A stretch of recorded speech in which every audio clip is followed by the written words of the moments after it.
Chapter 1666. After watching the woman in blue leave, the Kuei-wood wolf stood still in the same place.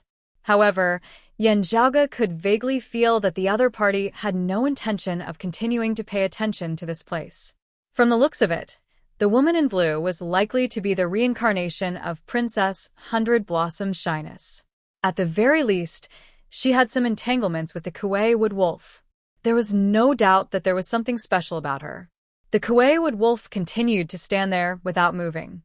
Perhaps it was to prevent others from noticing his abnormality and realizing that his target was actually the woman in blue. Although this yellow-robed great sage was rumored to be hot-tempered, he was also very experienced. He knew that if his actions were seen through by someone with ulterior motives, it might become his weakness. However, Yan Zhaoge felt that the Kuei-wood wolf was being wishful thinking. Although he wasn't sure, Yan Zhaoge felt that before the Kuei-wood wolf reappeared, the woman in blue might not have shown up much. If this was the case, then this woman in blue was clearly a card played by the immortal court against the Kuei-wood wolf. She had been waiting for him from the beginning. In that case, unless the Kuei-wood wolf remained indifferent, it would be useless no matter how he tried to conceal it. In fact, he had already been exposed. At this moment, the Buddha who was helping the immortal court and confronting the Kuei-wood wolf might not know about it. However, as long as this Buddha explained the details, the Western Pure Lands and the immortal court who received the news would immediately know about the Kuei-wood wolf's abnormal behavior. The person who played this card and made this move would understand that this move had achieved initial results. The woman in blue had successfully attracted the Kuei-wood wolf's attention. Of course, this didn't mean that everything was fine. With such a coincidence, the Kuei-wood wolf couldn't help but have doubts. The final result would depend on how the Kuei-wood wolf would act. In other words, it would depend on the position of Princess Hundred Blossom Shyness in the Kuei-wood wolf's heart. After so many years, the relationship in the past could no longer be used as a basis for judgment. Yan Zhaoge was quite interested in this. However, Yan Zhaoge didn't forget about the matter at hand. He was more concerned about whether this unexpected situation would be helpful to his trip. While thinking, Yan Zhaoge watched the Kuei-wood wolf finally moved and left this place. The yellow-robed great sage pulled away again and returned to his original posture, looking at the place where the two heretics were fighting from afar. Seeing him retreat, the grand heavenly immortals of the immortal court secretly heaved a sigh of relief. That Buddha from the Western Pure Lands had also retreated. He had no intention of interfering in the battle between the immortal court and the blessed lands of the White Lotus. Immortal Qiushou, who was monitoring and observing with the Kuei-wood wolf, saw him return and immediately asked, "What's the matter?" In terms of seniority, Immortal Qiushou had always been above the Kuei-wood wolf. However, after this junior ascended to the grand heavenly immortal realm, Immortal Qiushou couldn't put on airs in front of him. He knew very well that the strength of this junior in front of him was quite extraordinary in the same realm. Initially, he was just a minor saint of the absolute void realm. Now, he was also a great saint of the demon race. The strength of the wood wolf of Kuei's subordinates was quite strong and could not be underestimated. As such, Immortal Qiushou was quite polite to him. "I'm fine." The wood wolf of Kuei shook its head and replied, "It's the first time I've seen someone from the Tao sect using such a cultivation method. I went to take a closer look out of curiosity." At the start of the current era, the Maitreya Buddha had changed the central blessed lands of Saha's teachings and became the new Buddha. In the past, the wood wolf of Kuei was still in charge of the heavenly court's divine palace. He was one of the few heavenly monarchs within the heavenly court's divine palace. Naturally, he had interacted with the heretics of Buddhism before. However, the immortal court only appeared after the Great Calamity. At that time, the wood wolf of Kuei had secluded himself within the Astro Mountain starry seas. He had only reappeared recently and rarely interacted with the heretics of the immortal court. Although he had heard of it before, it was his first time seeing it up close. It looks similar to the current central blessed lands of Saha. Immortal Qiushou said, "However, rumor has it that the immeasurable heavenly lord used a portion of humanoid essence stones, as well as heavenly essence stones. The wood wolf of Kuei-sho slowly said. It looks the same. However, it's much easier for him to illuminate someone from the Tao sect than the future Buddha. Immortal Chio-sho grinned. Luckily, it's not a complete heavenly essence stone. Otherwise, anyone from the Taoism, even if it's a grand virtual immortal, the immeasurable heavenly lord could forcefully illuminate them. They don't even need to meet each other. As long as they understand each other's existence, those from the Taoism wouldn't be able to escape from the immeasurable heavenly lord's hands. The wood wolf of Kuei-sho remained silent for a while and shook his head. Immortal Chio-sho turned to look at him and smiled.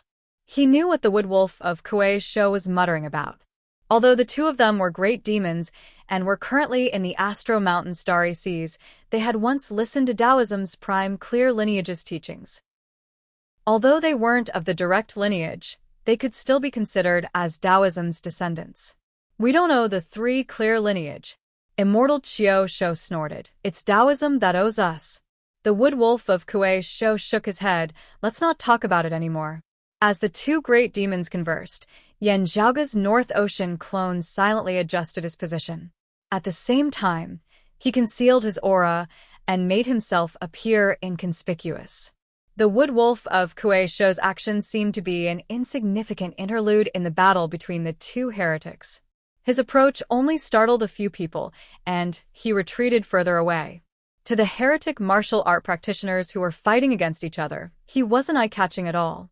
The Immortal Court and the Blessed Lands of the White Lotus had invested a large number of experts into the long battlefront, and they were constantly fighting against each other.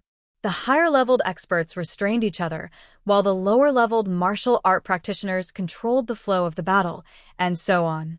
If one of the higher-leveled experts gained the upper hand and was able to move around freely, their opponents would naturally suffer. How to deal with such a dangerous situation would test both sides from time to time. Time unknowingly passed. On different small battlefields, there might be fights and pauses. There were times when the battle was intense, and there were times when the situation calmed down. However, from the perspective of the overall battle, the two sides were still fighting intensely. After resting, the martial art practitioners of the two sides would quickly rejoin the battlefield and continue fighting against their enemies. Yan Zhaoge's gaze wandered around the battlefront between the Blessed Lands of the White Lotus and the Immortal Court. After an unknown period of time, his gaze slightly narrowed. The blue-clothed woman that he suspected to be Hundred Flowers' Bashfulness appeared once again. Previously, she retreated from the battlefront due to her injuries. Now, she seemed to have recovered and rejoined the battle. Yan Zhaoge's gaze subconsciously glanced at the yellow-robed great sage, the wood wolf of Kuei. This time, the wood wolf of Kuei-sho didn't make any special movements. It stood on the spot without moving. The distance was too far, and the wood wolf of Kuei-sho's cultivation was also high. Yan Zhaoge wasn't sure if it had any special movements. However, if the wood wolf of Kuei-sho really cared about the blue-clothed woman, Yan Zhaoge believed that with its strength, it would have already discovered the blue-clothed woman. However, it was unknown if it really didn't care about her, or if it was just pretending. Chapter 1667. Observing from the side, Yan Zhaoge saw that there was nothing unusual about the blue-clothed woman herself. She seemed to be the same as Princess Hundredblossoms back then. She had no memories of her previous life, and no one gave her any special instructions. This blue-clothed woman was no different from the other Immortal Court heretic experts, fighting against the Blessed Lands of the White Lotus Buddhist heretic experts. Previously, she was injured by the Blessed Lands of the White Lotus's Buddhist Bantis. During the battle, she had also killed the Blessed Lands of the White Lotus's martial art practitioners. There were dangers, but there were rewards. The Blessed Lands of the White Lotus took the initiative to attack the Immortal Court. From a certain perspective, they're also protecting their homeland together with the others? Yan Zhaoge observed the blue-clothed woman and the Kuei wood wolf. The war between the Immortal Court and the Blessed Lands of the White Lotus was destined to last for a long time. As time passed, under the attention of Yan Zhaoge and the Kuei wood wolf, the blue-clothed woman pushed open the immortal door and ascended to the immortal realm after many years of continuous battles. For heretic martial artists to push open the gate of immortality, it mainly depended on the treasured light imbued with faith energy or Buddhist light. It depended on their pious faith towards the immeasurable heavenly Lord or the future Buddha. The differences between individuals were largely reduced. However, no matter how small the difference was, it did not equal to zero. The difference still existed. The same person, with the support of the faith energy treasured light, personal talent, and experience, to a certain extent, could also more or less help her improve faster. The blue-robed woman had obtained a bit of luck during the battle and had successfully taken the final step, achieving a leakless body and the true immortal realm. When the war between the two heretics broke out, an additional true immortal in the immortal court would not be a decisive factor. But for the blue-clothed woman, it allowed her to move around in a larger area. The battles she could participate in were of a higher level, the responsibilities she shouldered were heavier, and the results were more abundant. At the same time, the opponents they faced were stronger, and the situation was more dangerous. Regardless of whether it was a supremacy martial sage or a leakless true immortal, in a battle of this scale, casualties were very common. In another great battle, the blue-clothed woman was in danger again. A life and death crisis. The other immortal court martial artists couldn't save him in time. In the face of death, all living beings faced the greatest degree of equality, and this woman in blue was no exception. As for the experts of the immortal court who were of a higher level, they naturally had opponents of the same level to deal with. No one had the spare strength to help. What was about to happen was a slaughter that couldn't be more normal under the current circumstances. The blue-robed woman was about to follow in the footsteps of some of the immortal court's fellow Taoists and become a sacrifice in this war. Yan Zhaoge's attention was highly focused as he observed the movements of the Kuei wood wolf. It could be seen that the Kuei wood wolf was also completely focused at this moment. However, the target of his full attention was not the blue-clothed woman that he suspected to be Hundred Blossoms' shyness. Anyway, with his cultivation level, the scene of those true immortals and profound immortals seemed to be moving in slow motion. He had plenty of time. The Kuei wood wolf was observing the surrounding movements at this moment. Watch to see if it's a scam or a trap. He wanted to see if anyone else would save the blue-clothed woman if he didn't make a move. He observed whether he would suddenly be ambushed or besieged by others if he were to make a move, watching to see if anyone else was watching him. Fortunately, Yan Zhaoge's North Ocean clone transformed into a demon instead of imitating a Buddhist. Therefore, his action didn't alarm the Kuei wood wolf. However, Kuei wood wolf didn't notice that someone from Buddhism or immortal court was staring at him. Even if there was, it would only be a normal surveillance. There was nothing special about it. If there's really someone like the Taoism lineage's heavenly lord Luo Yuan ambushing me, I can't say anything even if I die. The Kuei wood wolf laughed self-mockingly. He looked at the blue-clothed woman and sighed. In the end, I can't just watch. Under the astonished gazes of the Qiu Shou immortal and the other great demons, the Kuei wood wolf suddenly took a step forward and descended into that world. The difference in strength between the two was too obvious. Without harming anyone, the Kuei wood wolf easily saved the blue-clothed woman. The surrounding immortal court and blessed lands of the White Lotus heretic experts were caught unprepared. The Buddhist Bantis from the blessed lands of the White Lotus were puzzled. When the Grand Heavenly Realm and Grand Virtual Realm experts of the immortal court noticed the commotion, they were initially shocked. They couldn't understand why the demon race great sage, who was supposed to be the ally of the blessed lands of the White Lotus, would block the blessed lands of the White Lotus's attack and save an immortal court martial art practitioner. The Kuei wood wolf didn't explain much. Since he had already made a move, he didn't hesitate any longer and directly left the battlefield with the blue-clothed woman. When the Western Pure Land of Pure Land's Buddha, who originally planned to intercept him, arrived, the wood wolf of Kuei had already left with his people. Although he didn't understand what the Kuei wood wolf was trying to do, the Buddha still intercepted him when he saw him leaving. The Kuei wood wolf exchanged a blow with the Buddha. Not wanting to continue fighting, he transformed into a black gust of wind and left. If he wanted to leave, even the Buddha wouldn't be able to stop him. Before the other experts from the western Pure Land of Bliss could reinforce and surround him, the Wood Wolf of Kuei had already left and fled into the vast void, leaving the Buddhas from the Pure Land of Bliss puzzled. The Qiu Shou immortal also looked at the Kuei Wood Wolf with a blank expression. What are you doing? If you suddenly wanted to eat some flesh and blood, you could have found it anywhere. Why did you have to do this? Or could it be that you can't control your lower half? That's my slut.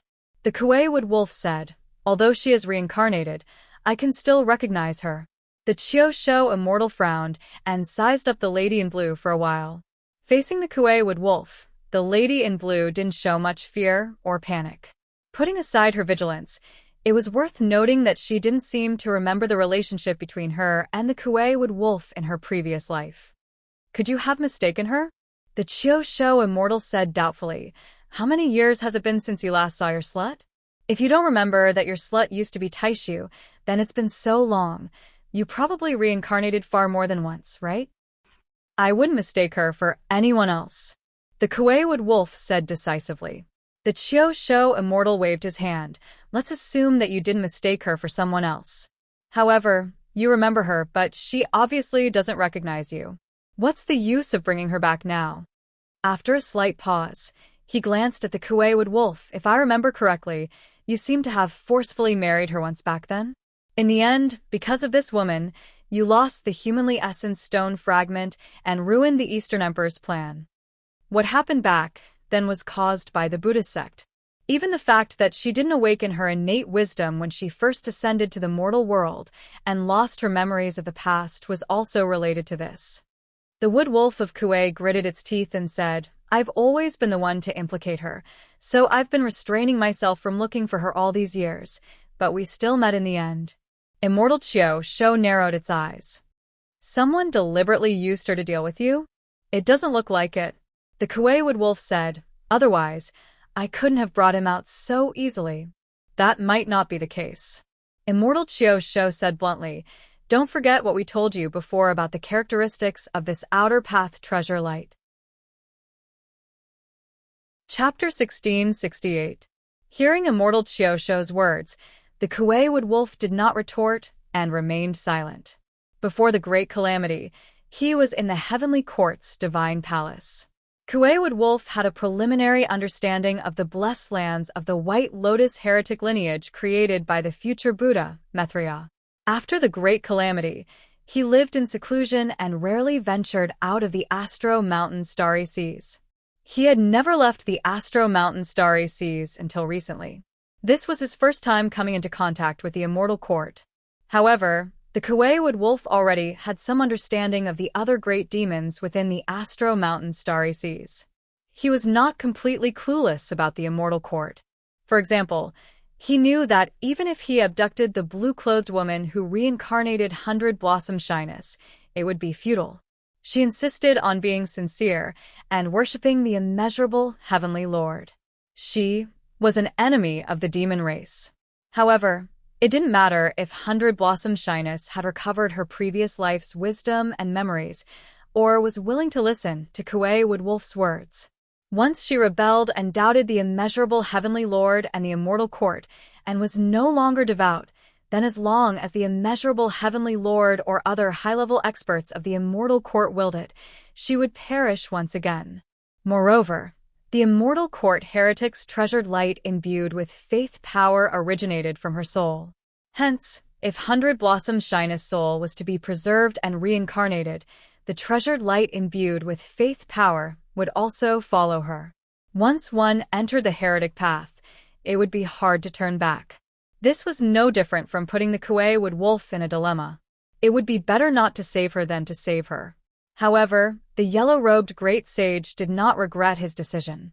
Instead, he said to Immortal Qiu Shou seriously, I want her to stay. Immortal Qiu Shou looked at the Kuei Wood Wolf in disbelief. After a while, he said, Is there a need to go this far? Of course, the Kuei Wood Wolf answered straightforwardly. Before he acted, he was still hesitant and conflicted. Now that he acted, he no longer hesitated and decided to walk this path to the end. Looking at the Kuei Wood Wolf's expression, Immortal Qiu Shou became wary. The Kuei-Wood Wolf's attitude made him suspicious. If he really couldn't resolve the issue, the Kuei-Wood Wolf might even side with the Immortal Court. The Kuei-Wood Wolf was already a golden immortal, so it was naturally impossible and had no reason to kneel before the Immortal Court. However, with the Western Pure Lands waiting by the side, as a great sage of the demon race, he didn't have to worry about not having a place to go. The Western Pure Lands naturally welcomed him, and the Immortal Court was also happy to cooperate. With Immortal Chiosho's experience, he couldn't imagine anyone doing this. But his instincts were warning him that this could really happen.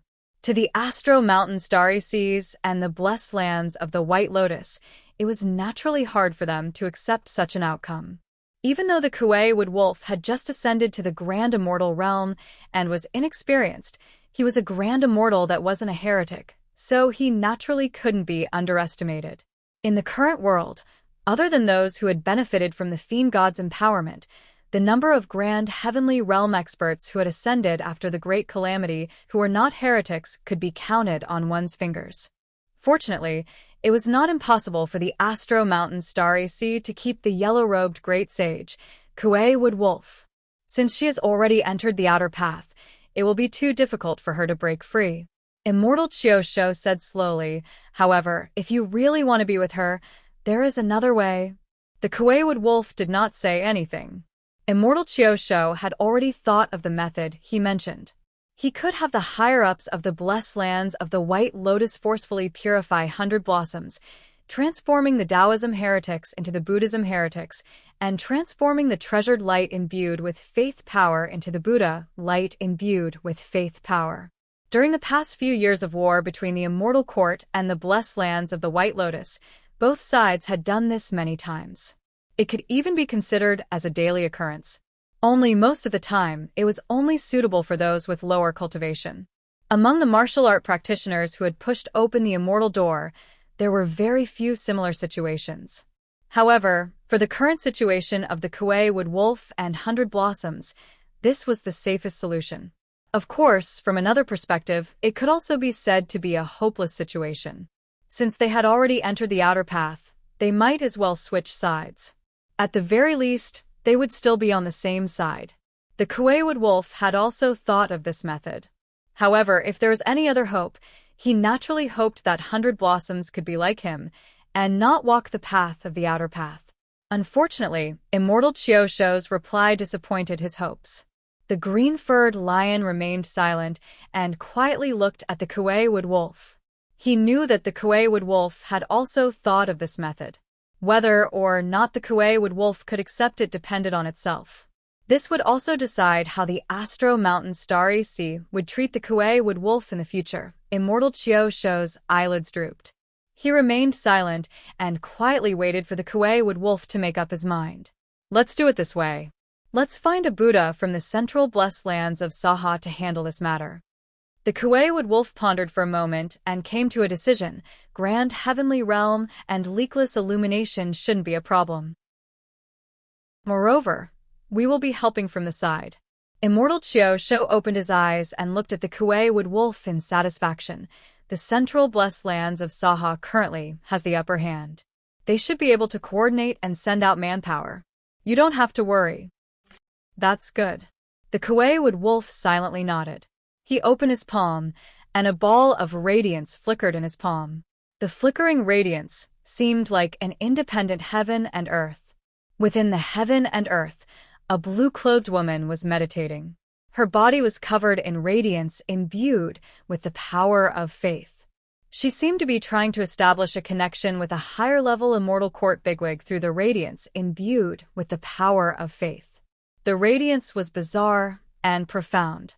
The Kuei-Wood Wolf couldn't even block it, and had to be handled carefully. Although the blue-clothed woman seemed to be quiet, she had already been causing a ruckus for a long time. Helpless, she couldn't break through the Kuei-Wood Wolf's restraints with her own strength. Hence, she gave up on struggling and tried contacting the outside world instead. Seeing how she was trying to escape from the enemy's clutches, the Kuei-Wood Wolf sighed in his heart. Immortal Chiosho still didn't think much of it. However, he didn't say anything else. Instead, he contacted Dalord Luya and the other great demon experts within the Astro Mountain's starry sea. At the same time, he contacted a Buddha from the blessed lands of the White Lotus from the battlefield where the Immortal Court and the blessed lands of the White Lotus were fighting. The blessed lands of the White Lotus quickly responded. No matter if it was to stabilize the Kuei-Wood Wolf or to gain another expert who had pushed open the immortal door, the blessed lands of the White Lotus were naturally more than happy to help. However, the incoming manpower caused the Kuei-Wood Wolf to frown. Fellow Taoist, don't worry. Give me some time, and I'll guarantee your wife's safety. The Buddha in front of him sat on a white lotus, with a solemn expression. However, the Kuei-Wood Wolf didn't reply immediately. Instead, he glanced at Immortal Chiosho. The Dingguang Buddha will definitely not disappoint us, said Immortal Chiosho. The blessed lands of the White Lotus Buddha who came to assist them was none other than the Dingguang Joyous Buddha. No matter if it was the Immortal Chiosho or the Kuei-Wood Wolf, they weren't unfamiliar with him. During the ancient era, the three of them had attended lectures under the Taoism's prime clear lineage. However, it was precisely because they understood him too well that the Kuei-Wood Wolf wasn't at ease. If it was anything else, it wouldn't have mattered. However, the 100 Flowers Shameful Buddha's title alone was enough to make him unhappy. Chapter 1669. The Kuei-Wood Wolf looked at the Dingguang Joyous Buddha with a strange gaze. He was an old acquaintance of the long-eared Dingguang Immortal, who was now the Dingguang Joyous Buddha. If it was the long-eared fixed light immortal from the ancient era, the Kuei-Wood Wolf definitely wouldn't mind. However, the Wood Wolf of Kuei had no choice but to pay attention to the path that the long-eared Dingguang Immortal had taken after entering Buddhism in the Middle Era. Although Dingguang Joyous Buddha was in Buddhism, and he was in the Heavenly Court's Divine Palace, Kuei-Wood Wolf still had some understanding of Dingguang Joyous Buddha's cultivation method. Now that the matter involved 100 flowers, how could the Wood Wolf of Kuei feel happy when it saw the Dingguang Joyous Buddha? He looked at the Dingguang Joyous Buddha, then at the Chiosho Immortal.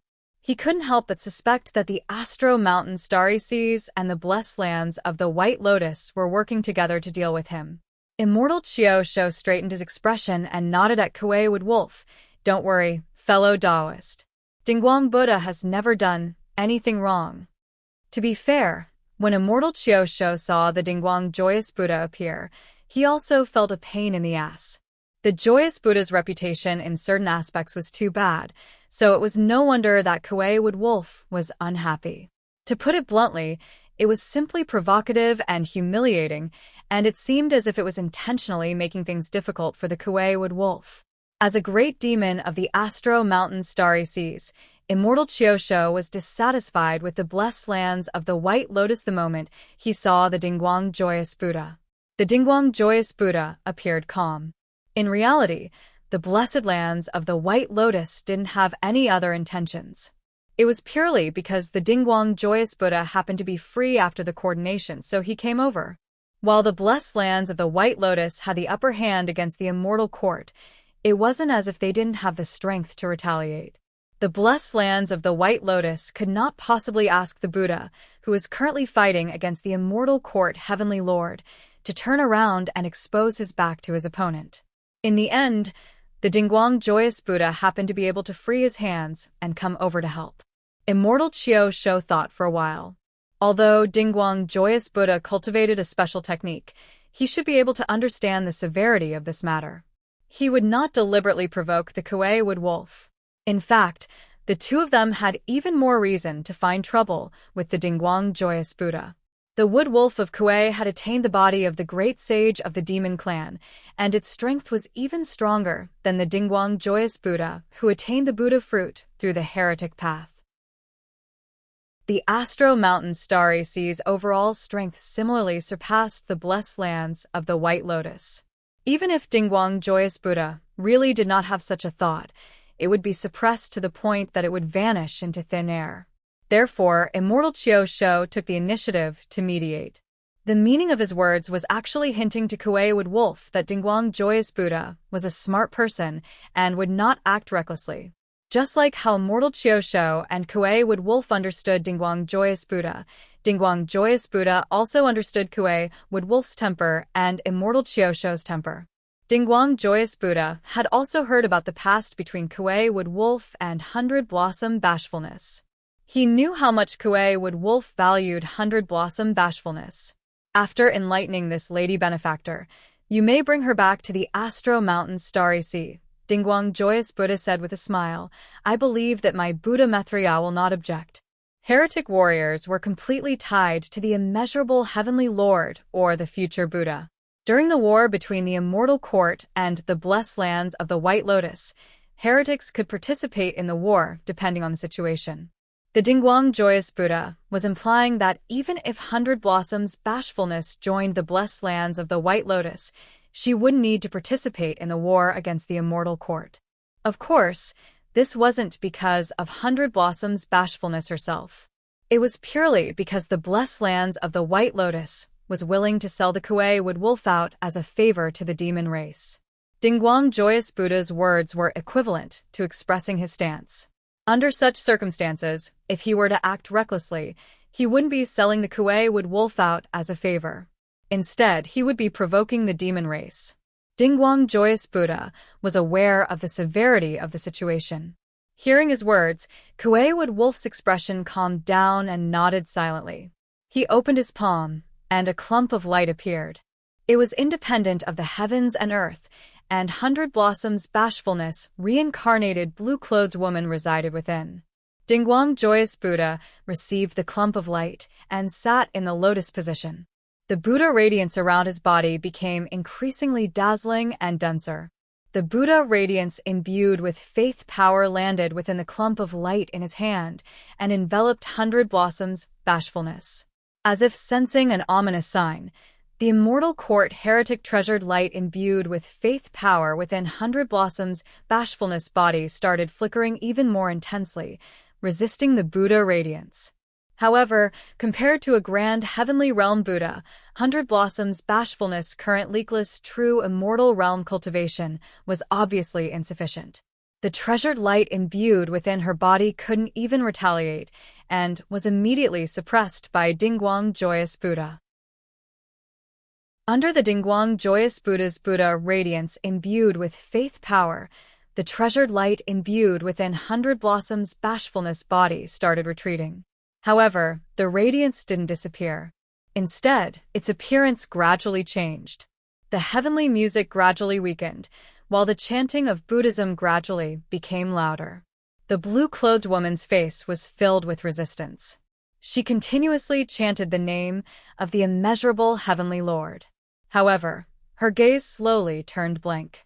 Dingguang Joyous Buddha's appearance was solemn, and his expression was solemn. He chanted the Buddha's name, Namo Maitreya Buddha. In the blue-clothed woman's heart, the Maitreya Buddha's name started suppressing the immeasurable heavenly Lord.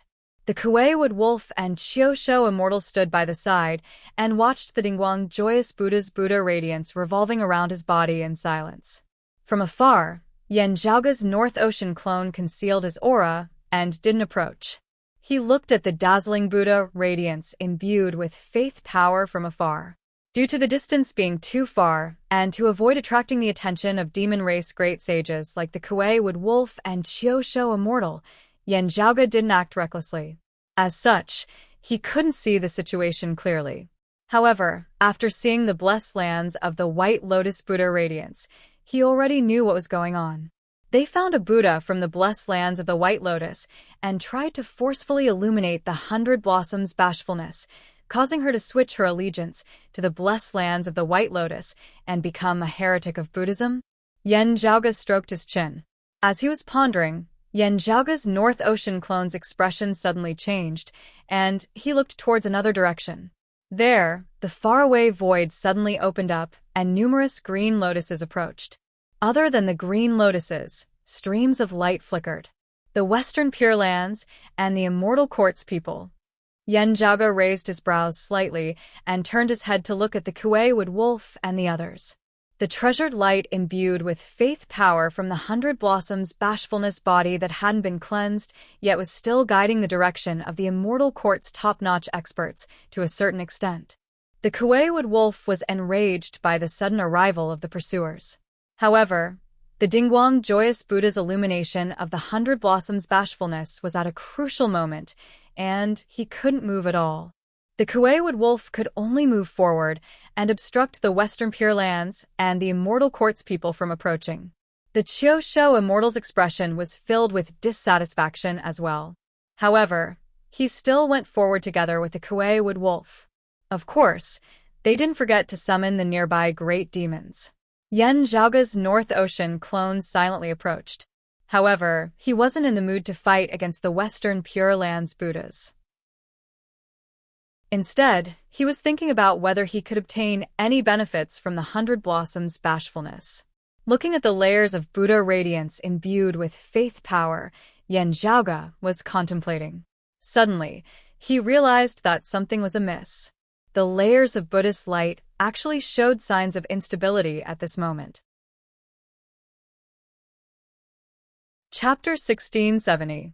The Dingguang Joyous Buddha was furious as well. Enlightening shyness 100 Blossoms wasn't difficult at all. After all, the disparity between their cultivation realms was obvious. However, the Western Pure Lands and the Immortal Court's people had arrived.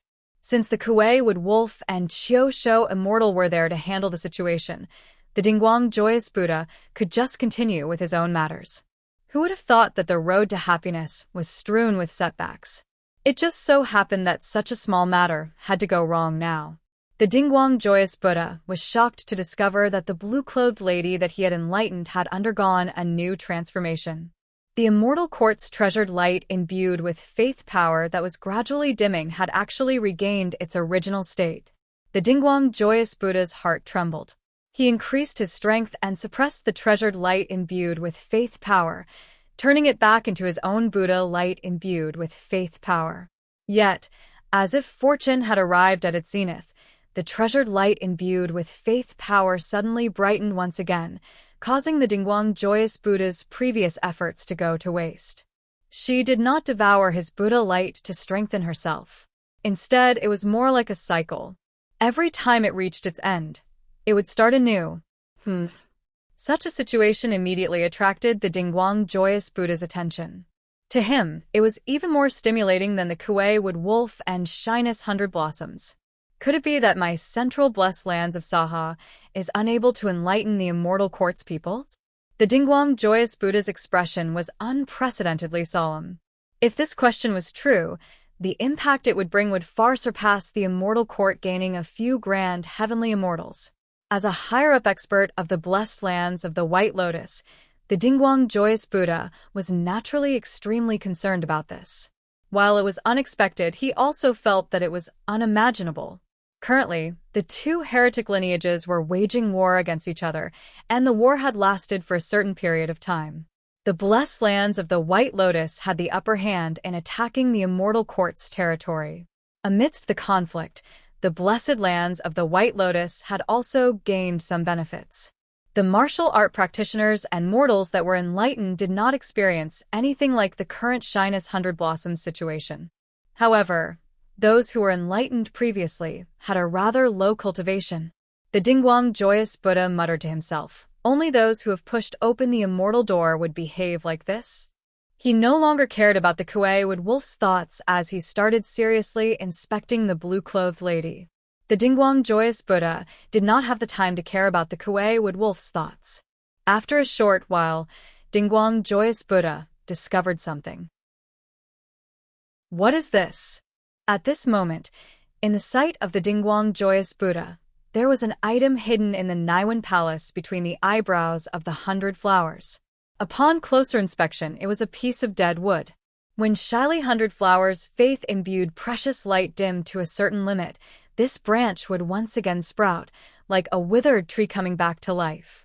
Following the transformation of the tree branch, bashful 100 Blossoms' treasured light imbued with faith power returned to its previous level, neutralizing the Dingguang Joyous Buddha's illumination method of transforming treasured light into Buddhist light. So it's the Huanyang wood. How ingenious. Seeing this, Dingguang Joyous Buddha heaved a sigh of relief. But as long as we know the details, there's nothing to be afraid of. We can easily break it. He immediately broke the withered branches hidden in the Hyakuhana Shurikamaru. With his level, breaking the withered branches was not difficult at all. On the contrary, breaking the withered branches without harming the 100-flower shyness divine soul was more of a test of his skills, but it was not difficult. However, right after the Dingguang Joyous Buddha broke the withered tree branch, the broken branch suddenly emitted an unprecedentedly exuberant light. As the treasured light imbued with faith power engulfed Bashful 100 Blossoms and energized her, it also engulfed Dingguang Joyous Buddha. In Dingguang Joyous Buddha's shock, he vaguely saw a white jade door within the treasure light. I've been tricked. Dingguang Joyous Buddha quickly reacted. Generally speaking, even the immeasurable Heavenly Lord and the future Gautama Buddha could not forcibly illuminate a pinnacle Grand Luo, not even a heretic Grand Luo. And yet, Dingguang Joyous Buddha was opening the door to a thief to a certain extent, giving the immeasurable Heavenly Lord a chance. There's something else hidden within the Huanyang wood. Guanyuan dust? No wonder, no wonder. He wouldn't have succeeded otherwise. Dingguang Joyous Buddha was a little flustered. Isn't that thing extinct long ago? Why does the immeasurable Heavenly Lord still have it? If not for the fact that Guanyuan dust was widely acknowledged to be extinct, there would have been countless similar Tra still. It was precisely because of this that Dingguang Joyous Buddha was careless and fell for it. He barely managed to maintain himself, chanting the name of the Maitreya Buddha to prevent the immeasurable Heavenly Lord from succeeding. While he had defected to the heretics, Dingguang Joyous Buddha was still a Grand Luo. He resisted with all his might and fell into a stalemate. However, Dingguang Joyous Buddha's expression was extremely ugly. Currently, the immeasurable Heavenly Lord wanted to illuminate him, which was why he could barely resist. However, once the immeasurable Heavenly Lord lost his patience, he could directly kill Dingguang Joyous Buddha in his current state. Even the Maitreya Buddha would not be able to protect him. As he thought of this, Dingguang Joyous Buddha looked at the blue-clothed lady again, revealing a ferocious gaze. In terms of inner thoughts, it wasn't just the Kuei-Wood Wolf who disliked Dingguang Joyous Buddha. Dingguang Joyous Buddha disliked the Kuei-Wood Wolf even more. During the ancient era, he was a Grand Luo realm long-eared Dingguang Joyous Immortal, while his opponent was merely a Grand Virtual Immortal. During the Middle Era, he joined Buddhism and became the Dingguang Joyous Buddha. As the Middle Era ended and he entered this era, the central blessed lands of Saha was in chaos. Buddhism could barely fend for itself, and he was heavily injured by the prime clear bigwigs, causing him to fall from the grand heavenly realm. This fall left him with a deep wound, and Dingguang Joyous Buddha could no longer rely on himself to survive the origin heavenly tribulation. In the end, he was left with no choice but to join the blessed lands of the White Lotus, becoming a heretic and achieving Buddhist enlightenment once more. However, compared to the past, the present was still not as good as the past.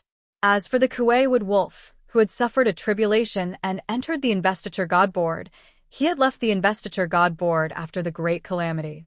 Now, he didn't even walk on the heretic path and ascended to the grand heavenly realm. Comparing the two, how could Dingguang Joyous Buddha feel at ease? Only, times had changed. No matter if he was willing or not, the Kuei-Wood Wolf had surpassed him, and the Astro Mountain Starry Sea had surpassed the blessed lands of the White Lotus. As such, Dingguang Joyous Buddha quickly adjusted his mentality and cooperated with the Kuei-Wood Wolf and the Horned Head Immortal. In the end, seeing that he was about to suffer a calamity, Dingguang Joyous Buddha instantly had evil thoughts. If he killed 100 Blossom Shyness, he could sever the immeasurable Heavenly Lord's illumination and escape from his current predicament. At the same time, he could also ensure his own safety, and he wouldn't be killed by the immeasurable Heavenly Lord after he became impatient. Even if he offended the Kuei-Wood Wolf, the future Buddha would settle the lawsuit with the Eastern monarch Tai. He wouldn't have to sacrifice his life for 100 Blossom Shyness. This woman has yet to lose her primordial een. I might as well go all the way. As his evil thoughts rose, Dingguang Joyous Buddha's previous apprehensions were all gone.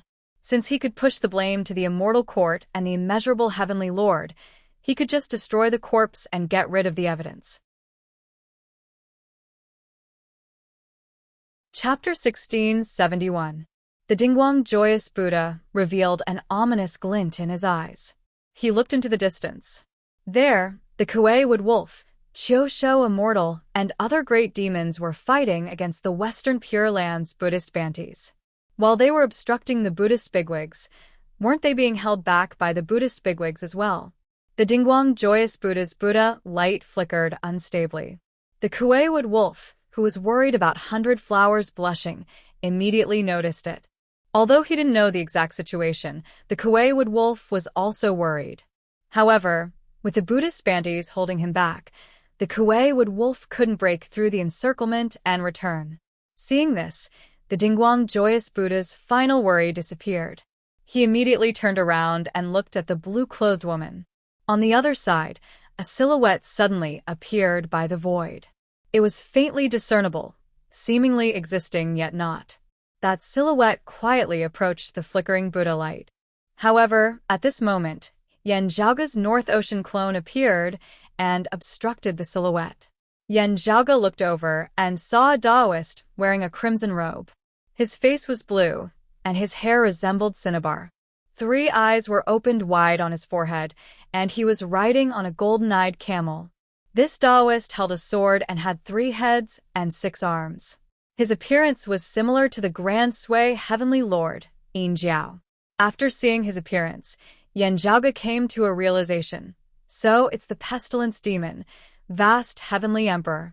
I've long heard of you. That Taoist's name was Lu Yu. During the ancient era, he was a bigwig of the prime clear lineage. He established his own residence on the 9 Dragons Island, and his name was rather resounding. He possessed various treasures such as the tangible heavenly seal, the plague bell, the fixed plague banner, the plague finger sword, and many others. His strange divine abilities were sharp, and he had made a name for himself during the ancient era. During the investiture of the gods' battle, Lu Yu suffered a calamity and entered the investiture god board. He entered the heavenly court's divine palace and became the lord of the pestilence demon, vast heavenly emperor. During the great calamity, he left the investiture god board. After the immortal court was established, Lu Yu and the smallpox division's righteous god, Yu Hualong, entered the immortal court. He was one of the immortal court's first cornerstones.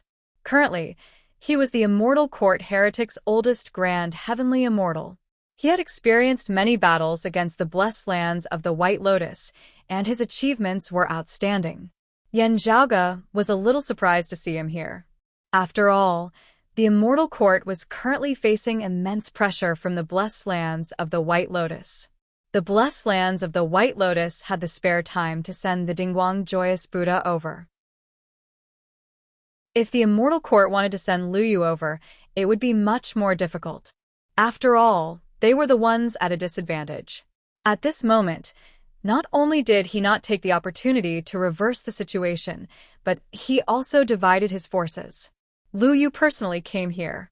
It could be seen that someone had been planning this for a long time.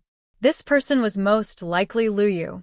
However, being blocked by Yan Zhaoge, Lu Yu's face that was suffused with a blue light now had an ugly expression on it. Currently, the North Ocean clone did not transform into his demonic form. Instead, he displayed his original appearance. While he was not as famous as Yan Zhaoge himself, his appearance was widely known. Seeing the Northern Ocean clone's appearance, Lu Yu naturally recognized him. Seeing Yan Zhaoge's clone, Lu Yu knew that things were bad. However, with the arrow already knocked on the bowstring, he had no choice but to release it. He jumped down from the golden-eyed camel beneath him and commanded it to spit out thunder fire in an attempt to block Yan Zhaoge's North Ocean clone. Meanwhile, Lu Yu continued rushing towards the Dingguang Joyous Buddha and the 100 Blossom Shyness. However, the golden-eyed camel was completely unable to block the North Ocean clone. The North Ocean clone bowed slightly, and the demon monkey tattoo on his right shoulder radiated with golden radiances. In an instant, it manifested into a gigantic demon monkey. The golden body of the great sage was in the grand virtual realm. However, it still retained many miraculous aspects, especially the true great sage equaling heavens, who was proficient in shifting techniques. Although it was hard for him to be omnipresent like a grand heavenly immortal, when facing against a grand heavenly realm opponent, he would be able to counteract many of the miraculous aspects of a grand heavenly realm opponent. The demon monkey's body shook, causing Lu Yu to be unable to shake him off. Lu Yu snorted coldly. He raised one of his 6 arms, which held a long banner, and waved it towards the golden body of the great sage. The golden body of the great sage formed by the North Ocean clone paused for a moment. As if a person was sick, a strong sense of weakness attacked the golden body of the great sage. It corroded his body, weakened his strength, and slowed down his movements. The sense of weakness was not strong at first. However, it continued to accumulate and gradually became significant. In the end, it became a situation where it was difficult to turn back. When the wave of weakness erupted, it would be completely incurable. This accumulation was not only in terms of degree, but the speed of accumulation was also increasing. The momentum was getting stronger and stronger. In the past, Lu Yu relied on this demonic divine ability to dominate everywhere. He rarely met a worthy opponent in the same realm. Even if his opponents were stronger than him, they would still be defeated by him in the end if he avoided them and continuously weakened them. It was difficult for a grand virtual immortal to harm a grand heavenly immortal with their celestial essence. However, Lu Yu's plague erosion could corrode many grand heavenly immortal experts. Although it could not break through the Yuan-Tian realm and could not cause real damage, it could cause weakness to a certain extent and affect grand heavenly immortal experts. Such a strange and domineering divine ability was rare and could be considered as a legend. Being able to become the Heavenly Court's Divine Palace's Plague Division's Lord, Golden Spirit Divine Mother, and Thunder Division's Lord, Wenzhong, Lu Yu naturally had astonishing skills. Unfortunately, he was still a heretic grand heavenly immortal. He couldn't compare to Orthodox Taoism's grand heavenly immortal of the same realm. Yet his opponent was one of the strongest existences in the same realm. Even without the earthly essence stone's support, even if he was only in the grand virtual realm, the monkey's physique was already strong enough to defeat countless opponents. The stronger the physique, the better it would be against Lu Yu's plague. To a certain extent, it could be considered as his nemesis. Lu Yu had already passed the origin heavenly tribulation, and he was still a grand heavenly immortal. That was why he could affect Yan Zhaoge's golden body of the great sage. If he was still in the grand virtual realm, facing the golden body of the great sage would be the same as facing Yang Jian, who cultivated the 8-9 mysteries art, and Neza, who possessed the treasured lotus celestial body. Even so, Lu Yu's plague had its limits. The monkey widened his eyes, bared his teeth, and roared furiously. His figure shook, and all his hair stood on end. His pores were like fountains, spewing out blazing, masculine blood qi. In an instant, it was as if countless suns had risen together. Under such blazing blood qi, it forcefully resisted against Lu Yu's plague technique. Upon seeing this, other than waving the localizing plague banner, Lu Yu also unleashed his plague finger sword and other treasures, hoping to get rid of Yan Zhaoge's North Ocean clone as soon as possible. At that moment, Lu Yu's pupils shrank slightly. Within his vision, within the universe, where the Dingguang Joyous Buddha and 100 Blossom Shyness were, a silhouette suddenly appeared. He was even more familiar with this silhouette than the North Ocean clone. Yan Zhaoge himself. No matter what arrangements you've made, I'll thank you first. Yan Zhaoge leisurely ran over to pick up the peaches and waved his hand at Lu Yu. Chapter 1672. When the Kuei-Wood Wolf finally made a move and saved the blue-clothed woman from the blessed lands of the White Lotus's Buddhism martial art practitioners' attacks, Yan Zhaoge, who had been paying attention to it, noticed that the opportunity was about to arrive. The Kuei-wood wolf's attention was on Hundred Blossom Bashfulness. When this attention finally evolved into actual action, while it was still hard to determine how the situation would develop, with Yan Zhaoge's elimination, the situation would definitely escalate. Under such circumstances, he naturally had to raise his reserve level accordingly. Therefore, as soon as the Kuei-wood wolf had robbed the Hundred Blossoms' bashfulness, Yan Zhaoge, who had received the North Ocean clone's message, had immediately rushed over here in order to deal with any further changes that might occur at any time. As expected, the Kuei-wood wolf and the Qiu Shou immortal found the blessed lands of the White Lotus Buddhas to enlighten the Hundred Blossoms' bashfulness. However, during the process of enlightening them, a series of unexpected events occurred. First, the experts from the Western Pure Lands caught up to them. Then, an accident happened to the Buddha, who purified Hundred Blossoms bashful. Feeling that his chance had arrived, Yan Zhaoge approached as well. In the end, Lu Yu of the Immortal Court appeared. Fortunately, Yan Zhaoge's main body had already arrived. The North Ocean clone went to block Lu Yu's path, while Yan Zhaoge's main body took the chance to go to the Dingguang Joyous Buddha and Hundred Flowers Bashfulness. Looking at the Buddha light that flickered unceasingly, Yan Zhaoge didn't hold back at all. He raised his hand and struck out with a palm. As he executed the heaven-opening book, his arm turned into something that looked like an axe, yet wasn't an axe, and it looked like a banner, yet wasn't. His palm split the heavens and earth, directly breaking the Buddhist light. A white lotus appeared in the Buddhist light. On the lotus platform, a golden Buddha was sitting in the lotus position. His two hands were in the shape of an embrace, and between his palms, there was a multicolored hazy ball of air that was faintly being held in his arms. Inside the ball of air, the blue-clothed woman's face was filled with confusion. Her eyes were lifeless, and she had lost the will to resist.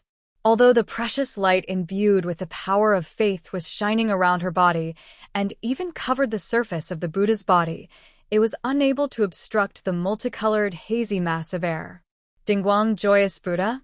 Yan Zhaoge immediately recognized the Buddha's appearance. Looking at the other party's actions again, Yan Zhaoge instantly rolled his eyes. Although he could tell that the Dingguang Joyous Buddha seemed to have run into some trouble in order to purify Hundred Flowers blushing. However, looking at the other party's current appearance, it was clear that he was going to use the technique he had learned to pluck the Hundred Flowers bashfulness. This is really... Yan Zhaoge's expression was strange, looking for you to illuminate 100 flowers into the Buddhist heretic Tao, yet in the end, you want to plant a green grassland on the head of the Kuei-wood wolf. Upon seeing Yan Zhaoge's appearance, the Dingguang Joyous Buddha was greatly shocked. Not bothering to reply, he grabbed the Hundred Blossoms shyness with one hand, pushing out with the other towards Yan Zhaoge. Yan Zhaoge's vision blurred as the scene before his eyes seemed to have suddenly changed. Orioles sang and swallows danced, and the fragrance of cosmetics drifted in the air. The world in front of him seemed to turn pink, and the chanting of the Buddha disappeared in his ears. Instead, all that was left was the sound of decadent music. The voice wasn't very loud, but it was intertwined and pervasive, drilling into the depths of one's heart. An irrepressible desire arose, causing one's heart to heat up. Yan Zhaoge smiled, still executing the heaven-splitting halberd, immediately breaking apart the pink world before him. The Dingguang Joyous Buddha had a huge headache. Moreover, from the corner of his eyes, he could clearly see a yellow-colored demonic wind getting rid of the green lotus golden lamp's entanglement and rushing towards him. Evidently, the yellow-robed great sage, the Kuei-wood wolf, noticed that something was amiss. He finally got rid of the Western Pure Lands Buddha and hurriedly returned. At this moment, the Dingguang Joyous Buddha became anxious. He stared at Yan Zhaoge, and his expression became extremely solemn. "My Buddha is merciful," the Dingguang Joyous Buddha chanted, and the Buddha radiance on his body became extremely strong. The glaze-like radiance combined with the five-colored qi mass, manifesting another incarnation of the Dingguang Joyous Buddha. As the radiance circulated, an even larger Buddha statue appeared.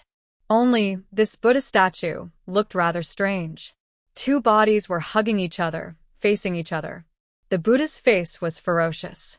His eyes were filled with anger, and the flames of indignation were lingering around him. The woman in his embrace was naked. Her facial features were extremely beautiful, and her figure was curvaceous and exquisite. Just by looking at her, one's blood would boil, and his heart would burn with anger. However, the woman's expression was clear and solemn. While the two's actions seemed like they were hugging, other than the flames of lust rising, a feeling of emptiness arose within one's heart. Even with Yan Zhaoge's capabilities, his mind was still in a trance, showing signs of wavering. The Buddha and the beauty, who were hugging each other, turned their bodies towards Yan Zhaoge. Then, one of them extended his left hand, while the other extended his right hand, and both attacked Yan Zhaoge. One seemed majestic and solemn, yet violent and ferocious. The other seemed to captivate one's soul, yet it was pure and empty. As the laws and principles intertwined, their intents merged, transforming into a torrent, a whirlpool, and a wave, wanting to drown Yan Zhaoge within. As expected of someone who had ascended to the grand heavenly realm. Not only that, he also cultivated in Buddhism, combining the strengths of both. Even if he had fallen into the heretic path, he shouldn't be underestimated. Yan Zhaoge calmed his mind and praised. At the same time, his actions weren't slow either. The splendor of divinity converged above his head, letting out the sound of a bell. The Jade Clear's primordial earlier Heaven 3 scriptures combined into one, displaying the profundities of the primordial chaos and the beginning of the world. Boundless profundities and peerless power manifested together. The chaos opening origin went straight towards the Dingguang joyous Buddha's delightful nature emptiness grand palm seal. Even the Red Inferno Dhamma Lord who had attained enlightenment of Buddhism had to focus all his attention towards Yan Zhaoge's attack. How could the Dingguang joyous Buddha, who was currently being disturbed by the treasured light imbued with the faith power of the immortal court, block it? It was as if the opening of the primordial chaos and the beginning of creation were reenacted, shattering the palms of the Buddha and the beauty, shattering their arms, then shattering their bodies. The Vajra's furious gaze and the beauty's graceful figure were all destroyed by Yan Zhaoge's palm. As if this was the true emptiness of all laws. Even with the Dingguang joyous Buddha's full strength, the joyous Vajra avatar was still shattered by Yan Zhaoge's majestic and domineering attack. Yan Zhaoge's palm didn't stop there. It even caused the Buddha to tumble down from the white lotus. Immortal essence couldn't harm a grand heavenly immortal. Although the Dingguang joyous Buddha was in a sorry state, he wasn't injured. It was just that Yan Zhaoge was nearby, and the Kuei-wood wolf was far away. Moreover, he was also being disturbed by the treasured light imbued with faith power of the 100 Blossoms Bashfulness's body. Being attacked from both sides, the Dingguang joyous Buddha was filled with despair. Retreat. He grabbed the 100 Blossoms Bashfulness and yelled at Yan Zhaoge. The Dingguang joyous Buddha knew that the 100 Blossoms Bashfulness didn't have any personal conflicts with Yan Zhaoge. However, the reason why Yan Zhaoge came looking for trouble was most likely because of the relationship between the 100 Blossoms Bashfulness and the Kuei-wood wolf.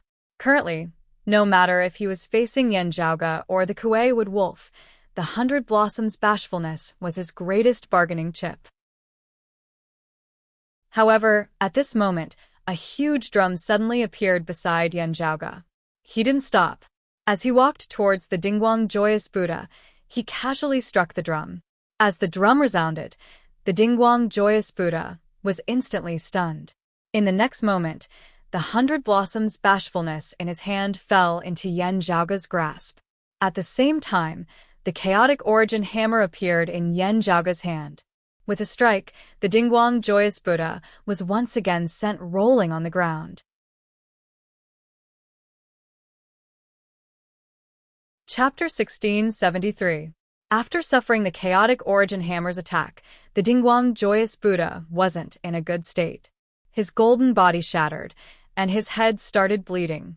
Fortunately, he had a top-notch Buddhist treasure Kasaya to save his life. Otherwise, he would have been killed on the spot by the hammer. Even so, he was still knocked down. He exhaled more than he inhaled, and was on the verge of death. Yen Zhaoge snatched the 100 Blossoms' bashfulness and kept the chaotic origin hammer.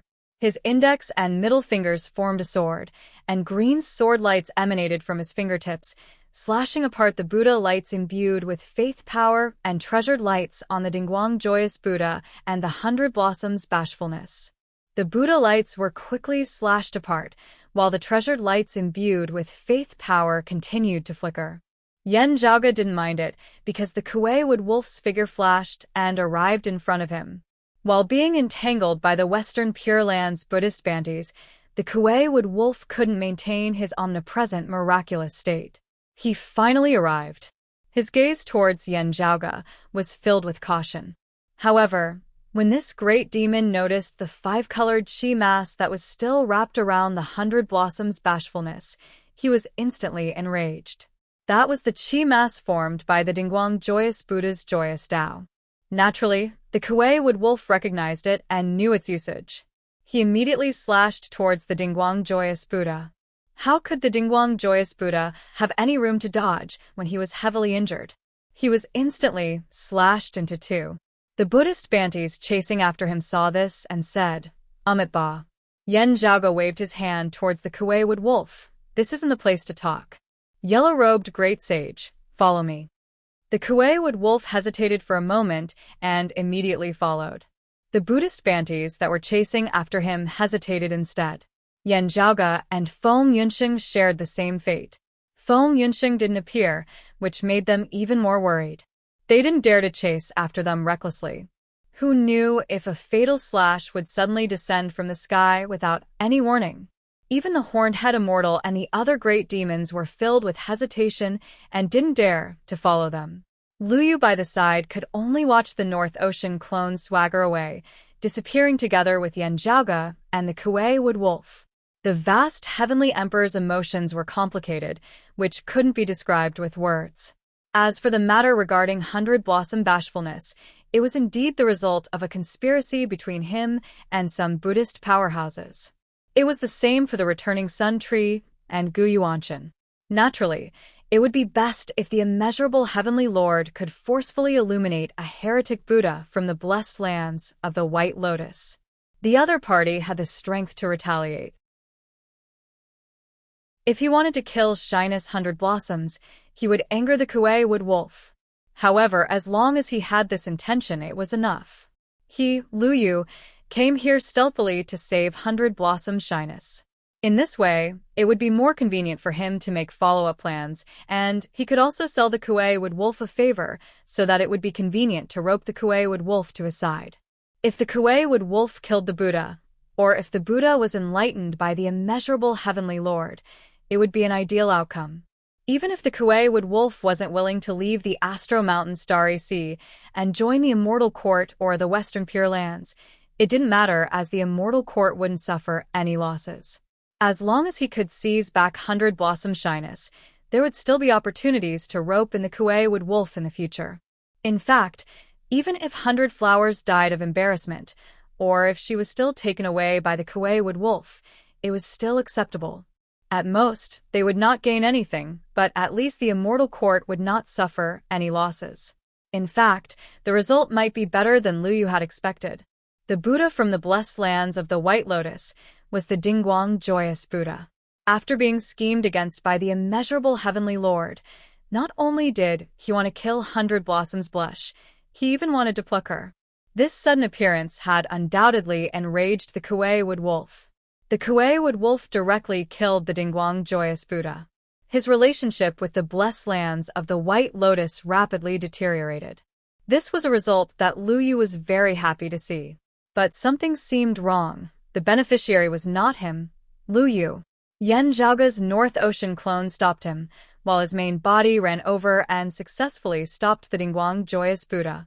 He knocked the Dingguang Joyous Buddha onto the ground and saved the 100 Blossom Shyness. Then, he called the Kuei Wood Wolf and left together. The Kuei Wood Wolf would undoubtedly owe this debt to Yen Zhaoge. It had nothing to do with Luyu.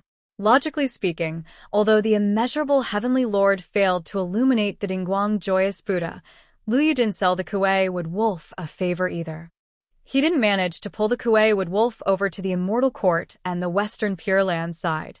However, the Dingguang Joyous Buddha enraged the Kuei Wood Wolf.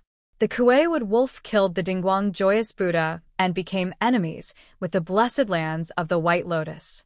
This was undoubtedly a loss for the blessed lands of the White Lotus and the demon race. From a certain point of view, the enemy's loss was their own gain. Even if the Kuei Wood Wolf reached a compromise with the blessed lands of the White Lotus for the sake of the 100 Blossom Shyness treasured light imbued with faith power, it wouldn't be a problem. The Immortal Court and the Western Pure Lands didn't suffer any losses. This was a plan that allowed them to stand in an undefeatable position. However, as Liu looked at Yan Zhaoge's departing silhouette, why did he feel so upset? It was as if he had worked so hard, arranged so many matchmakers, arranged thousands of banquets, and finally married his bride under the witness of countless guests. After the wedding ceremony, someone else had entered the bridal chamber on his behalf. This feeling made the Immortal Court Heavenly Lord feel depressed, and he couldn't bring himself to be happy. On the other hand, Yan Zhaoge was very happy. After getting rid of his pursuers, he turned his head without saying anything. He smiled and handed the multicolored qi to the Kuei Wood Wolf. The Kuei Wood Wolf swept away the multicolored qi and settled the 100 Flowers' bashfulness properly. Then he looked at Yan Zhaoge. After a moment of silence, he cupped his hands. "Thank you, young Heavenly Lord. You don't have to be so polite, yellow-robed great sage." Yan Zhaoge said, "This Yan doesn't deserve your favor. I don't like the Dingguang Joyous Buddha's way of doing things, so I stopped him. However, if he didn't want to pluck your wife and only wanted to kill her, I might not help your wife since she isn't related to me. The reason why I saved her was because I needed your help." After hearing Yan Zhaoge's words, the yellow-robed great sage wasn't surprised. "Young Heavenly Lord's words show your sincerity. No matter what the reason is, since you saved my family, if there's anything you need my help with, I'll do my best." I've heard that the yellow-robed great sage has a treasure known as the soul-killing jade. "Is it still with you?" asked Yan Zhaoge. "How do you know that I have the soul-killing jade, young Heavenly Lord?" The Kuei Wood Wolf looked at Yan Zhaoge with a surprised expression. However, he was only surprised himself and didn't pursue the matter. Instead, he answered straightforwardly, "That's right. I do have it. If young Heavenly Lord wants it, I'll give it to you." Then, he touched his sleeve and took out a dark purple jade, handing it over to Yan Zhaoge. Yan Zhaoge received it and confirmed that it was the soul-killing jade that he had been searching for many years. He let out a sigh of relief. Previously, he was worried that the Kuei Wood Wolf wouldn't have any more stocks left, which would cause some problems. From the looks of it now, everything was settled smoothly. With that, Yu Ye's side was completely free of worries. Chapter 1674. After keeping the soul-killing jade, Yan Zhaoge looked at the Kuei Wood Wolf, asking, "Your wife has now already entered the Immortal Court's external Dao. I wonder what you intend to do next?" When the Kuei Wood Wolf heard this, it immediately fell silent. He naturally didn't want to see the 100 Flowers shamed into the outer path.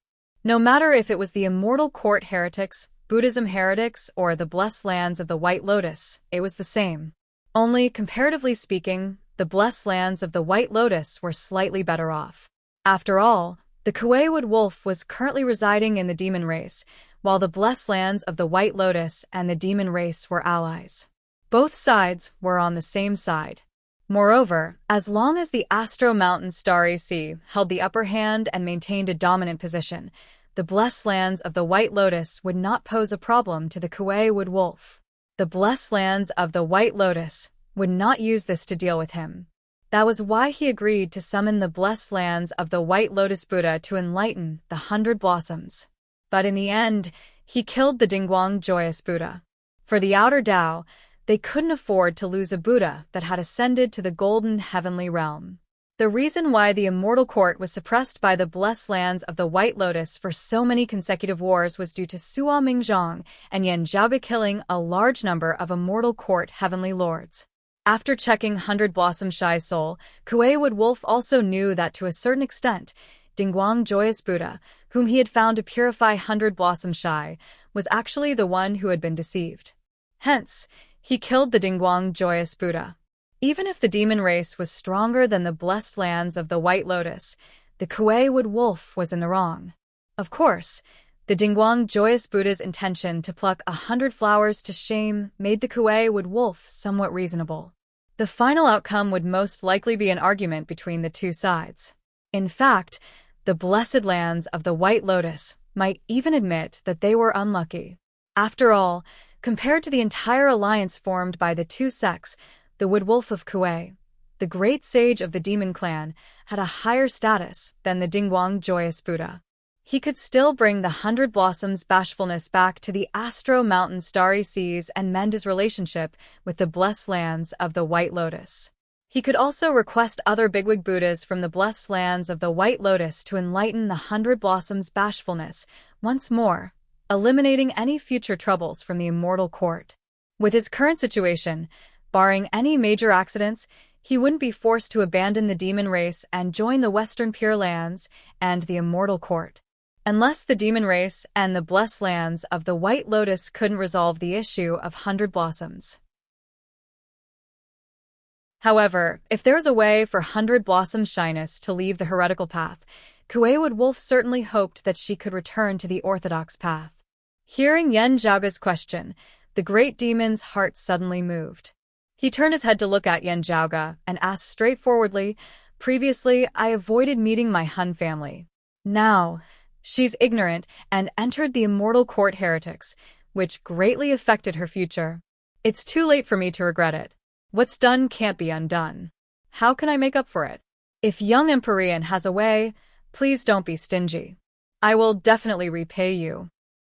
The immortal court heretic Dao has caused great trouble to our Dao sect," Yan Zhaoga answered. "I, along with the other seniors and fellow Daoists, have all been carefully researching it these past few years, hoping to set things right." He paused for a moment before replying. "Now, although I have some gains, the gains are still limited. I can't say that I already have a method, so I can only explore." Hearing that Yan Zhaoga didn't dare to guarantee it, the Kuei Wood-Wolf instead believed his words to be true. But this also extinguished most of the fire of anticipation in the heart of the yellow-robed great sage. Gains are limited, which meant that he wasn't confident. Exploring meant that 100 Flowers bashfulness was equivalent to an experimental subject. The Kuei Wood-Wolf sighed. "Please forgive me, young heavenly lord. If it's me, I'll just take the risk. However, I can't let her take the risk." "It's understandable." Yan Zhaoga nodded and didn't force it. He only needed to finish his sentence, and it would be enough.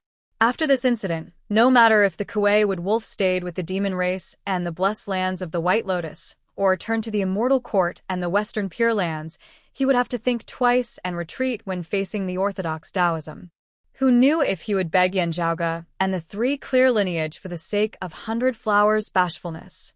Although Yan Zhaoga also felt a little regretful for losing a suitable experimental subject as a reference, he had unknowingly eliminated the threat of a demon race great sage for his Taoism's descendants. If that's the case, yellow-robed great sage, let's part ways here. Yan Zhaoga cupped his hands. "Thank you, young heavenly lord. We shall meet again, if fate allows it." The Kuei Wood-Wolf also politely bowed towards Yan Zhaoga. The two went their separate ways. Yan Zhaoga brought the soul-seen jade and returned to the Taoism heavens with the North Ocean clone. As they neared the Taoism heavens, a human silhouette appeared within the dark universe. It was Feng Yunsheng. "I got it." Yan Zhaoga opened his palm, revealing a dark purple jade within his palm. It quietly emitted a beautiful yet bizarre radiance. Feng Yunsheng glanced at it and felt as if a huge amount of souls were stored within the jade. The souls themselves emitted a sense of tranquility, purity, and clarity. However, the jade was filled with a baleful aura. While it seemed contradictory, it was harmonious and unified. Within the dark purple jade, it appeared exceptionally beautiful. It couldn't be any better. Feng Yunsheng let out a long sigh. "Let's hurry to the crimson radiance and yang heaven." Senior apprentice sister Yu has been waiting for too long. Yan Zhaoga nodded. Yeah, let's go. The two went to the Crimson Radiance and Yang Heaven and entered the roving Jade Heavens. After receiving the news, Long Xingquan, Gao Xuebua, and the others were naturally overjoyed. They came out to welcome Yan Zhaoga and the others, bringing them to Yu Ye's resting place. Even Gao Qingxian, who was in seclusion, was alerted and exited seclusion in advance for her granddaughter. The group gathered within Yu Ye's room. Yan Zhaoga retrieved the Soul Scene Jade, Blood Cord Stone Marrow, Spirit Ocean's Essence, and other treasures. Then he set up a formation. After the formation was set up, Yan Zhaoga inspected it and sent the currently unconscious Yu Yi into the formation. Within the formation, rays of radiance surged and enveloped Yu Ye's body. The formation patterns and talismans seemed to have condensed into materialized symbols and diagrams, which were engraved within the void. They automatically formed circles of light that were hard for ordinary people to understand. The ribbon-like streams of light started surrounding Yu Ye's body. During this process, the dark red liquid that resembled a rock on the outside, but contained deep blood marrow-like dark red liquid within rose into the air. It enveloped Yu Ye's entire body and seeped into her skin through her pores. The dark purple soul scene jade transformed into a ray of purple radiance and slowly sunk into Yu Ye's Naiwan palace. Under the formation's influence, the spirit ocean's essence silently shattered. Then, it turned into wisps of white smoke and was absorbed into Yu Ye's body through her breathing. After being processed by Yan Zhaoga's formation, the other treasures were also absorbed by Yu Ye's body at the same time. The ribbon-like streams of light continuously revolved. In the end, when the other treasures were refined and gradually absorbed by Yu Yi, the revolving speed of the streams of light slowed down. They gradually transformed into specks of light dust and were absorbed into Yu Ye's body.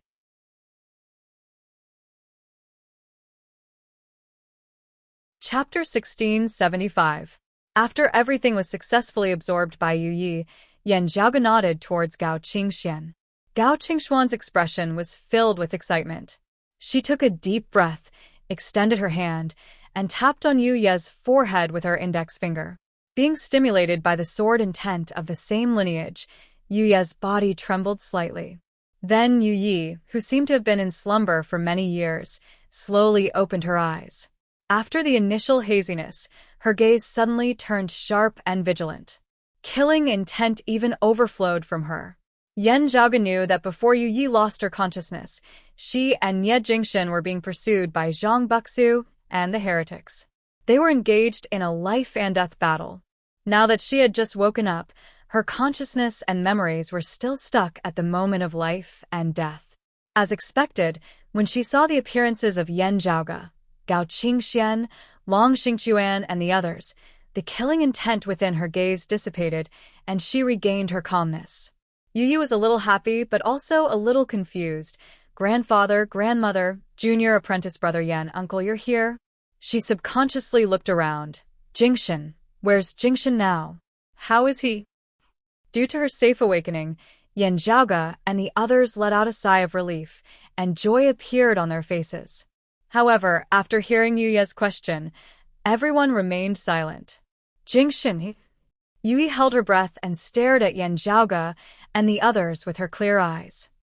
Little Yi, Jingxin is still alive, said Long Xingquan softly after remaining silent for a while. Yan Zhaoga silently turned around and left the cave manor. Yu Ye's voice resounded from behind. Is he all right? Although she seemed a little slow-witted, she sharply noticed Long Xingquan's words. He's still alive. Even if he's not, he's still fine. Jingxin is currently in the 9 underworlds. Long Xingquan sighed and explained everything to Yu Yi. He told her that she had been slumbering for nearly 200 years. He told her everything that happened after she lost her consciousness. Yan Zhaoga didn't know how Long Xingquan described it. He had already exited the cave manor and stood by the green duckweed mountain's mountain ridge, silently looking at the desolate world. Feng Yunxing followed him out and stood beside him. She asked softly, is there any way to let senior sister Yu and senior brother Nie meet again? Even if you are willing to suffer, the 9 underworlds might not be willing, Yan Zhaoge lightly rubbed his temples. Currently, the orthodox Taoism had already stood openly in this world. They could stand on equal footing with the Western Pure Lands, 9 underworlds, and other forces. Strictly speaking, they were in a slightly better situation than the demons of the Netherworld. After all, 9 Nether was the public enemy. The reason why there was still room for maneuver was because the big shots of the other families had other plans. This time, in the fight for the Buddha Saraira, the demon race invited the 9 underworlds to assist them. With the help of the seawater of the 9 underworlds' demon sea, they were able to destroy the Western Pure Lands' Green Lotus flag.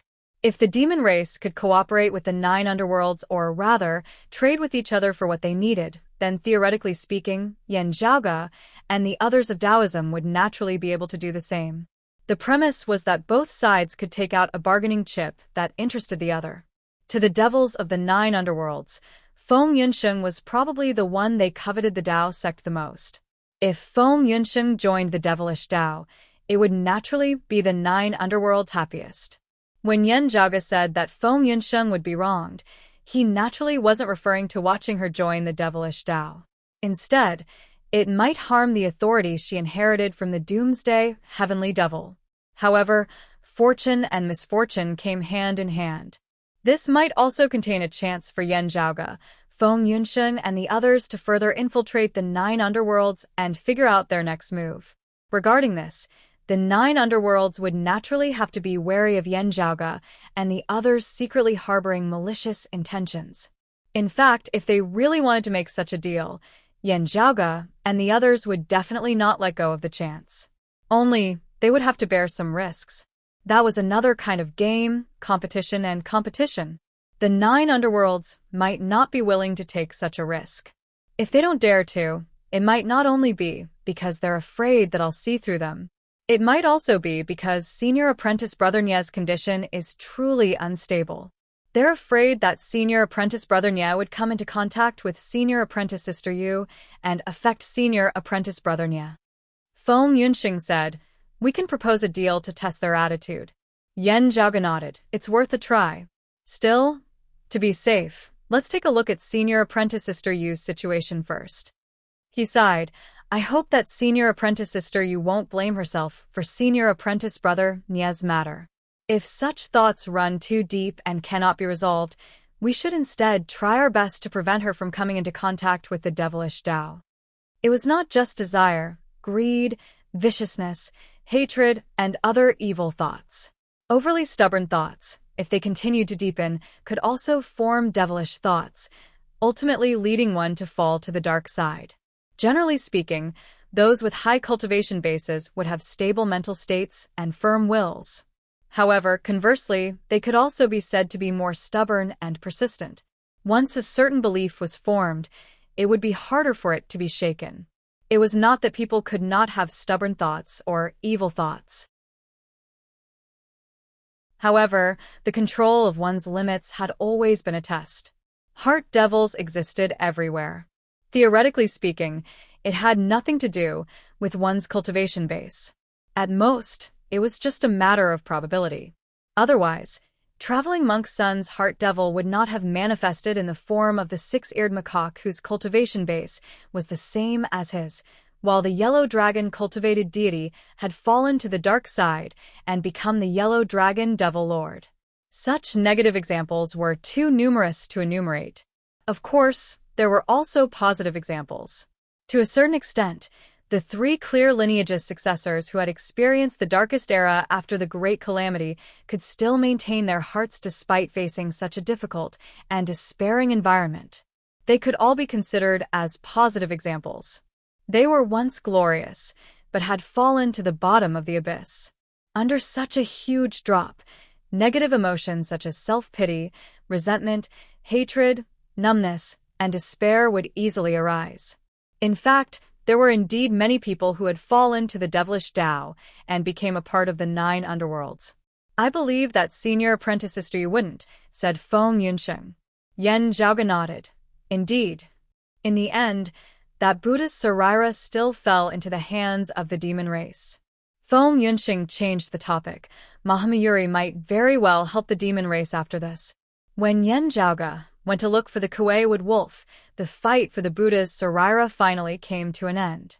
The Rock of 10,000 Cloudy Miles made use of his speed advantage to avoid the battle and successfully escaped back to the Astro Mountain's starry seas before Mahamayuri could capture him. Mahamayuri could only stop helplessly. No matter how unwilling he was, Kong Xian had no way of snatching the Buddha's Sarira in front of the Eastern monarch Tai. Unless he had clearly pledged his allegiance to the demon race, which was far more thorough than his allegiance to the Western Pure Lands, only then would the Eastern monarch Tai give him the Buddha's Sarira. Now that he didn't succeed, he could only wait for another chance in the future and continue being a super mercenary.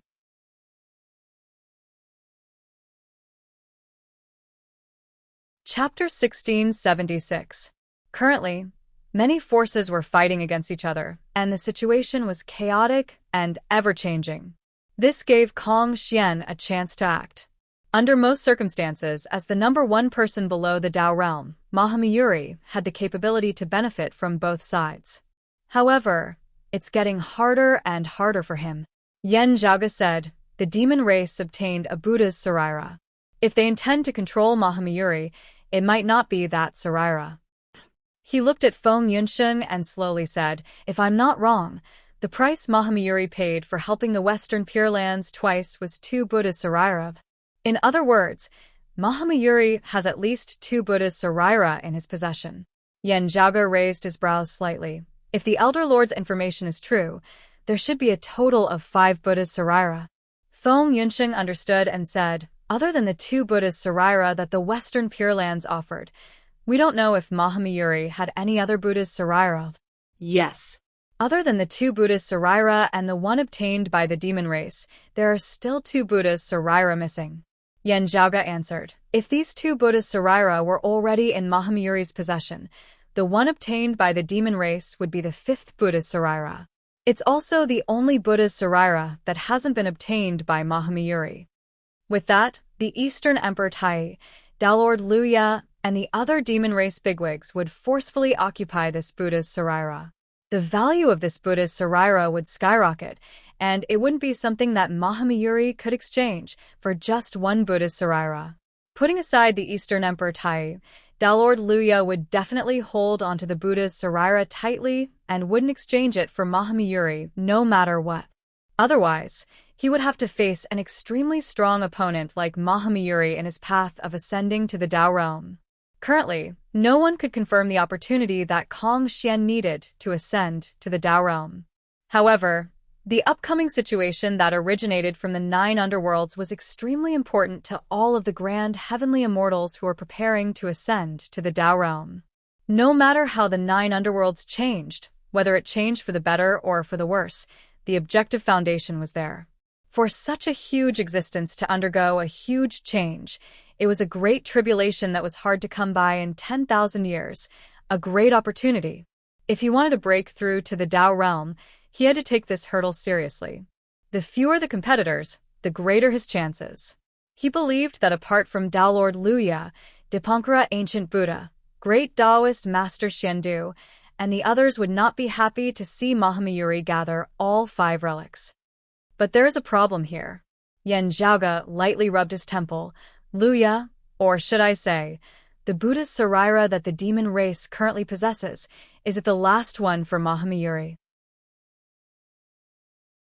He and Feng Yunxing looked at each other and shook their heads with bitter smiles. Whether it was the last one or not would make a huge difference. Unfortunately, the Tao sect's direct disciples were unable to confirm the correct answer to this question. This raised another question. Did Dalord Luya and the others know where the relics were? Did they know how many relics Mahamayuri had in his possession? This would determine what they would do with the relic. With the last relic in hand, it was actually a very delicate situation. In order to block Kong Xian's path, it was almost impossible for anyone to allow Kong Xian to gather enough relics. This relic was extremely important to Kong Xian. If Kong Xian could obtain it, he would have the confidence to demand a high price from him and even do whatever he wanted. However, Mahamayuri knew his own limitations. He knew that no one wanted him to gather enough relics. The chance of obtaining the last relic through trading was so low that it was almost negligible. If that was the case, Mahamayuri might even resort to robbing. The person who possessed the last relic might become his target instead. If he could destroy the last relic, Kong Xian's hopes would be completely cut off. Only, that relic was left behind by the Gautama Buddha, who had already transcended.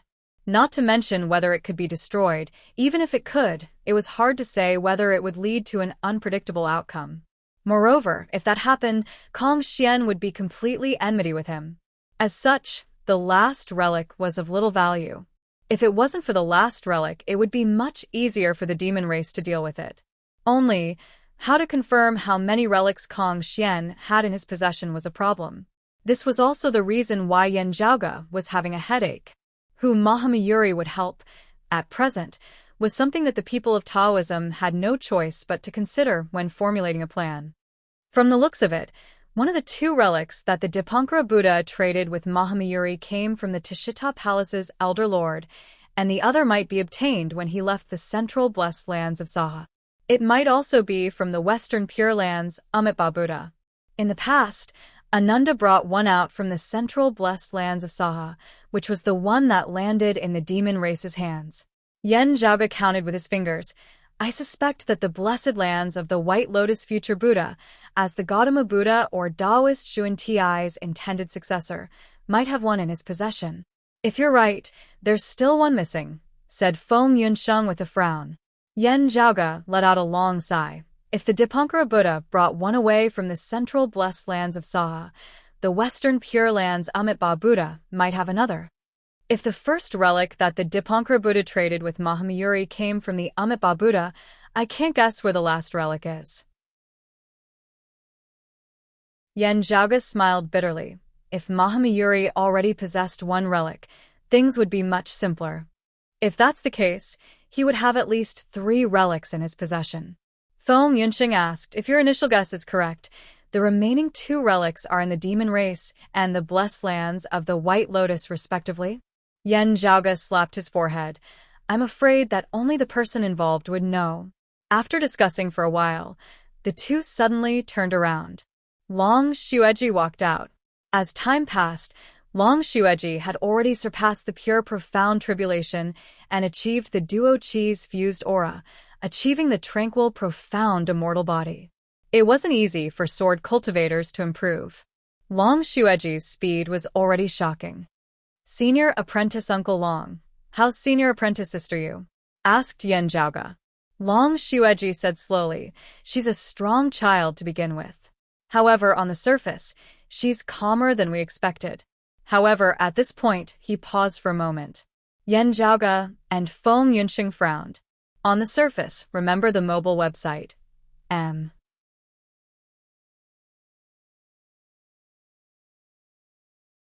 Chapter 1677. Although she usually seemed a little slow, Yu Ye's willpower wasn't weak. Just as Long Xueji, who watched her grow up, had said, she was much stronger than most people.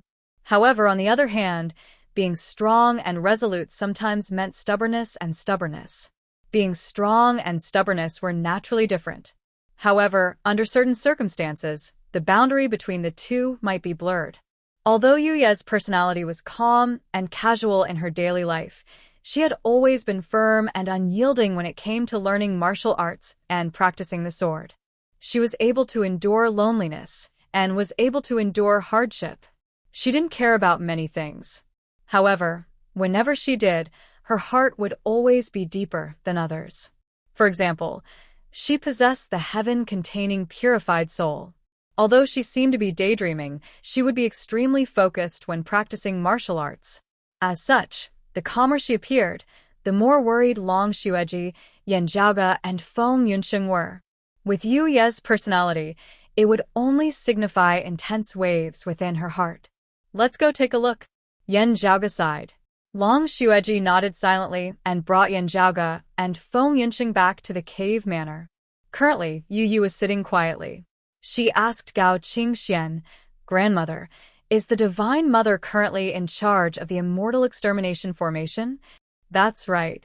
Gao Qingxian answered. The Divine Mother and Cloudy Sky Queen have been taking turns in charge of the Immortal Extermination Formation in exchange for our Taoism's freedom. Yu Yi nodded slightly. When she saw Yan Zhaoge and the others walking in, she said, Junior apprentice brother Yan, thank you for helping me all these years. Don't be so courteous, senior apprentice sister Yu, said Yan Zhaoge softly. Yu Yi looked at him. Grandfather and grandmother have just told me about what happened during these years. They mentioned junior apprentice brother Yan and Yinsheng. Previously, did you too? As she said that, ripples finally appeared within her originally calm gaze. Yes, we met senior apprentice brother Nye. Yan Zhaoge remained silent for a while. However, he still nodded. I've heard from grandfather about how his earlier heaven nascent form would affect his transformation into an extinct devil. Yuya's voice was very soft. How does he look like now? It's hard to tell, Yan Zhaoge explained. With the primordial heart devil and other great devils around, even if there's something special about it, it wouldn't easily reveal itself. He looked at Yu Yi, then at Long Xingquan, Gao Qingxian, Long Xueji, Gao Xuebue, and the others. He pondered and said, actually, I was just talking to Yinsheng about how we could interact with the 9 underworlds and probe them. Oh. Yu Ye's eyes suddenly lit up. The expressions of Gao Qingxian, Long Xingquan, and the others immediately turned solemn. While observing Yu Yi, Yan Zhaoge briefly discussed his plans.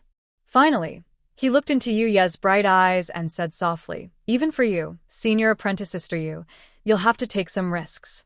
If you really come into contact with him, you'll be facing a grand heavenly realm devil lord. The so-called risk did not mean that Nye Jingshan might hurt her. Instead, she might face the bewitchment of a demon sovereign. The slightest flaw in her mind might be magnified. I understand. Yu Yi took a deep breath and slowly said, if I'm not prepared, I won't go. She turned her head and looked at Feng Yunsheng. Only, I feel bad asking Yunsheng to bear the risk for me. Don't worry, senior apprentice sister Yu. Feng Yunsheng smiled. Between the 9 underworlds and me, it's still uncertain who's riskier. Instead, the other party might not agree to it. Yu Yi let out a long sigh and closed her eyes, calming her emotions. Once you're prepared, we'll contact the 9 underworlds. Yan Zhaoge nodded and said. The other party had just woken up. After receiving so much information, she needed time to analyze it. Yan Zhaoge then took his leave. Long Xingquan, Gao Xuebue, and Long Xueji left with Yan Zhaoge and Feng Yunsheng, leaving only Gao Qingxian to look after her granddaughter. After exiting, they looked at each other and let out a sigh. Although senior apprentice sister Yu is willing, I, Yan Zhaoge, only hope that senior apprentice brother Nye can repent. I might have acted rashly, so please forgive me.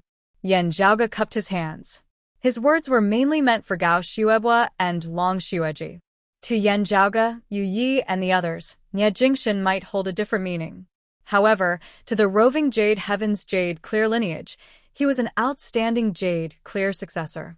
No matter what, Yu Yi was still their blood relative. Nye Jingshan saved Yu Yi and fell into darkness to save her. Naturally, Gao Qingxian and the others would be grateful for this. It wasn't a problem for them to return the favor. However, they wouldn't be willing to risk their lives to return the favor after saving Yu Yi. Nye Jingshan and Long Xingquan could be considered as fellow disciples. However, Gao Qingxian and her son weren't on the same level. Not to mention, there was still the matter regarding the Vine Sovereign Li Ying. Only, due to Nye Jingshan and Yu Yi, the relationship between them became even messier. What are you saying, Zhaoge? We're all responsible for little friend Nye's matter. Gao Xuebue sighed and said, now, we can only hope for the best. Yan Zhaoge nodded silently. After bidding farewell to Long Xingquan and the others, they left the roving Jade Heavens, leaving Crimson Brightness and Yang Heaven. The couple headed towards the Grand Peace Royal Cliff Heaven. There, Suo Mingzhong was still purifying the Green Lotus flag. Most of the impurities on the flag had already been cleansed, and it was about to regain its luster. However, the last bit of impurities remained, the more stubborn they were. If they wanted to cleanse it completely, they would have to spend more time and effort. Yan Zhaoge wasn't in a hurry. He chatted with Suo Mingzhang about his plans to deal with the 9 underworlds. Although he didn't plan on using brute force, Taoism would have to request Suo Mingzhang's help if they were to fight against the 9 underworlds. Suo Mingzhang's suppression towards the Wood Devil, also known as the Shadow Devil, was at its pinnacle. In the past, when Suo Mingzhang had just ascended to the grand heavenly realm, the Shadow Devil could only flee. Facing the current Suo Mingzhang, the Shadow Devil wasn't any different from a grand virtual realm devil monarch. If Suo Mingzhang didn't make a move, and the Immortal Extermination Formation didn't slash down, other Taoism bigwigs wouldn't be able to do anything to the Shadow Devil. After all, the legend of this great devil becoming stronger upon encountering strong opponents wasn't a lie. In the past, he had even transformed into the head of Taoism's 4 imperials, the Purple Tenuity Emperor.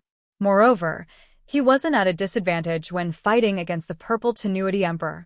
However, if he encountered an opponent that could restrain his transformation, the Shadow Devil would be in an extremely awkward situation. After hearing Yan Zhaoge's words, Suo Mingzhang agreed, without any objections. After bidding farewell to Suo Mingzhang, Yan Zhaoge and Feng Yunsheng left the Grand Peace Royal Cliff Heaven and headed towards another universe, the Everlasting Cloud Vow. Yan Zhaoge used another sea calming pearl to establish a universe.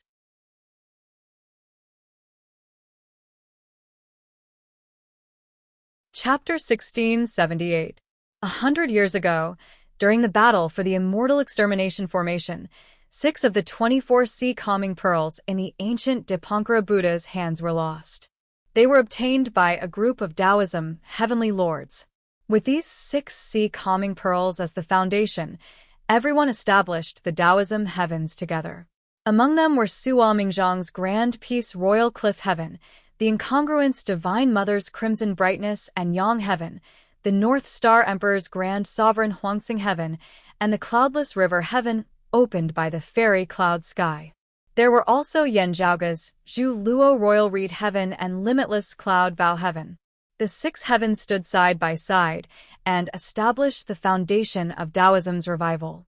Other than Suo Mingzhang's Grand Peace Royal Cliff Heaven and Yan Zhaoge's newly established Limitless Cloud Vow Heaven, the other 4 heavens had many people living there. When the Taoism heavenly lords established their new cave manor, they also used it as the foundation to nurture the new generation of Taoism. Other than Zhu Luo Royal Reed Heaven, Crimson Brightness, and Yang Heaven, the North Star Emperor's Grand Sovereign Huangxing Heaven and the Cloudless River Heaven opened by the fairy cloud sky were only at the initial scale. However, to the Taoism people, the external environment was relatively stable and safe. As time passed, the various heavens would become more prosperous. Yan Zhaoge had his own plans and thoughts regarding the Limitless Cloud Vow Heaven. However, he had to wait for a while and delay the original plan. After true deity Tai brought Neza back, Yan Zhaoge settled him in the newly established and temporarily empty Limitless Cloud Vow Heaven. In this relatively stable environment, true deity Tai constantly tried to refine Neza's vicious nature. This was a relatively long process, and he couldn't rush it. Yan Zhaoge entered the Limitless Cloud Vow Heaven and checked on Neza's situation again. Overall, the situation was not bad. Under true deity Tai's efforts, Neza's vicious aura was constantly being eliminated. The day of recovery was just around the corner. We still have to be wary of the primordial heart devil. After hearing true deity Tai's words, Yan Zhaoge said solemnly, "Among the 6 extinct devils, the primordial heart devil is the most difficult to deal with." Yan Zhaoge didn't take true deity Tai's warning seriously. Long before the Great Calamity, the Taoism bigwigs, the Tai's spiritual master included, especially the Jade Clear lineage's direct lineage experts, had once fought a great battle against the 9 underworlds. Although the Great Freedom Heavenly Demon didn't participate in that battle, the 9 underworld demonic Tao sent a large number of top-notch experts to fight. At that time, the primordial heart devil, who was uninjured and in peak condition, would also be included.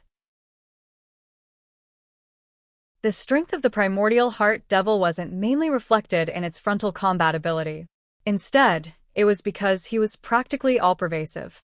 At every moment, he was prying into the hearts of all living beings, and it was impossible to guard against him. Under his management, the Nine Nether diverted her attention to guard against the opponents of the other factions while fighting with perfected Tai and the other mighty figures of the Dao sect. Furthermore, because it was both real and illusory, most of the techniques in the world could not truly harm the primordial heart devil. In that battle back then, if Yun Zhongzi, who had mastered the origin heavenly scripture, had not participated in the battle, the people of the Dao sect might not have been able to severely injure the primordial heart devil.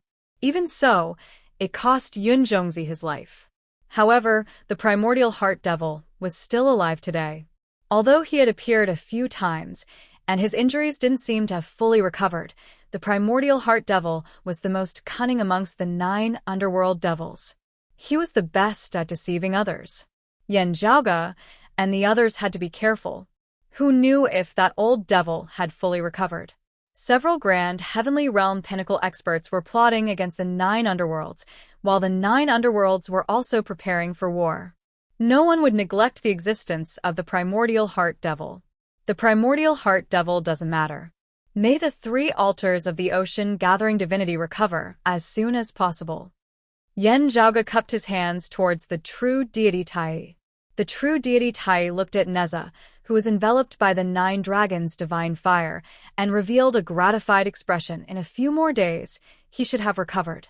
He might even make it in time for your negotiation with the 9 underworlds. That's for the best. Yan Zhaoge nodded.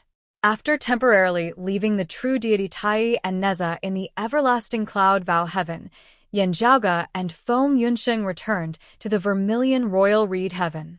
Everyone on the broad Creed Mountain let out a long sigh of relief after receiving the news of Yu Ye's awakening.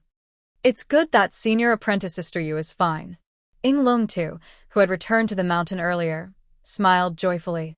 She could have awakened long ago. Only, we didn't want her to leave any future troubles behind. That's why we use treasures like the soul-killing jade and blood-cord stone marrow. Yan Zhaoge smiled. Everyone has been working hard for the past few years. However, if it weren't for junior apprentice brothering, we might not have been able to welcome the true deity Tai and the 3 altars' great divinities back. Ying Lung smiled. Senior apprentice Sister Yu is blessed by the heavens.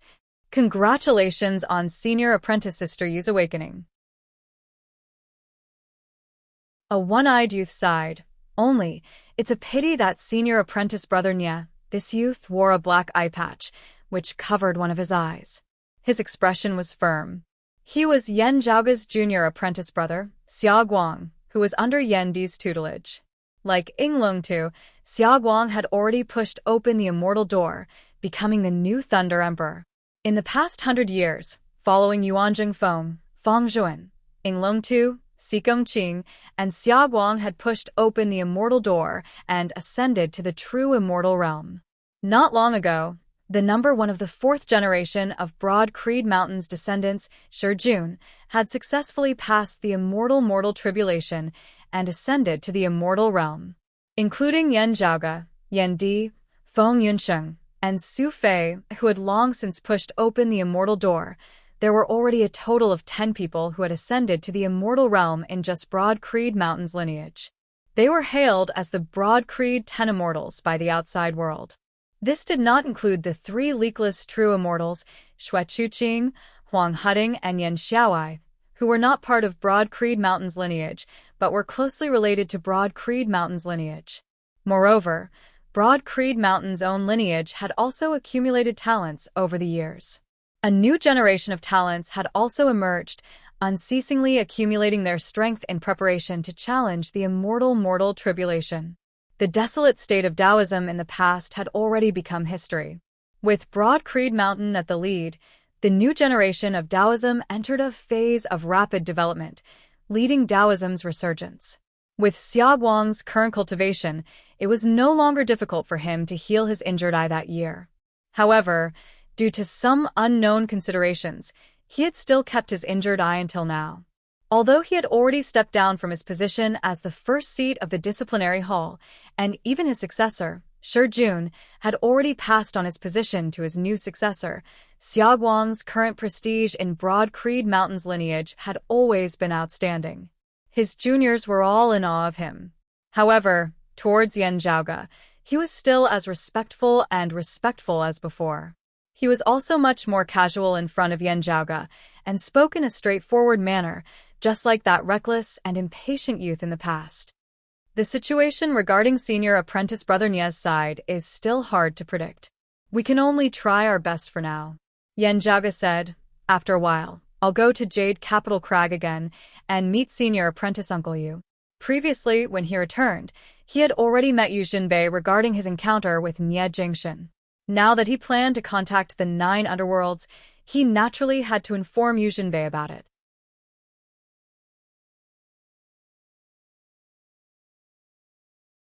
Chapter 1679.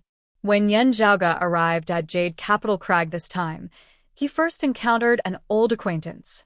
Golden Court Mountain's Chao Jie's disciple, Shadow Mountain Sword King Long Hanhua, also happened to be a guest at Jade Capital Crag. Upon seeing Yan Zhaoge, Long Hanhua said happily, I've received news that Yu Yi is finally fine. That's right, Yan Zhaoge similarly nodded gratifyingly. Long Hanhua was Long Xueji's son, while Yu Ye's mother, Long Xuening, was his paternal aunt. He and Yu Yi were cousins. In the past, Long Hanhua had assumed the name of Lin Hanhua and returned to the world beyond worlds in place of his father Long Xueji and grandfather Long Xingquan, entering Chao Jie's lineage. Afterwards, his identity had been exposed, and the enmity between the world beyond worlds and the roving Jade Heavens had been rather deep, as Long Hanhua had been forced to leave the world beyond worlds. Although Long Hanhua's family background was profound, he had always respected his master, Chao Jie and Golden Court Mountain. As time passed and the situation changed, he was able to return to Chao Jie's tutelage. Over the years, Long Hanhua had been cultivating on Golden Court Mountain, only occasionally returning to Crimson Light and Yang Heaven to visit his relatives in roving Jade Heaven. Because of Long Xingquan, Long Hanhua often visited the Jade Capital Crag when he was in the sky beyond heaven. He was on good terms with Wang Pu and the others. Currently, Long Xingquan had yet to push open the immortal door and was still in the mortal exalt realm. This was related to the fact that he had always been concealing his edge and nurturing his sword. From this aspect, the path he walked was completely different from his father, Long Xueji. Instead, he followed the path of his eldest uncle, Gao Xuebua. His niece, Gao Xuebua's granddaughter, Gao Qing, was also similar. Long Hanhua's state of mind was very calm. He was neither arrogant nor rash, even though Golden Court Mountain had just produced a new true immortal emperor not long ago. Chao Jie's final disciple, Long Hanhua's junior apprentice brother, Tang Yonghao, who had once hailed from the 8 Extremities World's Sacred Sun clan, had painstakingly cultivated unceasingly, his radiance growing increasingly dazzling as he surpassed countless seniors of his generation, successfully pushing open the door to immortality. In the past few years, the Broad Creed Mountain was almost the only major power in the sky beyond skies. Following closely behind were Jade Capital Crag and ingenious Flying Peak's Red Lotus Cliff. Below them was Golden Court Mountain, which had 2 perfected immortals and stood out as one of the top powers. Recently, its reputation had even gradually overshadowed that of Jade Sky Peak's Cold Wave Monastery, which had been keeping a low profile for many years. While Long Hanhua seemed to have been surpassed by Tang Yonghao, those who were familiar with the prime clear lineages, Sheath Edge and Nurture Sword secret arts all knew that he was currently laying low for the sake of accumulating strength for the future. Speaking of Tang Yonghao, Yan Zhaoge thought of Mengwan. Born of the Sacred Sun clan of the 8 Extremities world that year, Mengwan had pushed open the door to immortality and ascended to the immortal realm earlier than Tang Yonghao. Broad Creed Mountain's former nemesis in the lower worlds had now produced 2 immortal realm martial practitioners. Of course, it was ingenious Flying Peak and Golden Court Mountain that made them who they were today.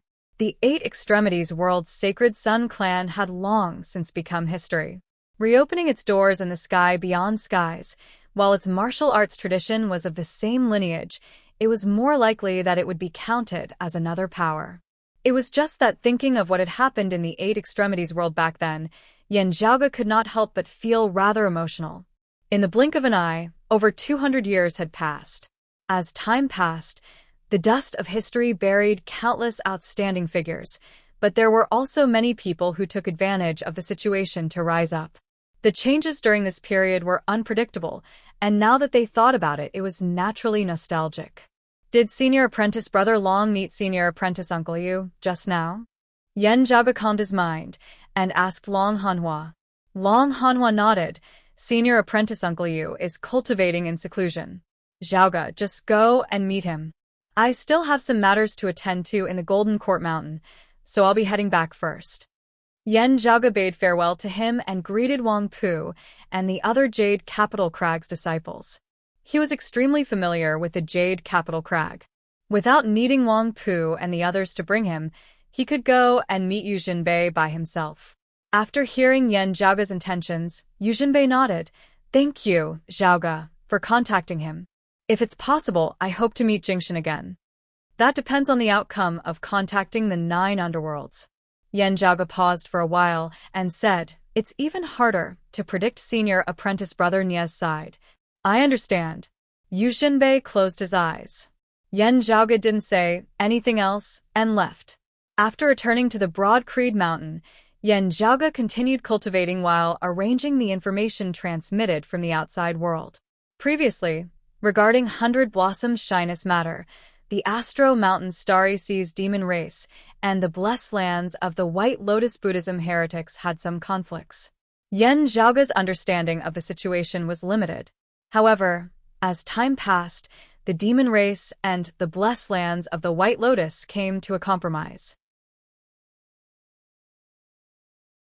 100 Blossom Shyness was enlightened by the blessed lands of the White Lotus Buddhism heretics and converted to the future Buddha. Her treasured lights imbued with faith power transformed into Buddha lights imbued with faith power, freeing her from the immortal court heretics. This time, the blessed lands of the White Lotus was prepared. They were wary of the peculiarities within 100 Blossom Shyness soul and didn't give the immortal court and the immeasurable heavenly lord the chance to cause trouble. Although 100 Blossom Shyness converted to the future Buddha, she didn't enter the blessed lands of the White Lotus. Instead, she was brought back to the demon race's Astro Mountain Starry Sea by the Kuei Wood Wolf. Now that the blessed lands of the White Lotus and the immortal court were in a heated war, she didn't need to participate in it. However, the blessed lands of the White Lotus might be happy to see her converting to the future Buddha and entering the Astro Mountain Starry Sea. As for how she would interact with the Kuei Wood Wolf without any memories, Yan Zhaoge didn't know. However, the Kuei Wood Wolf situation in the Astro Mountain Starry Sea wouldn't be the same as before. The other demon race experts didn't understand how much he valued 100 Blossom Shyness. For this woman, causing a series of troubles was undoubtedly something that others despised. After 100 Blossom Shyness converted to the blessed lands of the White Lotus, she was brought to the Astro Mountain Starry Sea by the Kuei Wood Wolf. Out of vigilance, the other great demons would naturally distance themselves from her. While the Astro Mountain Starry Sea and the blessed lands of the White Lotus were in an alliance, they weren't as close as a family. The Kuei Wood Wolf might have expected this, or he might not have. As for how he felt about it, only he himself knew. In the following days, the yellow-robed great sage would return to his previous low-profile manner. At the very least, it would be like that for a period of time. Yan Zhaoge didn't mind it. The foreshadowing had already been done. No matter what the Kuei Wood Wolf planned to do next, he wouldn't make things difficult for the orthodox Taoism successors. After some time, news came from the roving Jade Heavens. Yi expressed that she was already mentally prepared and hoped to meet Nie Jingshan. As such, Yan Zhaoge and Feng Yunsheng went to the Crimson Light and Yang Heaven to meet Yi. After discussing with Gao Qingxian and the others, Feng Yunsheng contacted the 9 underworlds. Feng Yunxing's connection with the 9 underworlds had never been completely severed. Only, it had always been within her control. Normally, it would be isolated. Now that there was a need, as long as she relaxed some of her previous restraints, she could directly contact the 9 underworlds. The target of contact was the primordial heart devil. Out of Taoism's expectations, after a slight hesitation, the 9 underworlds' devilish Tao agreed to Yan Zhaoge's suggestion and agreed to contact the two sides.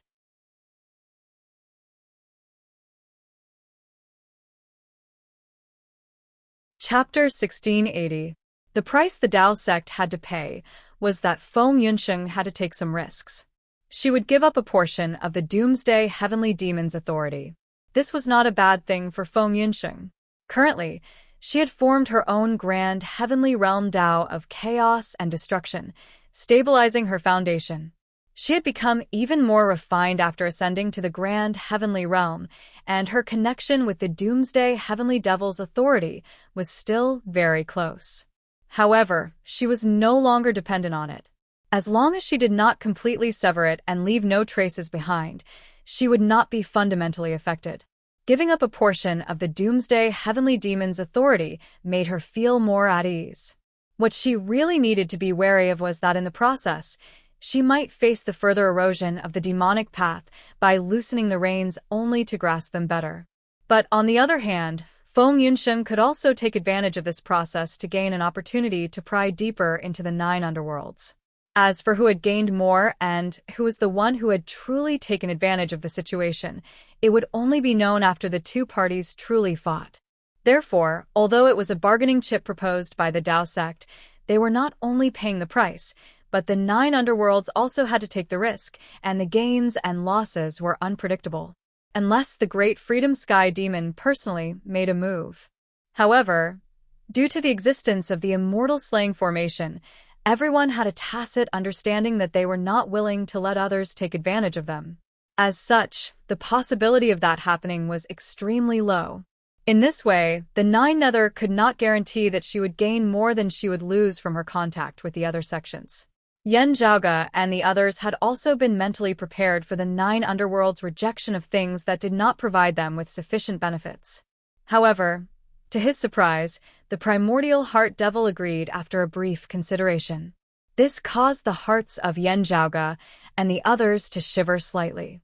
If it wasn't a bluff, it meant that the situation on Ye Jingxin's side wasn't optimistic. That was why 9 Nether's side was so fearless. At least they had the confidence to ensure that nothing would go wrong on Ye Jingxin's side.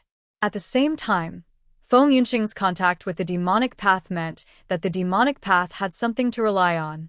Or in other words, even if he couldn't corrupt Feng Yunxing, it was very important for him to take back a portion of the Doomsday Heavenly Demon's authority from Feng Yunxing.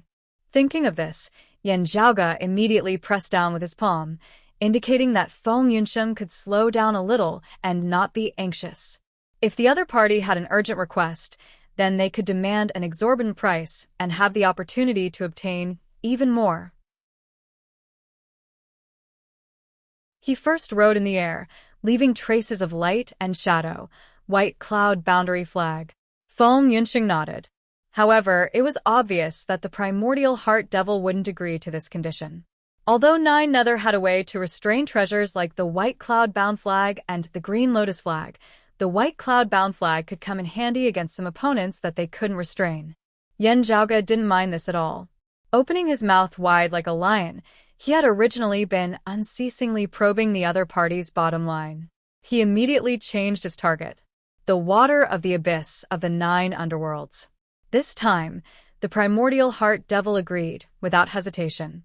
The white cloud-bound flag was indeed afraid of the seawater of the 9 underworlds' demon sea abyss.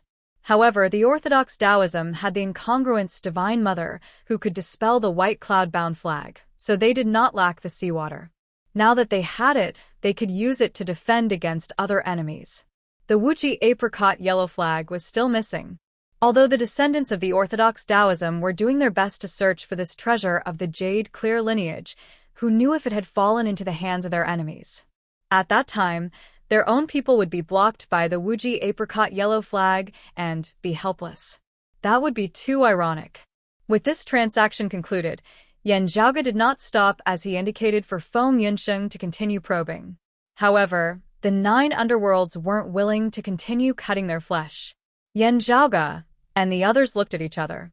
Then, they all nodded towards Feng Yunsheng. In the end, they still had to contend for the Doomsday Heavenly Devil's authority against Feng Yunsheng. Although they had to give up a portion of the Doomsday Heavenly Devil's authority to the 9 underworlds, it would depend on both sides' capabilities. The current situation was no longer the same as before. The Orthodox Taoism had enough confidence to face the 9 underworld challenge. At most, everyone would just have to rely on their own capabilities. Feng Yunsheng's expression was calm as well. She set a date with the primordial heart devil. If that's the case, we'll meet again. Fellow Taoists, we'll meet again later, said the primordial heart devil quietly. After Feng Yunsheng severed the connection with the 9 underworlds, she looked towards the others. Contact Senior Suo and the incongruence, Divine Mother. Let's make some preparations. Yan Zhaoge said, inform Taoist Yang and the others as well. Everyone nodded and went their separate ways. Yan Zhaoge held Feng Yunsheng's hand and looked into her eyes. Feng Yunsheng smiled and shook her head, indicating that she was fine. We still have to be wary of the vast freedom Heavenly Devil personally joining the fray. Although the possibility of that happening is extremely low, said Yan Zhaoge, if it isn't the vast freedom Heavenly Devil, it would most likely be the primordial heart devil or senior apprentice brother Nya. Feng Yunsheng blinked. Could it be senior apprentice brother Nya? That's why the 9 underworlds agreed so readily? Yan Zhaoge stroked his lower chin. If it really is senior apprentice brother Nya, I'll give the 9 underworlds a surprise. Still, I'm afraid that they won't do that. Oh. Feng Yunsheng raised her brows and turned to look at Yan Zhaoge. Yan Zhaoge smiled. When I asked you to bid against them for the white cloud-bounded flag, it wasn't just a bid. Your goal was the seawater of the 9 underworlds' devilish sea abyss? Feng Yunsheng pondered. That's right. Yan Zhaoge nodded. Also, your true goal in wanting the seawater of the 9 underworlds' devilish sea abyss was not for the white cloud-bounded flag, the yin-yang apricot yellow flag, or the green lotus flag, but for something else? Feng Yunsheng understood. You first asked for the white cloud-bounded flag, and then the seawater. Not only was it a negotiation tactic, it was actually also to mislead the 9 underworlds' devils, causing them to misjudge the purpose of the seawater you obtained? Yan Zhaoge nodded, smiling. Precisely so. Still, I don't know what you're up to this time. Feng Yunsheng shook her head, sighing. Still, this way, when we really meet, we'll have to first obtain the seawater of the 9 underworlds' devilish sea abyss. It's just that when we really get there and time is tight, will you be able to immediately put it to use? There's indeed not enough time for greater use, needing time to prepare. Still, a small use can still be put to use on the spot. Yan Zhaoge lightly rubbed his temples. Feng Yunsheng said, the 9 underworlds helped the demon race last time. There might be other powers interfering in this matter between us and the demon race. While it had been a prearranged deal, the smell of gunpowder in the transaction itself was rather sufficient. It was not impossible for it to turn into a full-blown war in the end. Unless it was absolutely necessary, Taoism and the 9 underworlds would not really start a war, giving other powers a chance to profit from it. However, the situation was ever-changing, and the results hard to predict. Many things had to be guarded against. The 9 underworlds must have also benefited from the demon race that time, Yan Zhaoge muttered. It is most likely related to the devilish fire seed that Taoist Luya possesses.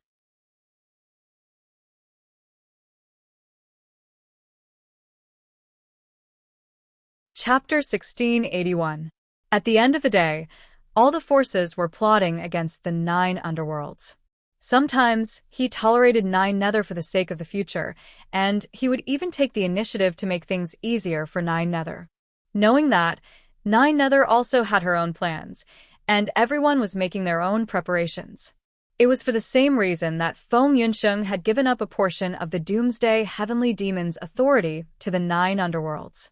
Otherwise, if all the forces joined forces to seal the 9 underworlds, even if they didn't besiege it, they could still turn the 9 underworlds into a pool of stagnant water.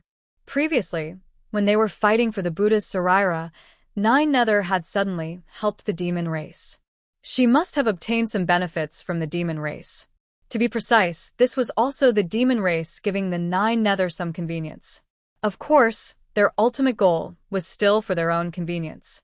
At the moment, everyone was taking what they needed from the transaction. The demon race could gain some benefits immediately, but on a deeper level, they were still planning for a longer period of time. What Yan Zhaoge and the others were doing now was somewhat similar to this. To a certain extent, the moment the 9 underworlds agreed to the trade, it was no longer a matter between Yu Yi and Nie Jingshan. Instead, it was a matter between the entire Taoism and the 9 underworlds. In fact, other forces might even be involved, which would affect the overall situation in the future. After the discussion, everyone began to contact their own people. The first person he contacted was the incongruence Divine Mother, who was currently in charge of the Immortal Extermination Formation. The incongruence Divine Mother had no objections. She and the Immortal Extermination Formation fused with the void, as if they were hovering above the heavens. Previously, she had been paying more attention to the battle between the Immortal Court and the blessed lands of the White Lotus. Now, she shifted her attention towards the 9 underworlds. The formless changes were hard for others to sense, but as a Tao realm almighty, the great freedom heavenly demon would definitely sense it. Yang Jian also received the same notification. Although he did not return, he sent a message back saying that he would pay attention to the matter. Perhaps he wouldn't personally participate in the transaction and confrontation between the Tao sect and the 9 underworlds, but Yang Jian would naturally pay attention to the movements of the demon race, the Western Pure Land, and the other forces to prevent others from benefiting from it. The news was also sent to the great Taoist master Xian Du in the Tishita Palace. The other party would also pay attention to it. On the other side, Sua Mingzhong sealed the Great Peace Imperial Cliff Heaven and went out. Having come out this time, he had also brought the cleansed green lotus flag with him, returning it to Yan Zhaoge. While facing the 9 underworlds, the green lotus flag would most likely not be of much use. Yan Zhaoge still happily accepted such a precious treasure. After everyone finished packing up, Yan Zhaoge let out a sigh of relief as he looked at Yu Yi and Yu Jinbei's calm expressions. Let's go. The group left the Tao heavens and traversed through the endless void. For Feng Zai and the others, they didn't need to look for him. It might be difficult for martial practitioners with lower cultivation bases to find it. However, Yan Zhaoge and the others soon arrived at the land of Tranquil Stream. With the cultivation bases of Yan Zhaoge, Feng Yunsheng, and Sua Mingzhong, it was not impossible for them to break through the 9 underworlds' devilish qi that was corroding space. However, there was no need for them to do so now. Standing on the pitch-black territory, Yi didn't appear to be daydreaming like she usually did. Instead, her expression was focused, and her eyes were brimming with vigor. On the contrary, as Yan Zhaoge surveyed the surrounding tranquil stream, his gaze was unfocused, as if his mind was wandering.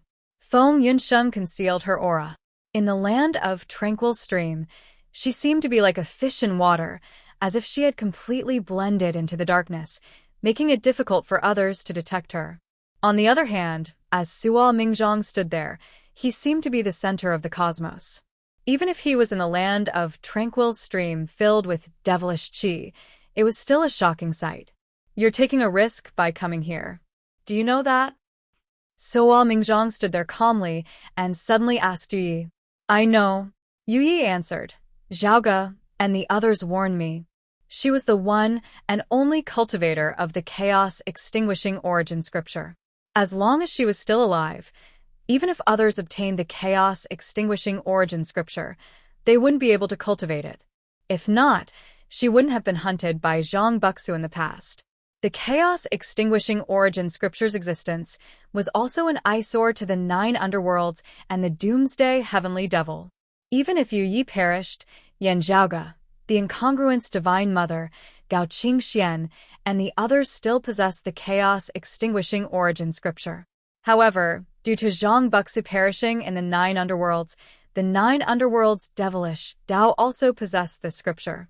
If they were to be careless, the 9 underworlds' devilish Tao might take the initiative and suppress the cultivator's cultivation to a lower level, which would make it easier to deal with them later. They had to guard against this. As such, Yan Zhaoge and Feng Yinsheng had warned Yu Yi from the very beginning. Other than Feng Yinsheng, Yu Yi was also bearing some risks in coming here.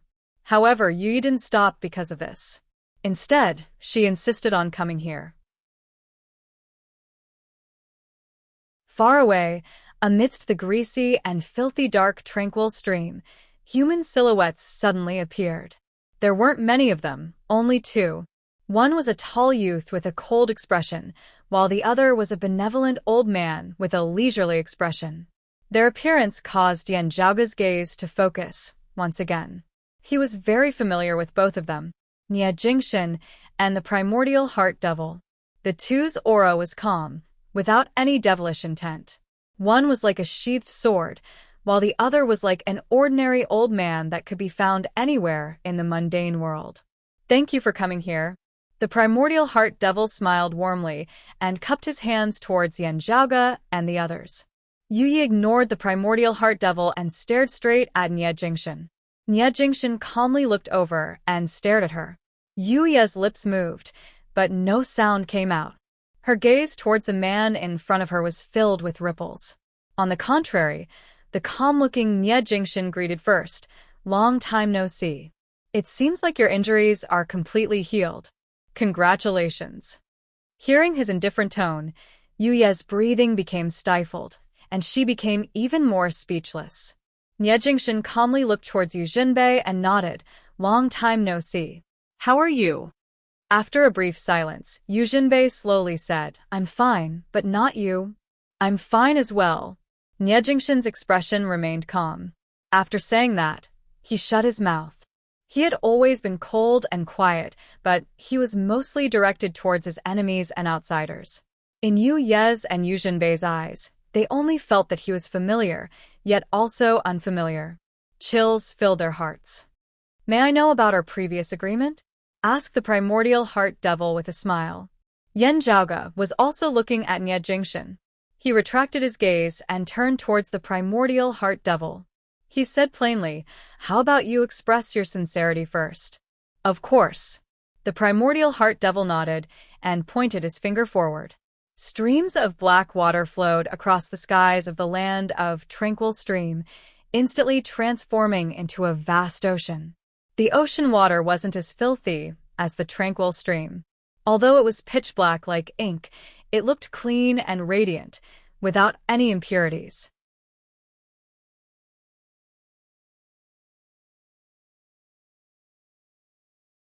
Chapter 1682. Although the water was clear and without any ripples, it originated from the 9 underworlds' core, the devilish sea. It was the dirtiest thing under the heavens, surpassing even the surging blood river and the filthy soil. Treasures like the green lotus flag and the white cloud boundary flag excelled in defense. However, they couldn't withstand the seawater's contamination. Even the 9 underworlds' devils didn't dare to approach the devilish sea's abyss. The seawater was right in front of them. To many people, using a container to store it was a serious problem. However, it wasn't a problem for Taoism's people. Suo Mingzhong opened his palm, and specks of starlight shone on his palm. As the radiance expanded, it enveloped the black seawater. The primordial heart devil smiled and nodded, as expected of Taoist Suo's heaven culmination title. You're flattering me, Suo Mingzhong replied plainly. The primordial heart devil turned to look at Yan Zhaoge and Feng Yinsheng. Now, can we begin? Yinsheng? Yan Zhaoge looked towards Feng Yinsheng. Feng Yinsheng nodded and calmly looked at the primordial heart devil. On the other side, Yu Yi looked at Nie Jingshin with a face filled with worry. Although Yu Jinbei's expression was solemn, his gaze was also fixated on the familiar figure. Nie Jingshin's face remained expressionless. He no longer looked at Yu Yi and Yu Jinbei. Instead, he turned around and entered the darkness, disappearing into the depths of the tranquil stream. Seeing how he didn't have any reluctance to leave, Yu Yi opened her mouth, but no sound came out. A hint of pain appeared within Yuzhenbei's gaze. Yan Zhaoge and Feng Yunsheng squinted their eyes. "Should we keep him here?" asked Suo Mingzhang. He didn't care about the primordial heart devil's presence. "We can't," answered Yan Zhaoge softly, as Nie Jingshan disappeared. If Nie Jingshan didn't stay, forcefully bringing him out of the 9 underworlds would be too difficult. After all, he was a grand heavenly immortal who was an extremely powerful extinct fiend sovereign with extraordinary strength.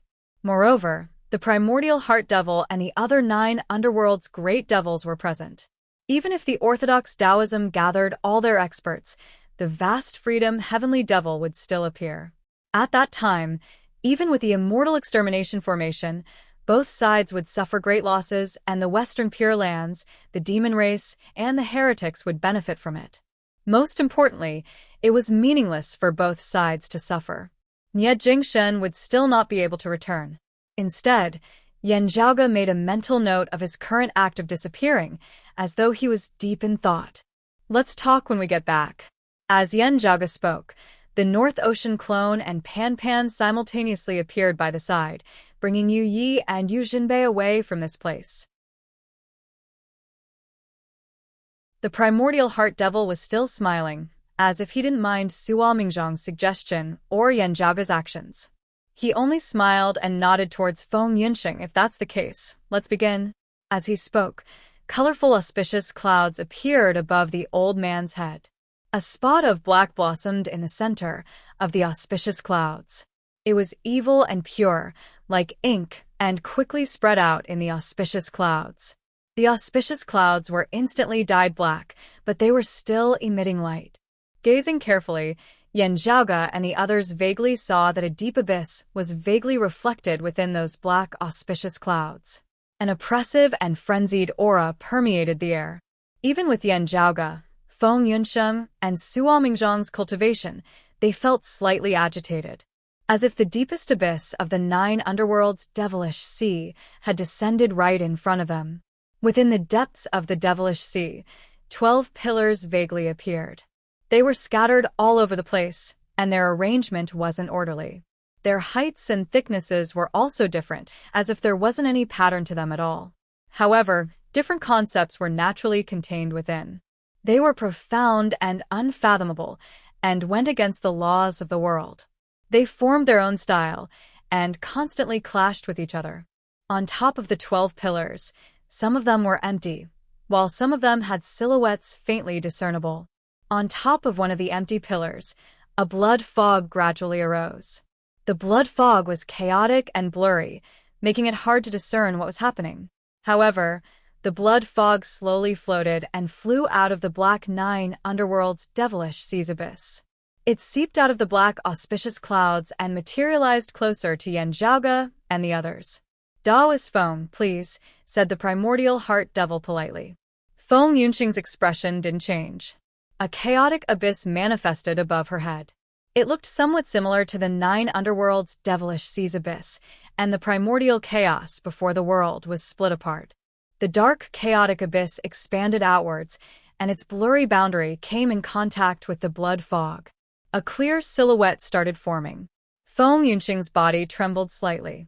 The originally dark and obscure chaos started becoming more and more concrete.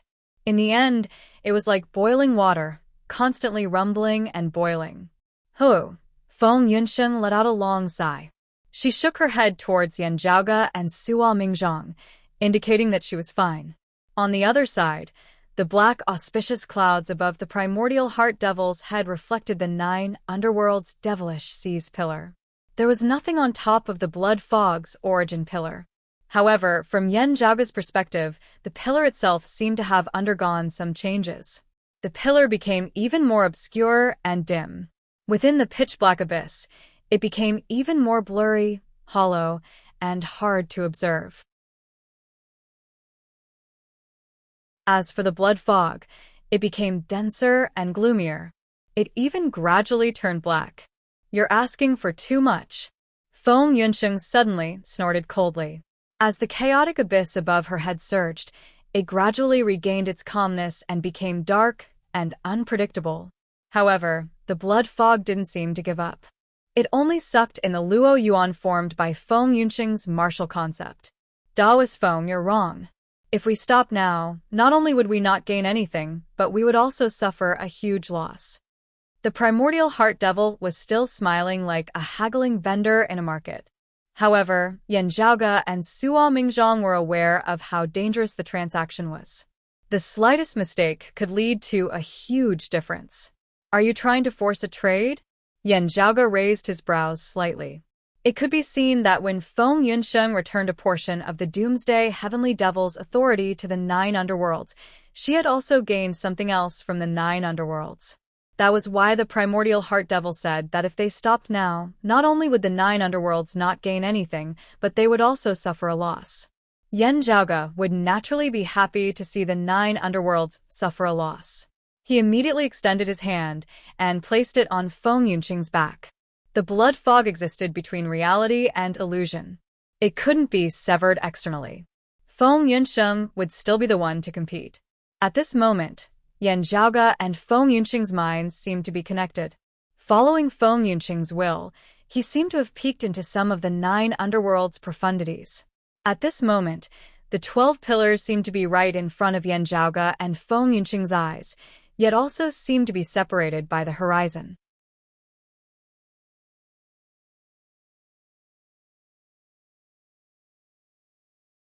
Chapter 1683.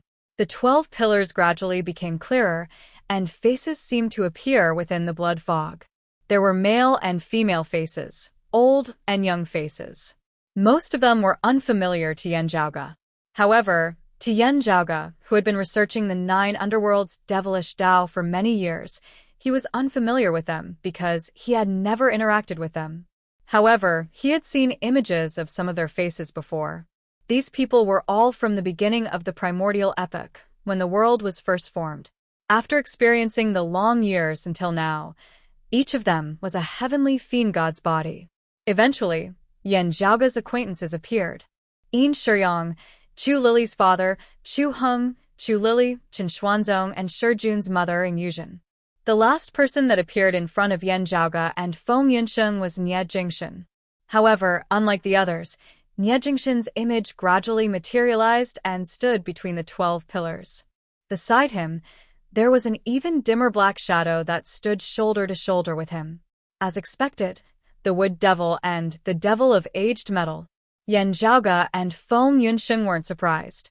The Doomsday Heavenly Devil hadn't truly been born yet.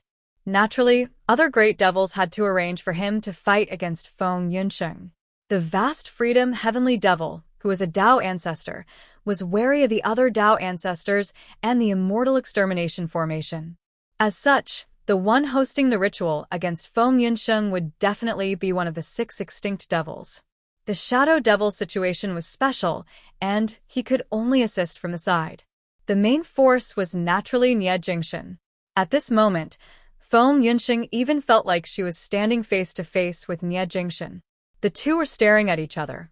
Within the 9 underworlds abyss sea, dark golden sword lights shot into the sky around Nie Jingshan's body. From its ordinary appearance, it instantly became sharp. The vigorous sword lights condensed. At this moment, they were infinitely compressed and lost their sharpness. However, they were still extremely solemn. From a certain perspective, it was similar to Feng Yunqing's Luo Yuan. They were opponents. With the help of the shadow demon from the side, Feng Yunqing also felt that she was alone when they worked together. Fortunately, Yan Zhaoge was facing this threat together with her. However, when Yan Zhaoge moved, the primordial heart devil also moved. This was the reason why Nie Jingshan and the Shadow Devil were the ones in charge of the ritual against Feng Yunsheng and not him, the leader of the 6 great extinct demons. You and your wife have always been straightforward people. Since we've agreed on an exchange beforehand, why are you being so hesitant now? The old man said with a smile. As he spoke, a 5-colored radiance appeared between his eyes. In almost an instant, Yan Zhaoge, Feng Yunsheng, and Suo Mingzhong all vaguely felt impatient, their minds becoming unstable. You must be joking. Of course, we have already agreed on a deal. However, exchanging for more and exchanging for less are two different things. If you want to forcefully buy and sell, aren't you being too greedy? Yan Zhaoge said mildly. Sua Mingzhong snorted coldly and punched the primordial heart devil without saying anything. His fists and palms seemed to be moving together with the entire galaxy. They charged at the primordial heart devil in an overwhelming manner that spanned across the universe and the entire universe. The primordial heart devil smiled and didn't move. He didn't evade, nor did he resist. However, his figure seemed to have become illusory at this moment. He was isolated from everything in this world, and they didn't come into contact with each other. Sua Mingzhong's destructive majestic power lost its target and passed through the primordial heart devil's illusory figure. Sua Mingzhong's punch missed, and he immediately retracted his power. His palm seemed to have pierced through the primordial heart devil's chest and stopped there. The old man in front of him was still standing there with a smile on his face. He's healed. Yan Zhaoge and Feng Yunqing's gaze flickered. The primordial heart devil's abilities were profound. He was neither alive nor dead, and he was everlasting and indestructible.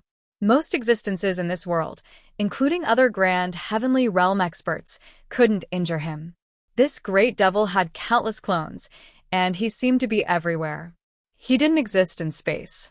Instead, he existed in every sentient life form's heart. Only some could materialize and some couldn't. However, nothing was absolute in this world. There would always be a minority that could truly injure the primordial heart devil. Especially when the primordial heart devil was gravely injured, he was even more vulnerable to attacks. Sua Mingzhong's supreme martial art, all-seeing heaven and earth, had already seen through the principles of illusory and real. During the transformation of illusory and real, even the primordial heart devil couldn't avoid his attacks. Unless the primordial heart devil's injuries were healed, and he returned to his peak state. This old devil was faking it. The smile on the primordial heart devil's face didn't diminish. However, the five-colored radiance in his eyes gradually converged. It was no longer dazzling, and it was no longer colorful. The radiance in his eyes was like the usual sunlight. It was inconspicuous, but it was warm and natural. As soon as this gaze appeared, the pressure in Yan Zhaoge and the others' hearts skyrocketed. They were all perturbed, and distracting thoughts filled their minds. At this moment, Xiao Junwang's figure seemed to be flickering in front of Sua Mingzhong's eyes. As the two interacted with each other, the scenes of the past flashed through their minds. In the end, they parted without saying a word. Who knew that it would be an eternal farewell after this parting? When they met again, she was already gone. Only the Songhua divine tree that bloomed quietly was left in front of them, leaving behind only loneliness. Xiao Junhuang's voice and smile on the Songhua divine tree before her death kept resounding in Sua Mingzhong's heart, lingering for a long time. In the end, the face that appeared in front of Sua Mingzhong was his expressionless self. The face that looked exactly the same as him looked at him calmly and asked, "She's no longer here, and you changed yourself for her. If so, why didn't you compromise back then? She's already dead. What's the point of doing this now? Is it just to make yourself feel better?" Feng Yunqing's heart was also fluctuating. The memories of her life kept appearing in her mind. When she was young, her fate in the 8 extremities world fluctuated greatly. After arriving at the world beyond worlds, she went on a long journey and fell into the 9 underworlds. She narrowly escaped death. Although she was blessed after surviving the calamity, there were still hidden dangers under the blessings. She felt like she was treading on thin ice. Up until today, she was conscientious and diligent. She could be considered to have reached the peak. However, where was the path ahead? There was a face that looked exactly the same as her. With a calm expression, she asked, "Is this the life you want? Revitalize Taoism? That's the ambition of Yan Zhaoge or others. What's your ambition? Is your life's goal now to support your partner? Will you only live for others forever?" Yan Zhaoge didn't know what situation Sua Mingzhong and Feng Yunqing were in, but he guessed that they were in a similar situation. At this moment he was in a trance, and the scene in front of him was also changing.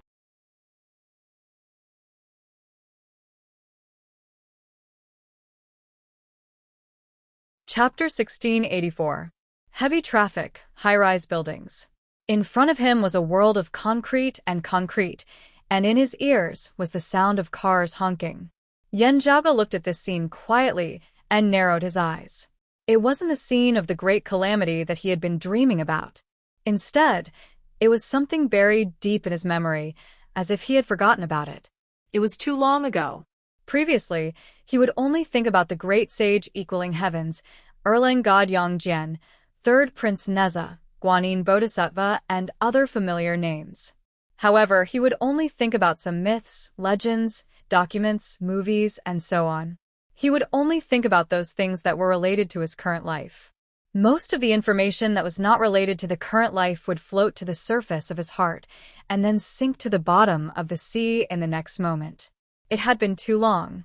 Sometimes, Yanjiaga would subconsciously think that the experience he had in the Heavenly Court's divine palace before the great calamity was his own past.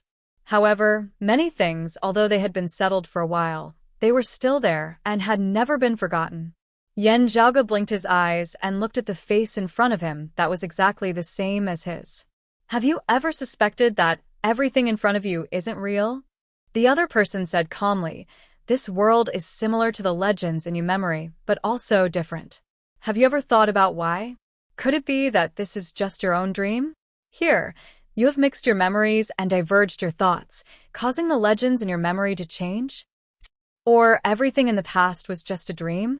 Zhuangsheng dreamt of a butterfly, Zhuangzhou dreamt of a butterfly, and the butterfly dreamt of Zhuangzhou.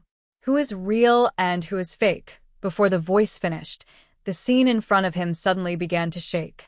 Tall buildings collapsed, the streets were distorted, and the heavens fell and the earth cracked. Everything was like a pile of sand, and began to disintegrate, turning into grains of fine sand. The other him in front of him disappeared. After a slight daze, Yanjiaga regained his senses, and the scene in front of him returned to normal, just like before. He was still standing beside Feng Yunsheng, with one hand on her back. Above Feng Yunsheng's head, a luo yuan condensed, and a blood mist lingered. The source of the blood mist was the old man standing in front of him. The black, auspicious cloud above his head fluctuated, and the scene changed. In front of the old man stood Sua Mingzhang. Sua Mingzhang's palm was still inside the old man's chest. However, the current Sua Mingzhang's entire body was emitting a faint radiance. The radiance condensed into numerous inscriptions. Under the arrangement of the inscriptions, they transformed into layers upon layers of barriers. As they enveloped Sua Mingzhang, they also enveloped Yanjiaga and Feng Yunsheng. The tall, short-haired man stared at the primordial heart devil coldly. The old man sighed. Heaven interception. It lives up to its name. Sua Mingzhang didn't say a word. His entire body was enveloped by a radiance that seemed to separate the world from the outside. It began to expand and move towards the surroundings. Wherever the barrier of light passed through, there would be faint streams of illusory light that were constantly being cut off, isolating the inside from the outside. At this moment, the primordial heart devil's body started to shake like water ripples. During this process, his dreamlike body that did not seem to belong to this world seemed to gradually become solid, allowing the people of this world to truly come into contact with him. Sua Mingzhang's fist, which had penetrated into his chest, was still surging with endless starlight and blazing sun. At this moment, the old man frowned slightly, as if he finally felt uncomfortable. He could feel the scorching heat from Sua Mingzhang's fist, as well as the destructive power contained within. The younger generation will surpass us in time.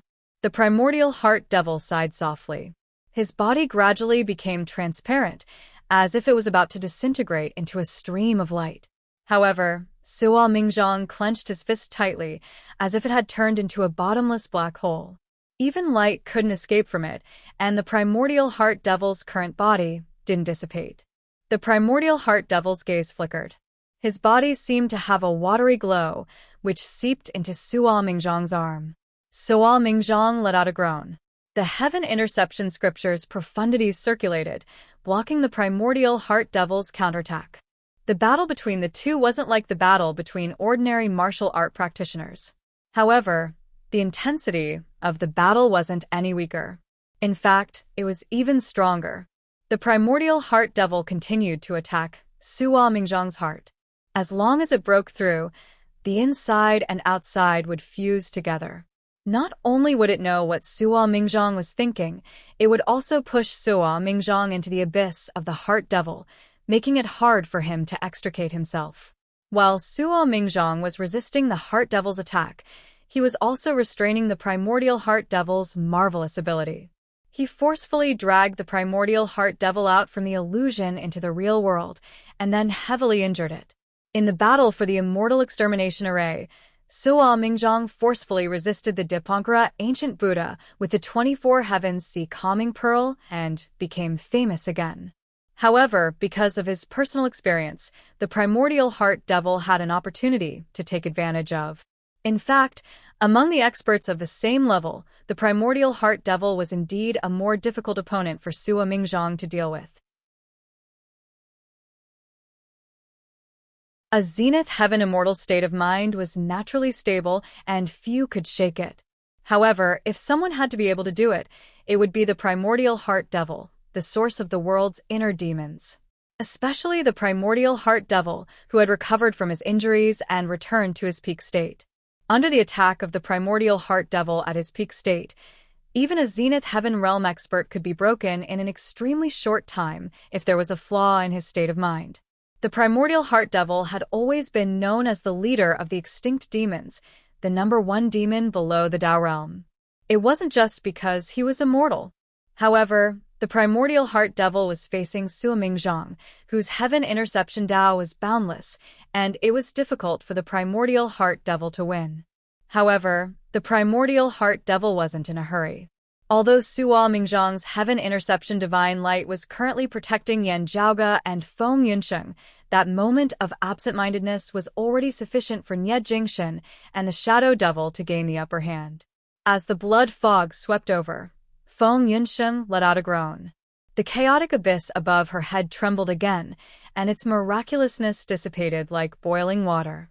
Within the pitch-black auspicious clouds, within the dark sea of the abyss, among the 12 pillars, the pillar that represented the doomsday heavenly devil became more and more illusory, but also more and more ferocious.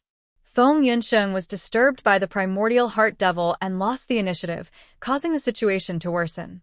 Even if she came back to her senses in time and wanted to stop it, she couldn't stop herself. The Luo Yuan above her head showed signs of disintegration, and the blood fog continued to spread towards her. From the looks of it, it seemed like it wanted to suck her into the 9 underworlds. Yan Zhaoge's palm was pressed against Feng Yunsheng's back, and he naturally understood the changes in the situation. His other hand immediately started drawing in the void and wrote numerous talismans. "Senior Suo," Yan Zhaoge called out softly. From Suo Mingzhang's sleeve, a starlight automatically flew towards Yan Zhaoge.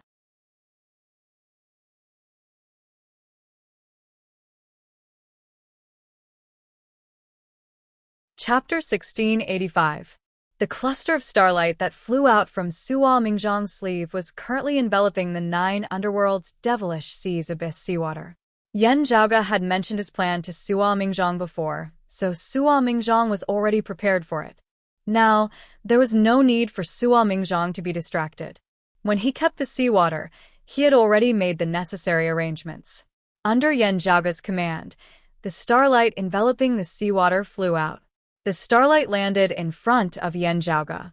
One of Yan Zhaoge's hands was still pressed against Feng Yunsheng's back, while the other hand reached into the starlight. As the radiance circulated, it became slightly dimmer.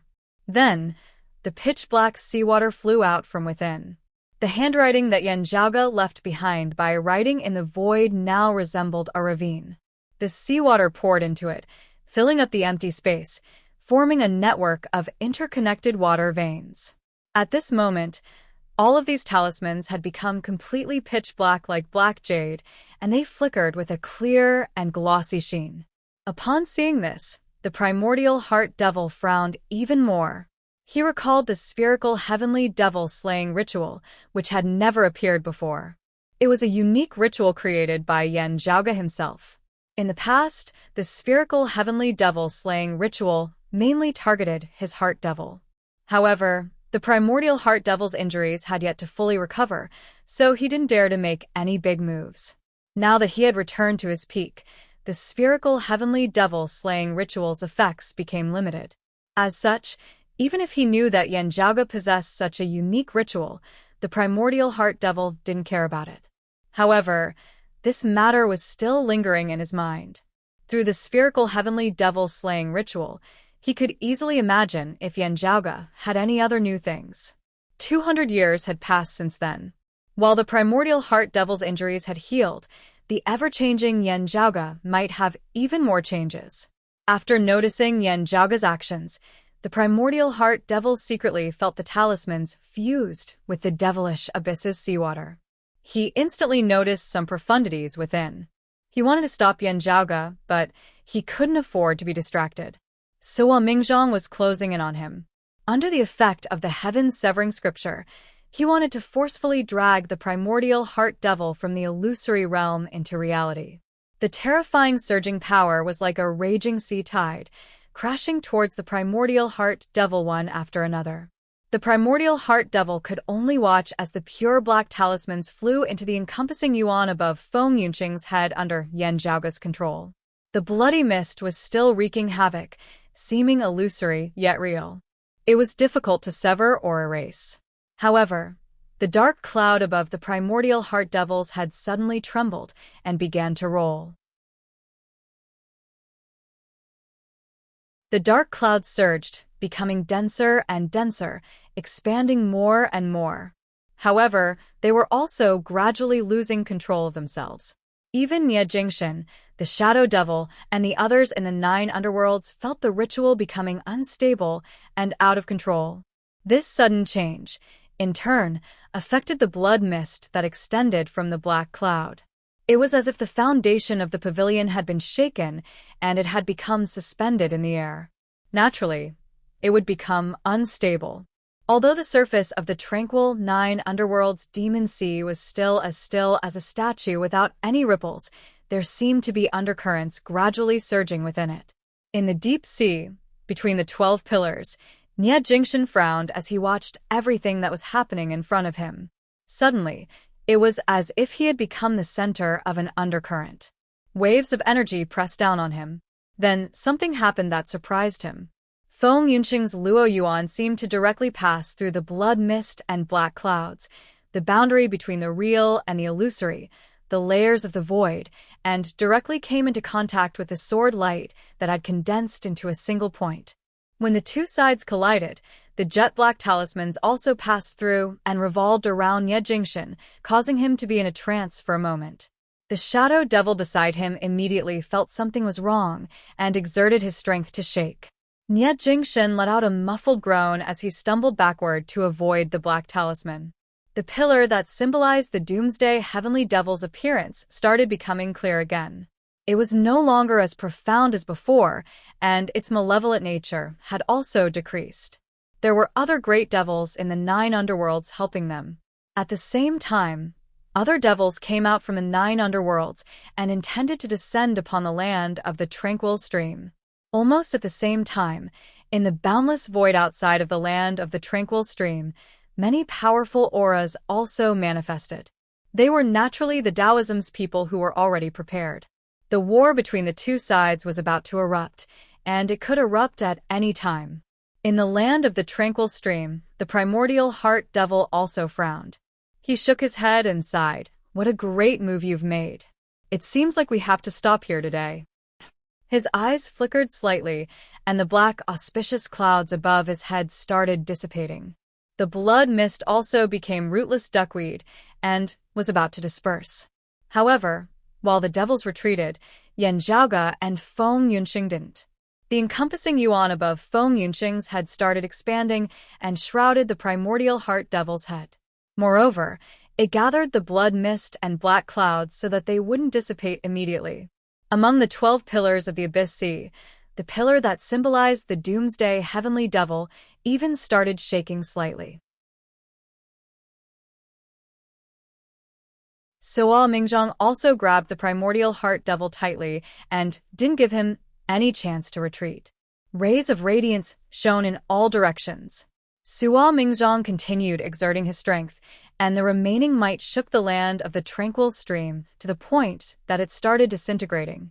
The gloomy filth kept fading away, and the desolate void was restored.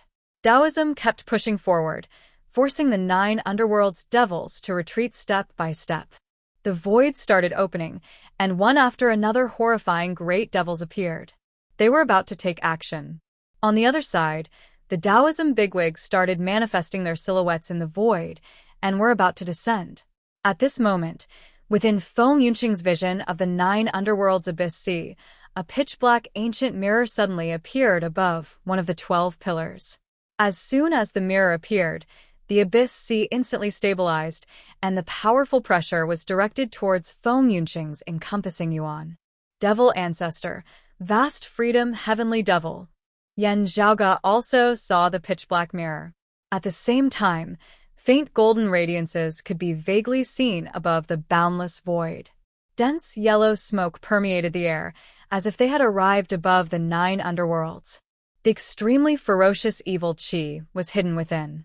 Feng Yunqing let out a long breath, and the encompassing yuan above her head dissipated. She let go of the primordial heart devil's black clouds and blood fog, completely cutting off the connection with the 9 underworlds. Within the 9 underworlds, the black ancient mirror didn't make any other movements and allowed Feng Yunqing to retreat. At the same time, above the 9 underworlds, outside the void, the rumbling yellow dust and golden radiances also disappeared and completely concealed within the void. The primordial heart devil wanted to leave, but Suo Mingjong didn't let him go. He forced the old devil to materialize from illusory, and he had no choice but to take a punch from Suo Mingjong. The other great devils went forward to receive the primordial heart devil and retreated towards the 9 underworlds. I hope we can fight again. Suo Mingjong stared at the primordial heart devil with a cold gaze. The old devil coughed a few times. Perha, he turned his head and looked at Yan Zhaoge deeply. The young heavenly lord is truly capable of making others look at you in a different light. There are only things that we can't think of, but there's nothing you can't do. Yan Zhaoge moved his palm away from Feng Yunqing's back. He looked at the primordial heart devil and said, "Thank you for your praise. Although I admit that I'm not at that level yet, since you've said so, I'll continue to work hard."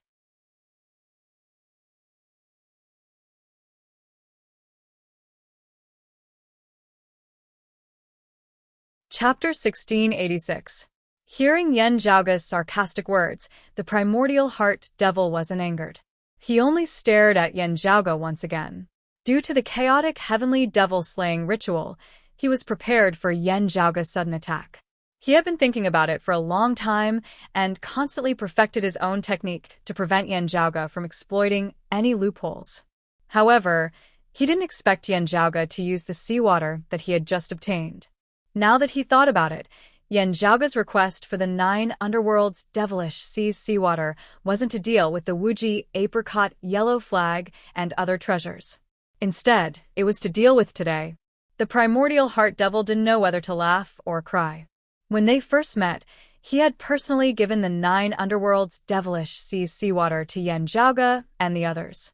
In the end, it was akin to giving aid to the enemy, which helped Feng Yunqing gain an advantage in the previous confrontation. Suo Mingjong even kept the seawater at the start, which served as a diversion. The primordial heart devil wasn't enraged. However, his gaze towards Yan Zhaoge became even more cautious. After his gaze swept past Yan Zhaoge, Feng Yunqing, and Suo Mingjong, the primordial heart devil led the other devils and disappeared within the darkness. Yan Zhaoge and the others didn't chase after them. Instead, they looked towards another direction. From afar, Buddha light and demonic qi were faintly discernible. Although they were wary of each other, most of their attention was placed on Taoism and the 9 underworlds. Seeing that Taoism and the 9 underworlds couldn't continue fighting, the Buddha light and demonic qi gradually dispersed. At the same time, the other Taoism heavenly immortal bigwigs also disappeared and stopped descending. As this concerned the overall situation, Yan Zhaoge and the others would naturally inform everyone about their gains. As a result, the space that had still been surging with winds and clouds a moment ago became empty at this moment, with only Yan Zhaoge and the other 2 remaining. The original land of Tranquil Stream was shattered and no longer existed. Yan Zhaoge looked towards Feng Yunsheng and Sua Mingzhang. Are you all right? I'm fine. Sua Mingzhang raised his right hand, which was still tainted with a layer of watery radiance. The previously transparent and colorless watery light had now become multicolored and overflowing with light and color. However, under Sua Mingzhang's circulation of the heaven-severing scripture, the colorful watery radiance gradually faded and finally disappeared. Feng Yunsheng closed her eyes and remained motionless as she stood stiffly in the void. Her face didn't show any strange or painful expression. It was more like she was in deep thought. After a long time, Feng Yunsheng opened her eyes and nodded to Yan Zhaoge and Sua Mingzhang. I'm fine too. After a brief pause, what she said next was earth-shattering. 9 Nether wants to break the seal that suppresses the primordial heaven devil. Oh? Yan Zhaoge and Sua Mingzhang both narrowed their eyes. Although it had been sealed during the immemorial epoch and had never reappeared, the existence of the primordial heavenly demon still made everyone wary. He was the true leader of the fiendish Tao, the source, the ancestor, the number 1 existence among the 12 devilish gods and fiends, the first ancestral fiend, the leader of all fiends. His original title should have been Primordial Demon. It was only after he was defeated by the Taoism's Jade Clear Grand Master, the primordial heavenly lord of primordial beginning, that he changed his name to Primordial Heavenly Devil. Even so, this number 1 Grand Master of the fiendish Tao was extremely powerful. Even after thousands of years, he was still feared and praised by everyone. Although he had been suppressed by the Primordial Heavenly Lord until now, it was mostly due to him being defeated in the battle for the title of Primordial Beginning. As the victor, the Primordial Heavenly Lord naturally suppressed the Primordial Heavenly Devil. Otherwise, as fellow Tao Realm bigwigs, even if the victor could be determined, how could he be suppressed for so long? After the Primordial Heavenly Lord's transcendence, the difficulty of the Primordial Heavenly Devil regaining his freedom increased. Unlike the great sage equaling heavens who was suppressed by the Tathagata Buddha, everyone was wary of the Tathagata Buddha. With how important the primordial heavenly devil was to the fiendish Tao, the 9 underworld's devils would naturally try to help him break the seal regardless of the consequences. Although the fiendish Tao was often suppressed, there was still the vast freedom heavenly devil. However, breaking the seal of the primordial heavenly lord wasn't solely based on one's strength. There were other considerations as well. I see.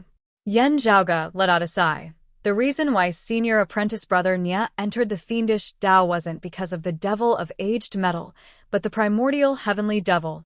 Sua Mingzhang raised his brows. Earlier heaven nascent form? Yan Zhaoge nodded. The earlier heaven nascent form isn't inferior to later heaven. It's the beginning of all things, and it coincides with the primordial peerless form.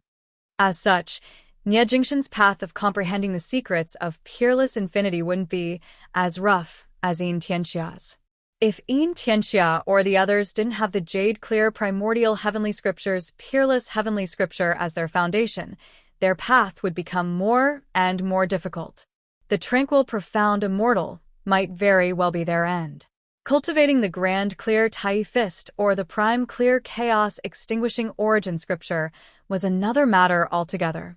While the principles were the same, it was a different path, which was equivalent to changing one's foundation.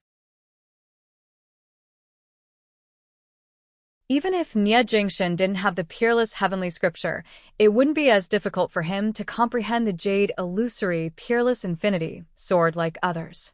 While it was impossible for him to reach the Tao realm, he had hope of reaching the grand heavenly realm as long as he had the capabilities to do so. His path was correct and smooth. This was one of the miraculous aspects of his earlier heaven nascent form. This was the main reason why he was targeted by the 9 underworlds. The physique suitable for the devil of aged metal's rebirth was merely incidental. This is the 9 underworld's true plan. Feng Yunsheng said faintly, not only is senior apprentice brother Nia's suitable physique for the devil of aged metal, but he's also a suitable physique for the primordial heavenly devil. Nie Jingshen isn't the first person born with the earlier heaven nascent form. While this physique is extremely rare, it isn't unique in history. Sua Mingzhang said slowly, why didn't the 9 underworlds do anything before? It seems like this isn't the only condition required for the primordial heavenly devil to break out of the seal. It needs to be close to the doomsday heavenly devil's birth. Feng Yunsheng sighed. The end is also the beginning. Sua Mingzhang's expression remained calm. He nodded. I see. It seems like the 9 underworlds is really aiming for the 12 devilish grand formation. The 12 devilish grand formation. Yen Zhaoge said slowly. Everyone is plotting against the 9 underworlds, and the same goes for the 9 underworlds. The moment they are closest to success is also the moment they are closest to failure, and vice versa. Hearing Yen Zhaoge's words, Feng Yunsheng nodded. Indeed, from the looks of it, the final conclusion between her and the 9 underworlds would be decided here as well. She already knew that there would be a tribulation, and now, she was slowly getting a glimpse of its true nature. Yen Zhaoge's next words suddenly changed. Everyone is plotting against this. Back then, how many of them knew about your matter and senior apprentice brother Nia's matter? How many of them watched everything happen and even went along with the flow? His gaze was faint, and a cold intent leaked out.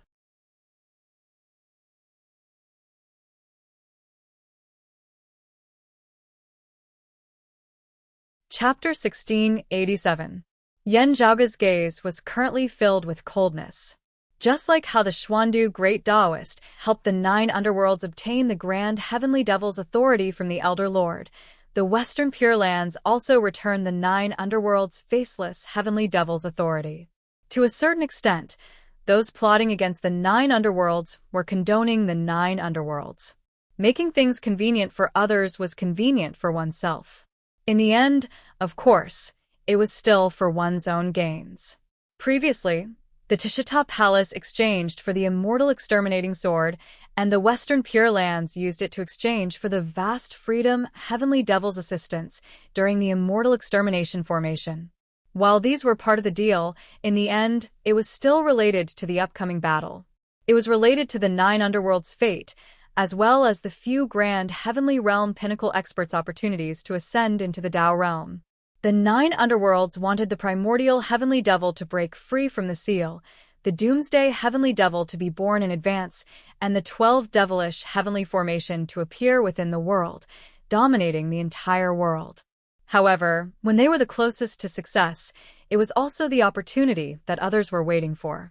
As for who would emerge victorious in the end, it would depend on whose methods were more brilliant. Before this, other than being on guard, resisting, and restraining the 9 underworlds, the other forces would also condone the 9 underworlds. In fact, they would even help and cooperate with them. From the Grand Heavenly Devil and the Faceless Heavenly Devil, it was hard for Yen Zhaoge to not link it to Feng Yunsheng and Nie Jingshen. He looked towards Feng Yunsheng. In the past, the exalted Rahu luminary, Jian Shunhua, faked her death to plot against the 9 underworlds under the help of the Southern Extremity Longevity Emperor and the North Star Emperor. Gao Han, Ling Qing, and the others seemed to know about this matter. Only, their understanding of the details was limited. However, from what they knew, the great devil that Jian Shunhua was plotting against was the devil of aged metal. Who would have thought that it was the Tao realm's doomsday heavenly devil? As such, when Ling Qing first saw Feng Yunsheng returning from the 9 underworlds, she was extremely shocked. Yen Zhaoge assumed that Ling Qing wasn't acting. However, who could be sure that what the Southern Extremity Longevity Emperor told her was the truth? In the past, whether Jian Shunhua acted according to the plan or changed the plan on her own accord, only the people involved would know. The roles that the Southern Extremity Longevity Emperor and the North Star Emperor played were also worth pondering. Was it their plan from the very beginning, or was it because Jian Shenhua acted on her own, or was it because the Nine Nether Darkness did something on its own, and they just let it be? If they were merely insiders, then to what extent did they understand all of this? Because of the Rahu Saber, Feng Yunsheng was involved in this matter. Was it the result of someone's intentional arrangement, or was it an accident? Apart from Feng Yunsheng, Jian Shenhua, and the Doomsday Heavenly Demon, how much did these Taoism bigwigs know about Nie Jingshan, the primordial heavenly demon, and the devil of aged metal?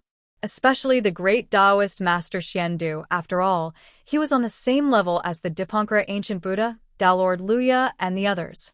All of them were specifically plotting against the 9 underworlds in order to obtain the opportunity to ascend to the Tao realm.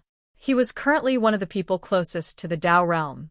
These peak powerhouses had all experienced too many endless years, so they all knew how precious opportunities were. They were extremely rare, hard to come by even in an epoch. When the opportunity came, in order to seize the opportunity, there was nothing that could not be used and sacrificed. The example of the future Buddha and the immeasurable heavenly Lord, the central blessed lands of Saha's great tribulation and great calamity, was right before their eyes. How many lives were lost, and how many experts perished in those 2 calamities? There were countless of them. If they knew too little, they would be tricked to death without knowing why. The more they knew, the more they understood that the truth was often cruel. The closer one got to the Tao realm, the harder it would be. It wasn't as simple as it sounded. From a certain perspective, the revival of Taoism and the birth of a new Tao ancestor at all costs was an urgent matter. In other words, a certain Taoism heavenly immortal bigwig's desire to ascend to the Tao realm coincided with the orthodox Taoism's current objective needs. Especially if one's own sect didn't succeed, another Tao ancestor might appear on the opposing side. In order to achieve a result, some sacrifices might be unavoidable. However, the outcome would be the same if an individual understood the cause and effect and willingly sacrificed himself. Compared to being thrown into the chessboard like a chess piece, or even being sacrificed as a pawn, the outcome would be the same. However, the feeling it gave to the person involved would be completely different. It's often said to dispel the false and retain the true, to see the truth, to not be confused by the heart, and to not be confused by the emotions. Yan Zhaoge muttered to himself. However, it seems like my cultivation is still lacking. Feng Yunsheng and Sua Mingzhang remained silent. They could sense the emotions contained within Yan Zhaoge's words. Yan Zhaoge didn't hide his words from them. Needless to say, Feng Yunsheng and Sua Mingzhang could be trusted as well. Although their current strength was ranked amongst the top of the grand heavenly immortals, they were also chess pieces that had just jumped out of the chessboard like Yan Zhaoge. However, just like Yan Zhaoge, they were chess pieces that had just started jumping out of the chessboard. Even if they were to start their own schemes, they were not the ones who had been scheming for the 9 underworlds all along. Yan Zhaoge's gaze was dim as he looked at the dark boundless void. He didn't know how deeply involved the great Taoist Xiandu was, and how much he knew. However, with the great Taoist Xiandu returning the supreme heavenly devil's authority to the 9 underworlds despite the elder lord's inaction, Yan Zhaoge found it hard to believe that he didn't know anything about the Doomsday Heavenly Devil and the Primordial Heavenly Devil. Whoever was plotting against the 9 underworlds next round wouldn't be able to escape suspicion. At most, it would only be a difference of how deep they were. Would they personally take action, or would they silently allow it? Whether the Southern Extremity Longevity Emperor and the North Star Emperor, who plotted against Jian Shenhua to the 9 underworlds in the past, knew nothing about it. However, on the other hand, if they were also players of chess, what was their motive? Was it to help the great Taoist Xiandu, or were they plotting against the 9 underworlds next round? Did this mean that under such a low-profile and secretive situation, there were also people nearing the Tao realm, waiting for the final opportunity? Only. Unlike the Dipankara ancient Buddha, Mahamayuri, Taoist Luya, and the great Taoist Xiandu, they weren't known by others.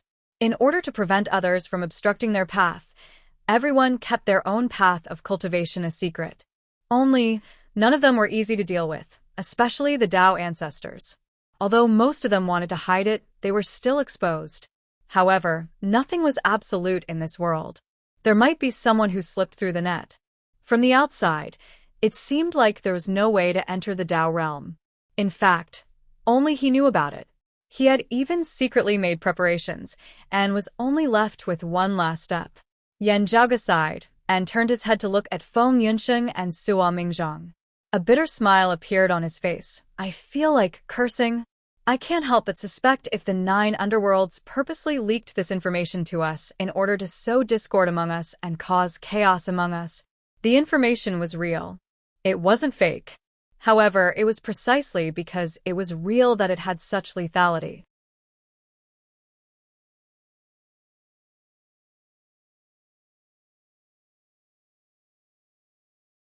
Chapter 1688.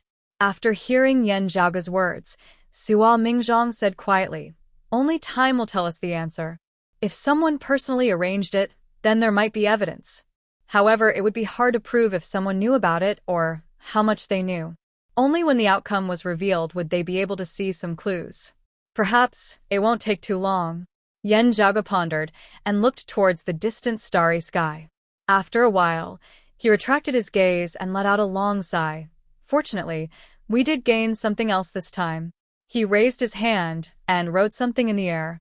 Black runes appeared once again and circulated within the void.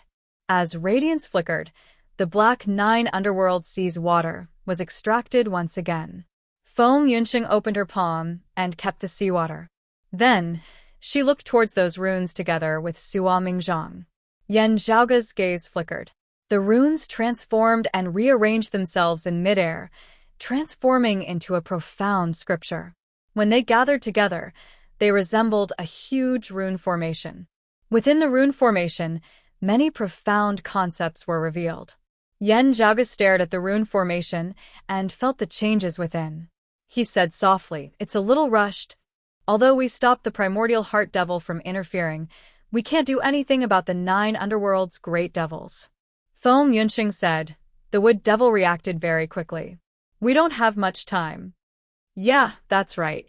Yan Zhaoge nodded. However, it also proved one thing. Because of his earlier heaven nascent form, senior apprentice brother Nia's incarnation of the devil of aged metal isn't stable. Unfortunately, our true opponent isn't the devil of aged metal, but the primordial heaven devil. Yan Zhaoge let out a breath. We still have to wait for the final moment. That's when everything will be revealed. Those of Taoism might have their own plans. Even if Yan Zhaoge could gather all the forces of orthodox Taoism and rush to the 9 underworlds, his opponents might not just be the devils of the 9 underworlds. He would also have to face Buddhism, the demon race, and many other bigwigs. Yan Zhaoge felt that the 9 underworlds, which had always been the public enemy, had now become the target of everyone's tacit understanding. Yan Zhaoge felt that the world was unpredictable. Absurdity and truth were often separated by a thin line, and one standpoint determined right and wrong. This chess game is huge. Yan Zhaoge suddenly laughed. If it really is the 12 Citadel Heavenly Demon formation, and this matter involves the Primordial Heavenly Demon and the Doomsday Heavenly Demon, then the situation isn't something that Dipankara Ancient Buddha and the others can control. Sua Mingzhang said slowly, if the ancient Dipankara Buddha and the others want to gain something, they must have the support of a few Tao ancestors. His gaze swept past Yan Zhaoge and Feng Yunsheng's faces. However, are the Tao ancestors really willing to see the birth of a new Tao realm? The competition between Tao realm almighties against transcendence would only be crueler and more intense than the competition between grand heavenly immortals. If there was no special reason, one more Tao realm expert of the same level meant more competition. To others, it meant one less chance. It was true that those who were first had a huge advantage, but there was no guarantee that they would be the first to take that final step. There was also the possibility of those who came later catching up. From a certain perspective, even though the current Tao realm experts were in constant conflict with each other and were rivals with each other, they would naturally reject the birth of a new Tao ancestor. The contradiction was that the grand heavenly realm experts under them definitely had their own goals and demands. Of course, his core goal was to reach the Tao realm. This conflict was inevitable. How to balance and overcome it was a problem that had to be considered. Find a successor for yourself. Yan Zhaoge looked at Sua Mingzhang and nodded. Transcend by yourself, and let your subordinate take over this position. Indeed, there could only be one position. However, only a limited number of people were prepared for it. If one's own faction took over this position, they could continue to protect others of the same path, lest they ended up like Taoism in the past. Sua Mingzhang nodded and remained silent. So, in the 9 underworlds, not only is the Dipankar Buddha and the others fighting for the opportunity to ascend to the Tao realm, but it might also be the opportunity for the Tao ancestors to transcend. Not necessarily. Yan Zhaoge said, only. This is the best outcome for the Western Pure Lands, Astro Mountain Starry Seas, and the other forces. Back then, while the future Buddha and the immeasurable Heavenly Lord had their own reasons for being born, the other Tao ancestors had tacitly agreed to it. They might even have their own considerations, which resulted in the current situation. However, without a doubt, if there wasn't a valid reason, they wouldn't allow such situations to happen. I wonder what's the opportunity for the Tao ancestors to transcend? Otherwise, it would be much easier to make a judgment. Yan Zhaoge lightly rubbed his temples. Feng Yunxing smiled. This isn't easy to guess. After smiling, she softly muttered to herself, other than the 9 underworlds. Yan Zhaoge said, while there are many clues regarding the 9 underworlds, it's hard to come to a conclusion. Let's see what they're trying to do by heading towards the 12 devilish god formation. Let's return first, said Feng Yunxing. Yan Zhaoge and Sua Mingzhang nodded slightly. The 3 turned around and returned to the universe domain.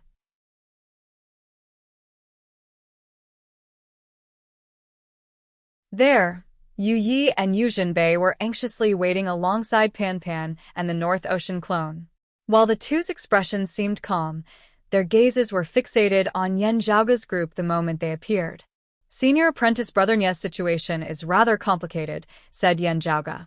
When Yu Yi and Yu Jinbei heard it, they felt relieved, and some hope appeared in their hearts. If it were truly hopeless, Yan Zhaoge wouldn't use such words. Seeing their expressions, Yan Zhaoge sighed in his heart and said, it's still too early to tell if senior apprentice Brother Nye would fall into the Devil's Tao. However, even if he doesn't end up like other devils, his situation isn't optimistic. After a slight pause, he continued, this matter involves the ancestral devils. When Yu Yi and Yu Jinbei heard it, their expressions changed slightly. They were aware of the difference between a Tao realm ancestral devil and a grand heavenly realm extinct devil. However, the two quickly calmed themselves down, and their expressions returned to normal. Junior apprentice Brother Yen, Junior apprentice Sister Feng, Senior Sua, thank you for your efforts. Yui took a deep breath and thanked Yan Zhaoge and the others. Then, she stopped speaking and only stood there quietly. Her gaze that was always distracted and unfocused was now as calm as water. However, she was extremely focused. Yan Zhaoge observed her. Although he couldn't tell what she was thinking, he could feel that Yu Ye's state of mind was still rather calm. On the other side, Yu Jinbei's deep voice resounded. Life can't be forced. However, even if you know that there's no hope, you still have to try. Moreover, thanks to your kind intentions, Zhaoge, Jingxin, it's still not the time to despair.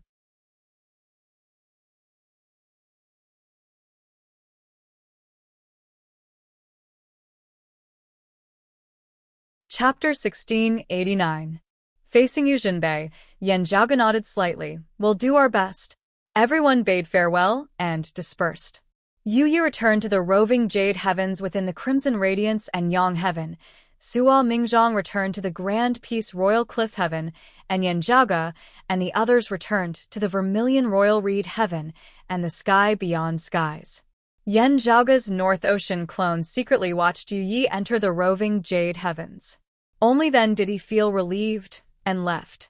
After returning to the sky beyond skies, Yu Jinbei went to the jade capital crag, while Yan Zhaoge and the others returned to the broad Creed Mountain.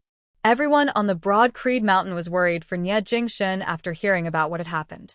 However, since things had progressed to this point, they could only take it slow. Everyone knew that they couldn't rush things. After Yan Zhaoge returned to the mountain, he cultivated by himself. Feng Yunsheng was guarding the Vermilion Royal Reed Heaven, while Su Fei was in charge of the broad Creed Mountain. Unless something special happened, Yan Zhaoge didn't have to worry about it.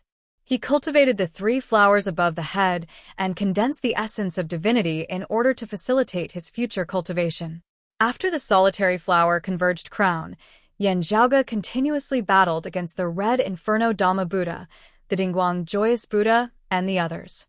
Putting aside the fact that the Red Inferno Dhamma Buddha Lord was a mighty Buddha who had attained enlightenment in Buddhism, even if the Dingguang Joyous Buddha had joined the heretics due to historical reasons, his strength was still extraordinary among the grand heavenly realm heretics. Although he didn't improve as much as Feng Yunsheng, fighting against these grand heavenly realm experts gave Yan Zhaoge a lot of benefits. These accumulated benefits would aid Yan Zhaoge's progress. He needed time to analyze and accumulate. After thoroughly understanding the various principles, he would use them for his own use. While walking on the path of cultivating the 3 clear lineages would bring him limitless glory, the higher he went, the more difficult it would be. Yan Zhaoge lacked references and had to constantly comprehend it himself. There was no sun or moon in the mountain. For those who were immersed in cultivation, time would pass quickly, without them noticing. Yan Zhaoge wasn't an exception. As he was fully focused, he didn't pay much attention to the outside world. Only when something extremely important or special happened would he be alerted. For example, in the Limitless Cloud Oath, the Tai Immortal finally succeeded in purifying Neza's fiendish aura, guiding the historical god of the 3 altars, sea meeting, to truly revive from the calamity of the Great Calamity and return to this world. Having received this news, Yan Zhaoge was also overjoyed. The true deity Tai and Neza had specially come to the Zhu Luo Royal Reed Heaven to bid farewell to Yan Zhaoge and the others. Since Neza had recovered, it was not appropriate for the master and disciple to occupy the universe of Wuji Tan Tian anymore. They had somewhere to go. Other than bidding farewell, they had also come to thank Yan Zhaoge. I've already heard about what happened for my master. My heart was confused, and I let go of my restraint. I've really made a fool of myself in front of fellow Taoist. I still have to thank fellow Taoist for your help so that I can return to my true self.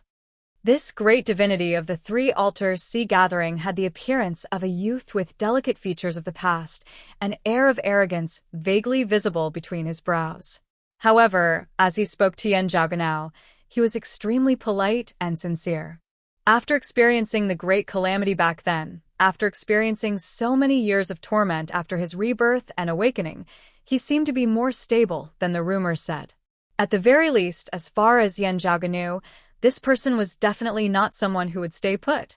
Even though he had become a grand heavenly immortal, and even though he had looked down upon the world for more than an era, he still did not change his youthful temper. He was famous for being hot-tempered and unreasonable.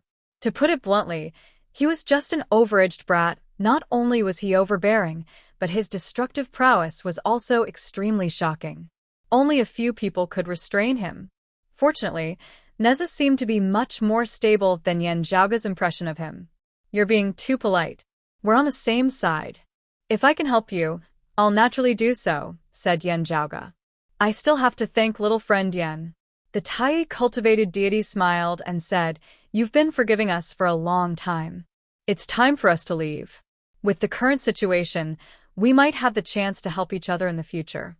If little friend Yan has any issues, you can contact us. Of course. Yan Zhaoge asked, What do you plan to do next? I'm planning to make a trip to the Western Pure Lands. Neza said, Although I've already ended the grudge between me and Li Jing, this matter still has to be traced back to that baldy Dipamkara. Within these few sentences, Neza revealed his arrogance from back then. Li Jing's actions were related to the Dipamkara ancient Buddha. In the past, when I fought with Li Jing, that baldy Dipamkara bullied me and used the pagoda to suppress and refine me. During the Great Calamity, he was also related to it. If I don't take revenge, how can I let this matter rest? Neza's gaze was filled with hatred and anger. Yen Zhaoge stroked his chin. He didn't think that Neza was being reckless. Great deity, 3 altars. Are you planning to directly challenge the Dipankara ancient Buddha? Neza nodded. That's right. The existence of the Immortal Extermination Formation had completely changed the living environment of the Orthodox Taoism's descendants. If there wasn't the Immortal Extermination Formation, even if Neza was an expert of the Jade Clear lineage's 3rd generation, he wouldn't have a good ending if he dared to directly challenge the Dipankara ancient Buddha. However, if he directly went to the Western Pure Lands to challenge the Dipankara ancient Buddha, the worst outcome would be him losing to the Dipankara ancient Buddha in a one-on-one battle. Whether he lived or died would depend on his own capabilities. At the very least, the conflict would be resolved between him and the Dipankara ancient Buddha. It wouldn't be like the Southern Extremity Longevity Emperor, the Incongruence Divine Mother, the North Star Emperor, and the others, who had to bear the risk of facing the immeasurable Heavenly Lord, the future Buddha, and other Tao ancestors at any time. Of course, this didn't mean that Taoism's outstanding figures like Yang Jian, Sua Mingzhang, Feng Yunsheng, or Neza could openly challenge the other forces' grand heavenly immortals, which were weaker than them, and kill their opponents. The few Tao ancestors wouldn't tolerate it. It was just like how Mahamayuri, the Dipankara ancient Buddha, and Tao Lord Luya wouldn't do such a thing. If they really did so, it would be no different from starting an all-out war, where both sides would perish together. At the end of the day, the so-called openly issuing a challenge could only be done between 2 opponents who were on the same level. In fact, it might even be the weak challenging the strong. Such a problem didn't exist between Neza and the Dipankara ancient Buddha. First of all, their grudges were extremely deep, far surpassing the norm. Due to various reasons, they had been suppressing their grudges for a long period of time. In fact, the grudges only grew more and more complicated. Secondly, in terms of age and seniority, Neza was far inferior to the Dipankara ancient Buddha. The younger wasn't bullying the younger by challenging the older. Moreover, they had already broken off their relationship and weren't on the same path. Thus, it wasn't rude or disrespectful. Lastly, and most importantly, according to their past impressions and performance, the disparity between the two wasn't too huge. The victor would only be determined after they fought. In fact, some people even thought highly of the Dipankara ancient Buddha. Neza's initiative to challenge him wasn't to bully the weak. Instead, he might end up kicking a steel plate. Undeniably, the possibility of the Western Pure Lands taking advantage of the situation to kill Neza still existed. However, the current Orthodox Taoism had the capital to take precautions and take revenge. However, I feel that the Dipankara ancient Buddha might not accept your challenge, said Yen Zhaoge as he looked at Neza.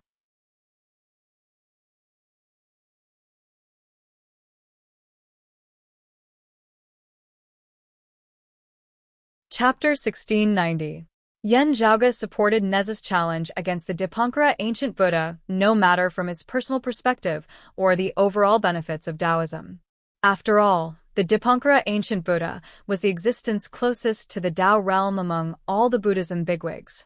Although his strength wasn't as strong as Mahamayuri, he was much closer to the Tao realm than Mahamayuri in terms of cultivation. Even if the Dipankara ancient Buddha won the battle against Neza, it wouldn't be safe. He had to achieve a complete victory, even if it was a Pyrrhic victory. If his foundation was harmed, it might affect his breakthrough into the Tao realm. As for the outcome of losing, it was obvious. The benefits of winning were limited. At most, he would be able to kill Neza and eliminate one of the top-notch bigwigs of Orthodox Taoism. However, although Neza was strong, he wasn't the current pillar of Orthodox Taoism. Therefore, it wasn't worth it for the Dipankara ancient Buddha to fight against Neza. After all, Neza was the one who held a deep grudge against him. He didn't suffer any losses from Neza. Of course, not accepting the challenge wasn't without its disadvantages. At the very least, it would greatly damage the Dipankara ancient Buddha's reputation and prestige. Although this bigwig of Buddhism had a good mental state and wouldn't panic because of this, it would still hurt his pride. Buddhism's Zen cultivation emphasized on the cultivation of one's temperament, such as not being angry, not being humiliated by external objects, and remaining calm. However, it could also be said that one's heart was filled with fear and stubbornness in order to ascend to the Tao realm. If one's thoughts were too heavy, they would no longer be empty. The subtlety of this was a test for the Dipankara ancient Buddha. If it were someone else, it would be fine if he didn't accept the challenge. However, not only was Neza a junior, he even had a deep grudge against him. If Neza came to his doorstep and scolded him, it would be troublesome. If that baldy Dipankara doesn't accept the challenge, I'll stay by the Western Pure Lands entrance and challenge him. Neza sneered. He can afford to lose his face. I'd like to see if the other people in the Western Pure Lands have such thick skin. Yen Zhaoge gave Neza a thumbs up. No matter what, I still wish you success. However, you have to be wary of the other party's dirty tricks. You also have to pay attention to the demon race and the 9 underworlds movements. I've contacted senior brother South Pole and Yang Jian. When the time comes, I'll go with my disciple and take care of them in secret.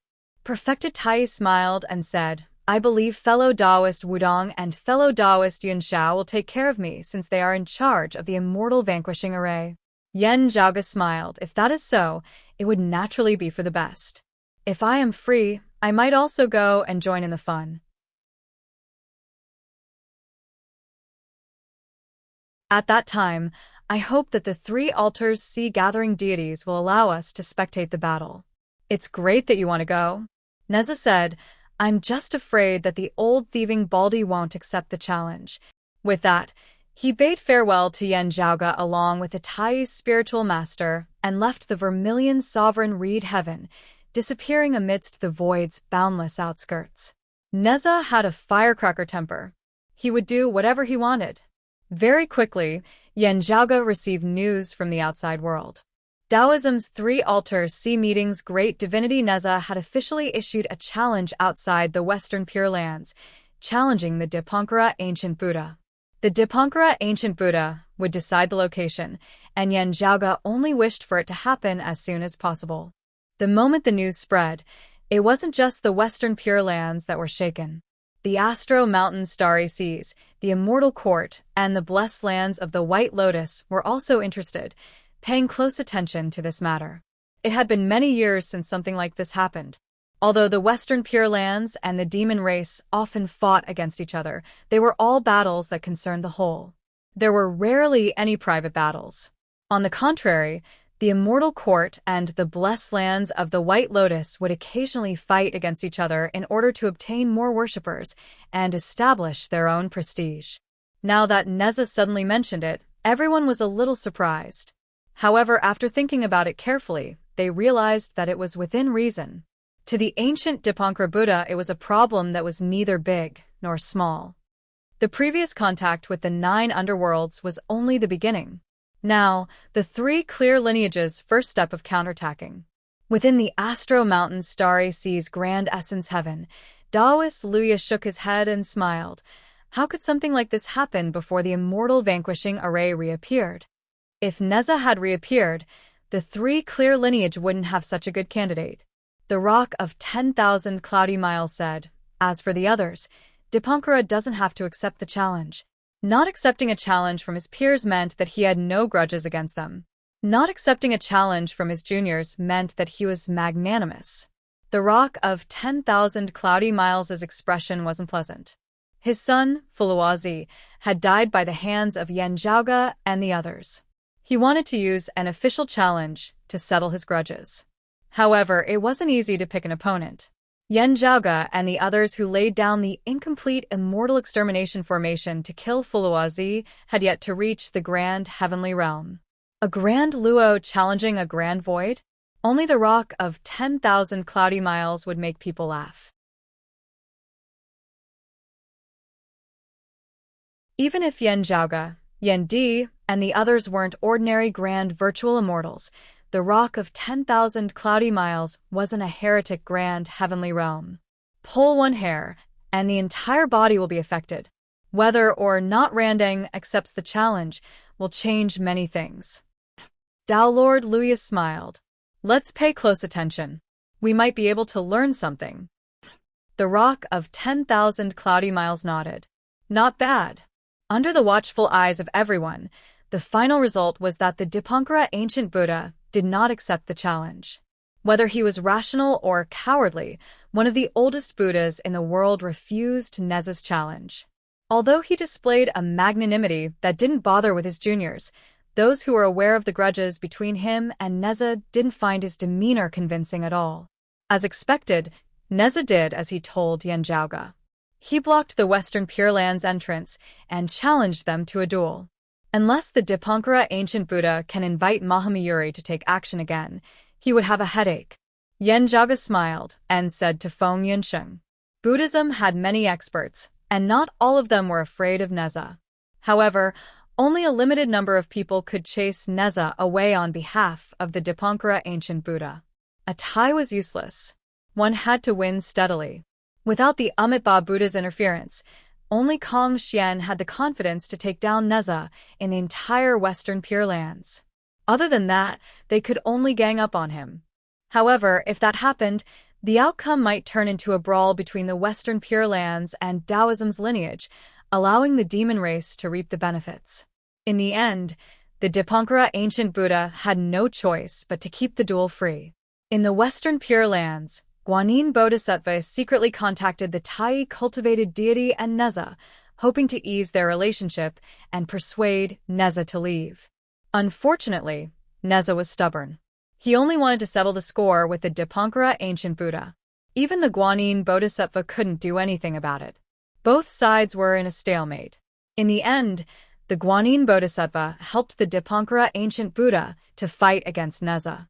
In the end, she set up a difficult problem and forced Neza to retreat temporarily. Neza wasn't willing to give up.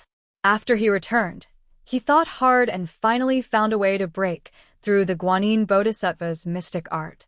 As such, he went to the Dipankara ancient Buddha's door again and continued challenging them.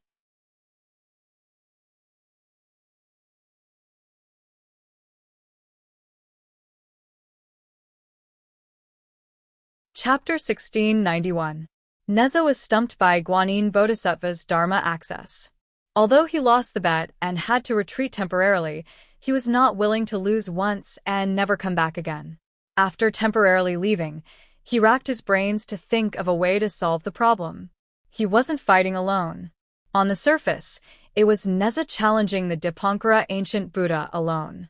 However, this matter concerned the entire Orthodox Taoism and the Western Pure Lands. Yang Jian, perfected Tai, the Southern Extremity Longevity Emperor, and the other Taoism bigwigs all offered their assistance. Yanjiaoge, who was watching the show, would naturally lend a hand as well. Soon Neza came again. Although the people from the Western Pure Lands wanted nothing more than to slap him to death, they had no choice but to deal with him. Guanyin Bodhisattva was the one who blocked the Dipankara ancient Buddha on the stage. Naturally, there were also many people standing behind her. After Neza solved it for a while, there were new problems waiting for him. Both sides exchanged blows, each resorting to their own tricks. Just like that, the battle dragged on endlessly, wrangling all day long. Although Neza was a little impatient, he knew that it would not be bad for him and the Orthodox Taoism to continue this stalemate. It seemed that he was blocked and could not see the face of the ancient Dipankara Buddha, but the person who blocked him was also a senior, Guanyin Bodhisattva, so it did not hurt Neza's face. After all, the Western Pure Land of ultimate bliss was Amitabha's Pure Land. Neza couldn't really barge in and find trouble with the ancient Dipankara Buddha. However, the ancient Buddha Randang had been avoiding him. Others had to bear the burden for him. To Randang, his prestige would always be damaged. Not only Guanyin Bodhisattva, but the other Buddhist powerhouses were also implicated and put in a lot of effort. In the long run, it was inevitable that he would be dissatisfied. Although Neza had a domineering personality, he wasn't overly impudent. He didn't interfere with the others in the Western Pure Land of ultimate bliss and only stared at the Dipankara ancient Buddha. The Dipankara ancient Buddha was rather calm. He stayed in the Western Pure Land and didn't come out. This wasn't a difficult task for him. However, Neza challenged them every day. In the end, Guanyin Bodhisattva was also at her wit's end. It was useless to mediate and mediate. She could only return to the Western Pure Land and avoid meeting them. Samantabhadra Bodhisattva came to mediate. Both sides went back and forth, entangling endlessly. Time flew by in this process. During this period, even the immortal court and the blessed lands of the White Lotus had engaged in a few battles. Although Neza was only targeting the Dipankara ancient Buddha, the Western Pure Land's energy would inevitably be greatly implicated by the Taoist sections.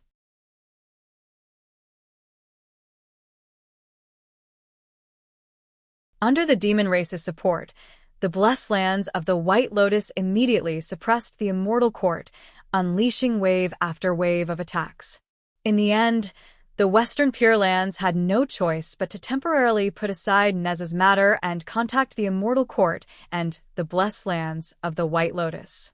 The Dipankara ancient Buddha rarely took action personally, and it wasn't like he had to leave the Western Pure Lands. It seemed that this ancient Buddha was determined to pretend to be deaf and mute to the end. He just ignored Neza, who was challenging him outside. Neza had a stubborn temper as well. He treated the void outside the Western Pure Land of ultimate bliss as his own home and refused to leave. Every day, he would curse the ancient Dipankara Buddha. Yen Zhaoge paid attention to the news of the outside world while also concentrating on his cultivation. An immortal realm expert could casually enter seclusion for decades, centuries, or even millennia. Time flew by like water. Counting from the time when Yen Zhaoge, Feng Yunsheng, and the others had interacted with the 9 underworlds in the land of Tranquil Stream, 200 years had passed in the blink of an eye. 200 years was enough for a few generations of mortals to change. However, to Yen Zhaoge and the others, it was like a dream.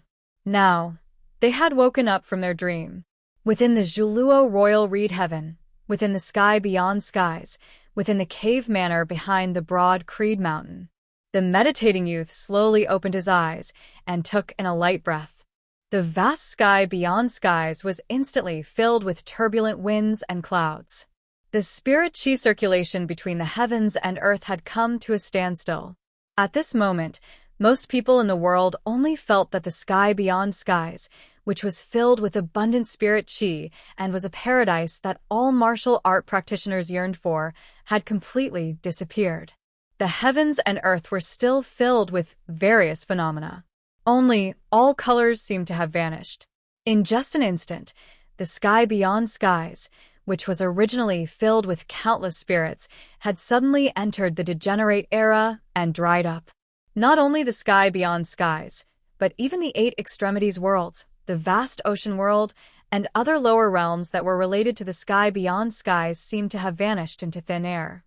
Even the entire Zhuluo royal reed heaven was shaking. The jade spring heaven within the Zhuluo royal reed heaven and the various worlds beneath it were affected as well. Within the jade spring heaven, Tong Xinlin, Guang Tongzi, and the other bigwigs were all shocked. They felt as if the jade spring heaven spirit chi was being extracted by the outside world.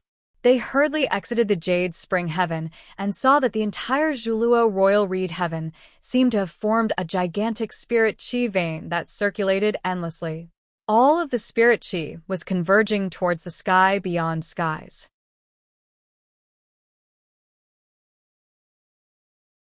Within the cave manor behind the broad Creed Mountain in the sky beyond skies, the meditating youth let out a light breath.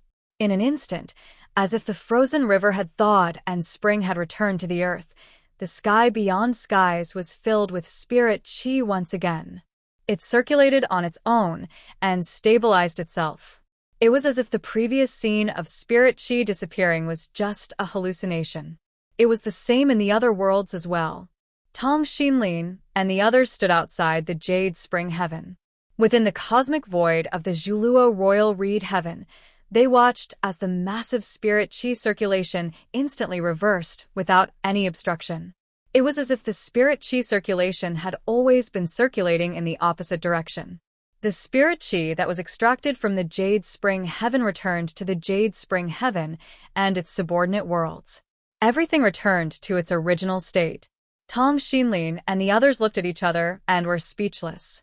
After a long while, Guang Tongzi asked, Could it be that the heaven-trampling Lord is going to challenge the origin heavenly tribulation and ascend to the grand heavenly realm? No, challenging the origin heavenly tribulation and attaining the three flowers converged crown's immortal body shouldn't look like this. Tom Xinlin shook her head and paused for a while before saying, This looks like the scene of a virtual immortal condensing the splendor of qi, but, she said with a hesitant expression, but why would there be such a huge commotion? The person beside her continued, which virtual immortal could have such a commotion? At this point, the person suddenly shut his mouth, and his voice stopped abruptly. Everyone looked at each other. After a long while, they spoke in unison. Young Heavenly Lord, Yan Zhaoge. At this moment, within the sky beyond skies, within the broad Creed Mountain, Yan Di was conversing with Xue Fei and Yuan Jingfeng, while Xue Chuqing accompanied him by the side. After feeling that the spiritual qi flow between the heaven and earth had returned to normal, Yan Di held Xue Chuqing's hand, and the couple smiled at each other. Congratulations, congratulations. Xue Fei and Yuan Jingfeng were full of smiles as they congratulated Yan Di and his wife. Within the cave manor at the back of the mountain, a formless darkness appeared. No one noticed it, as if it came from the faraway skies, or as if it had always been here. Feng Yunxing's figure appeared from the darkness. She pushed open the cave manor's door, and the youth inside welcomed her with a face full of smiles. Above the youth's head, two radiances converged. One divine ability world. The other qi shook the heavens.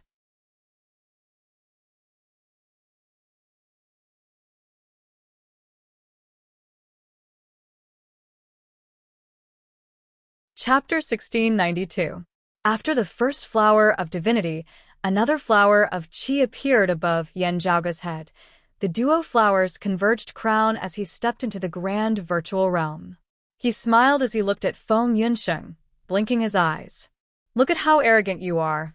Feng Yunsheng could not help but laugh. Am I not arrogant right now? The two flowers above Yan Zhaoge's head slowly retracted, falling back into his Naiwen palace.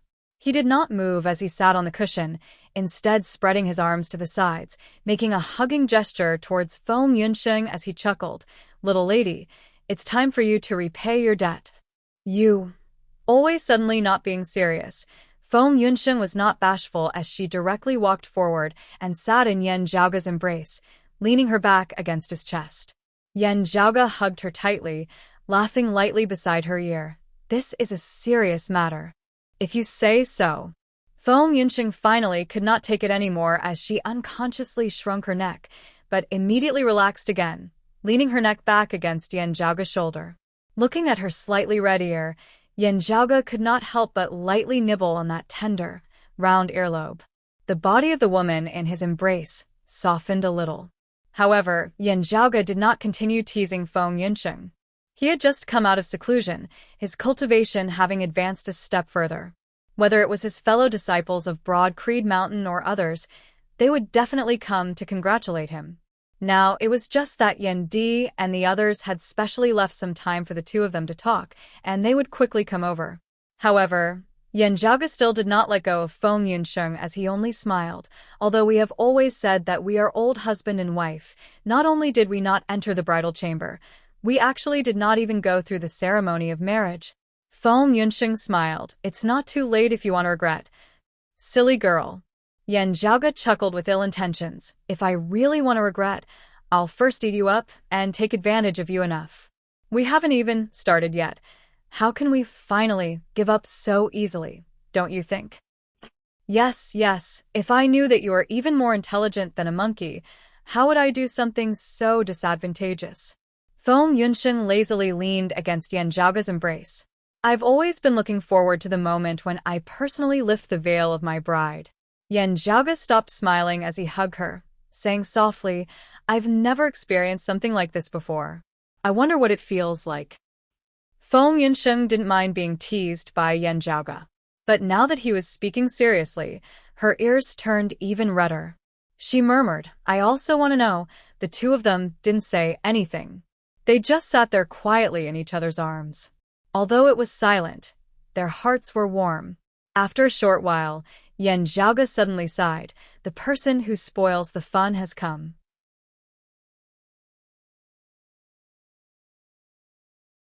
While he still wanted to hug Feng Yunsheng and not let go, in front of her seniors, Feng Yunsheng still couldn't sit still as she stood up from Yan Zhaoge's embrace. Then, a few figures appeared at the entrance of the cave manor. They were none other than Yan Di, Xue Chuqing, Su Fei, and Yuan Jingfeng. "We are indeed a killjoy," Yuan Jingfeng said with a smile as soon as they met. Yan Zhaoge's earlier words had not been hidden from anyone at all, as his voice had been specifically sent into their ears. "However, I still have to come. There are some urgent matters that I need to discuss with you first." The old sect master said, "Not long from now, the battle between our Taoism's three altars Great Divinity and the Western Pure Land's Dipankara Ancient Buddha will begin." Oh?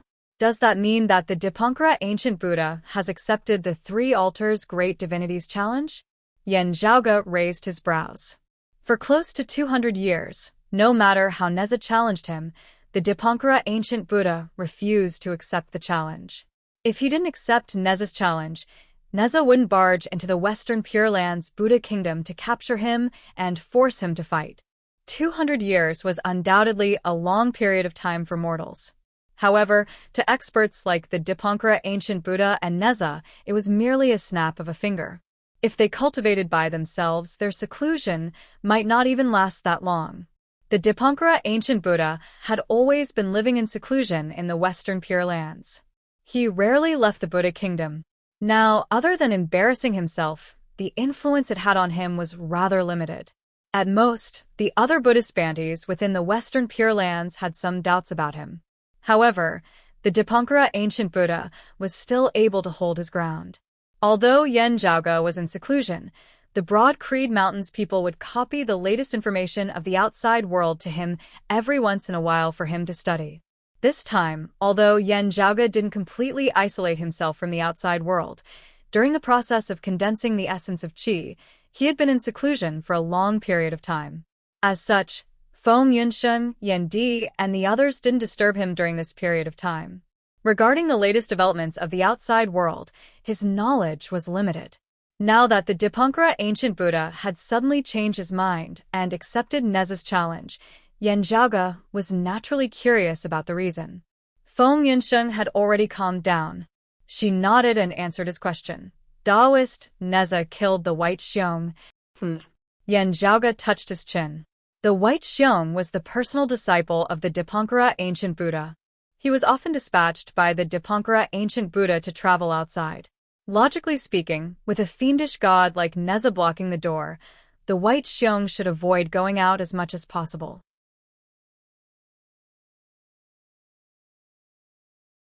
Neza didn't look for trouble with others, but he might look for trouble with him. Although Yan Zhaoge still didn't know how the White Xiong died under Neza's fire-tipped spear, this outcome would undoubtedly affect the situation. Regardless of what the Dipankara Ancient Buddha was thinking, he couldn't sit still anymore. Regarding the grudges between him and Neza, he was the one who gained the upper hand. He didn't suffer any losses, while Neza was the one who lost out. Naturally, Neza wouldn't forget about it, while the Dipankara Ancient Buddha didn't care about it. However, his personal disciple, the White Xiong, had died in Neza's hands.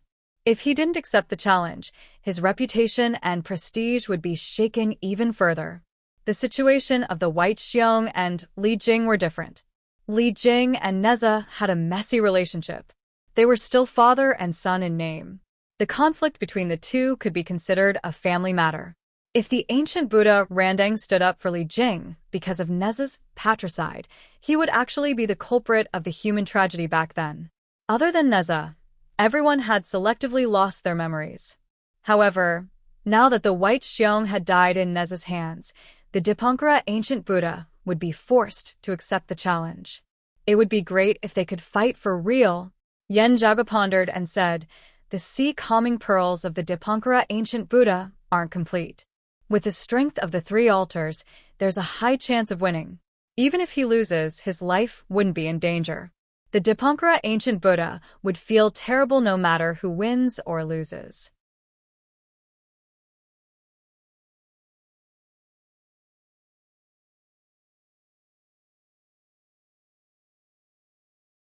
Chapter 1693. Dipankara ancient Buddha definitely didn't want to fight this battle if he could avoid it.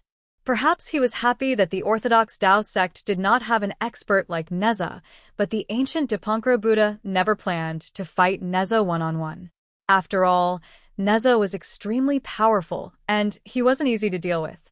More importantly, even if he defeated Neza, the gains would be limited, and the losses would outweigh the gains. However, if the ancient Dipankara Buddha was seriously injured in the process of fighting with Neza, it might affect the game about the Nine Nether in the future. Back in the early years of the Middle Era, the ancient Dipankara Buddha, who was already prepared to break through to the Tao realm, had been waiting for this for too long. If he missed this opportunity, he would really go crazy. What was even more worrying was that he did not know when he would get another opportunity. Back then, the battle at the Immortal Extermination Formation was of great importance, so they had to fight for it. Now that he was challenged by Neza, it was obvious that it would cause more trouble. For Orthodox Taoism, if there was a chance to cause trouble for the ancient Dipankara Buddha, they would naturally be happy to do so. However, Yanjaga felt that the ancient Dipankara Buddha was famous for being thick-skinned and black-hearted. The fact that Neza had killed White Xiong might not be enough to provoke him into accepting the challenge. Beware of any tricks, or the other party trying to pull the wool over everyone's eyes. Yen Zhaoge said. That's why I came to inform you, as soon as you came out of seclusion. Let's discuss the rules together. Xue Chuqing smiled and said, Fortunately, you came out of seclusion before this battle began, so you wouldn't have missed it. Yen Zhaoge glanced at Feng Yunsheng, sighing, I suddenly feel that it's also not good. Let's deal with fellow Taoist, Neza first. Feng Yunsheng smiled at him and said, As you said, the battle with the ancient Dipankara Buddha might not be that simple. Yen Zhaoge glanced at her exasperatedly before saying, Since time is tight, let's talk on the way. A battle between golden immortal realm experts, especially the top figures amongst them, was undoubtedly a grand event, and it had enormous reference value to others. Even if Yen Zhaoge and the others weren't here to support Neza and were merely spectators, they would miss it.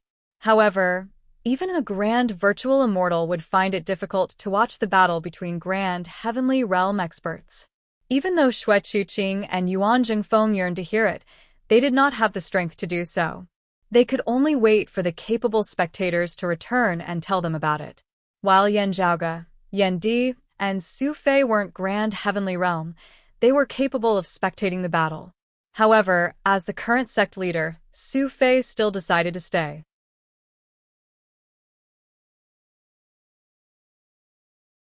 Zhu Luo, Royal Reed Heaven, and Sky Beyond Heaven also needed experts to hold down the fort. In the end, Yen Zhaoge, Feng Yunsheng, and Yen Di left the Sky Beyond Skies, left the Vermilion Royal Reed Heaven, and entered the Void's boundless outskirts. When Neza challenged him, he had said that the location would be decided by the ancient Dipankara Buddha. Now that the Dipankara ancient Buddha had accepted the challenge, he naturally had to decide on the location of the challenge. This ancient Buddha was really thick-skinned and black-hearted. He didn't hold back and directly chose to stay in the Western Pure Land of Ultimate Bliss. He just wanted to see if Neza dared to come. While the ancient Dipankara Buddha firmly occupied the home ground, he was also preventing the people of the Tao sect from supporting Neza. Neza agreed immediately.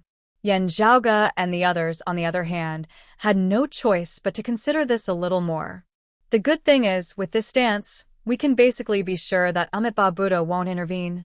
Otherwise, the outcome would be the Immortal Extermination Formation descending upon the Western Pure Land, and the two factions would start an all-out war. The bad thing, there are plenty of bad things happening. Yen Zhaoge waved his hands as he walked. If it's a one-on-one fight, there shouldn't be any problems. However, after the one-on-one fight, not to mention losing, even if we win, we might not be able to leave easily. Even if we help, it'll be difficult. The other party's home ground advantage is too huge. He smiled, Moreover, if I really enter the Western Pure Land, the Buddhist sect would probably think of keeping me and the 3C Association great divinities here. Now that you have the duo flowers converged crown and the spirit and chi flowers, it won't be that easy to keep you here. Besides, you're not going alone. Feng Yunxing shook her head and said, as for me, if I enter the Western Pure Land, it'll be hard for me to ambush my opponents like before.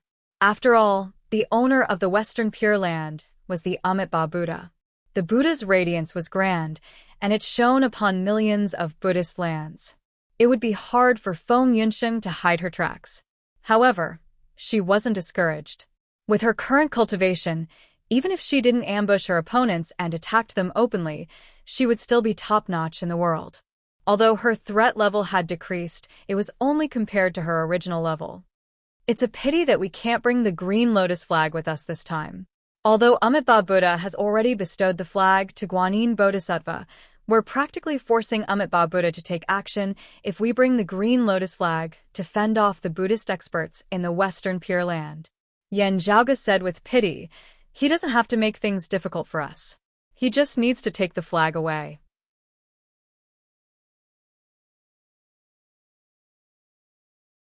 If we could use the green lotus flag, the 3C Association great divinities would be invincible against the Dipankara ancient Buddha. Yan Di said, not to mention the Western Pure Land, even if we were to use the green lotus flag to fight against the Buddhist sect experts other than the Mahamayuri, it's still a provocation to the Amitabha Buddha. Indeed. After thinking for a while, Yan Zhaoge asked, will Daoist Yang come this time?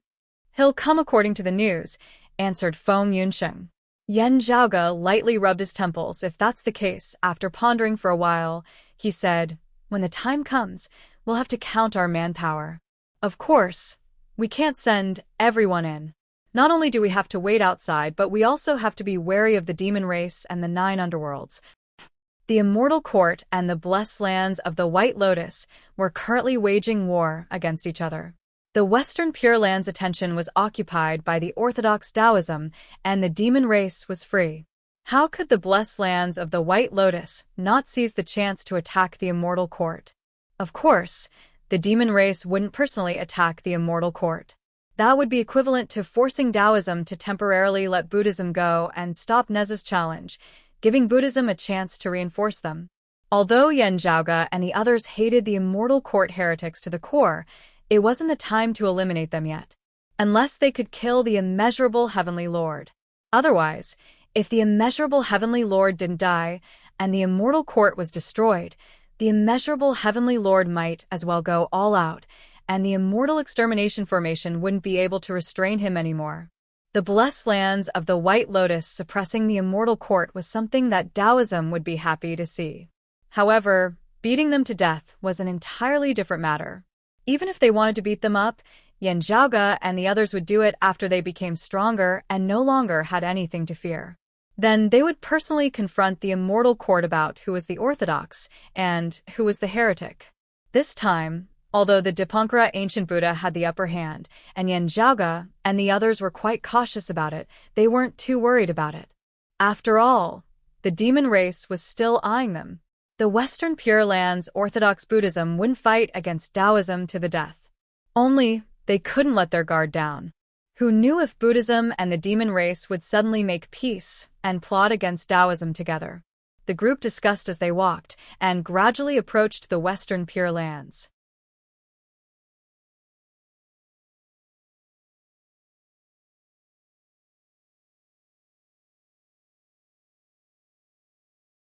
Chapter 1694. As they approached the Western Pure Lands, Yan Zhaoge's group saw Neza, the Tai cultivated deity, and the others. Thank you, fellow Taoists, for coming here to assist me. I will never forget this favor. Neza first thanked Yan Zhaoge and the others. You're being too courteous. However, the location of this battle is within the Western Pure Lands. The Dipankara ancient Buddha was already strong to begin with. Now that he has the geographical advantage, it wouldn't be easy for him to deal with him, said Yan Zhaoge. Hey, why should I be afraid of him? It's just the Dinghai Pearl that's tricky, Neza sneered. Yan Zhaoga nodded and looked at the Tai cultivated deity. I heard that Daoist Yang would be coming? Perfected Tai smiled and answered, I heard from Yang Jian that he'll come after he finishes dealing with the matters at hand. He should be here soon. The old Taoist asked again, Little friend Yan, will the three of you stay outside or enter with my disciple? My wife will stay outside. I will enter with my father to spectate the battle. Yan Zhaoga answered. Feng Yunsheng nodded. Since Yang Jian was coming, he would definitely enter the Western Pure Lands when the time came. As such, she might as well stay outside and provide support. After all, her presence outside the Western Pure Lands was a greater deterrent to all enemies. As for Suo Mingzhong, he did not come. He was still in Great Peace Emperor Cliff Heaven. His existence was also to ensure that the Taoist heavens would not be empty and would not be taken advantage of by others to create chaos. I heard from Senior Brother South Pole and Yang Jian that little friend Yan can manifest the true body of the great sage, heaven's equal, if he joins forces with his fellow disciples. I wonder if those fellow Taoists are with him? Perfected Tai asked again. Yan Zhaoga smiled. Rest assured, Taoist. Actually, it wasn't just Xue Fei who didn't come. Pan Pan also didn't come. They were both still in the sky beyond heaven.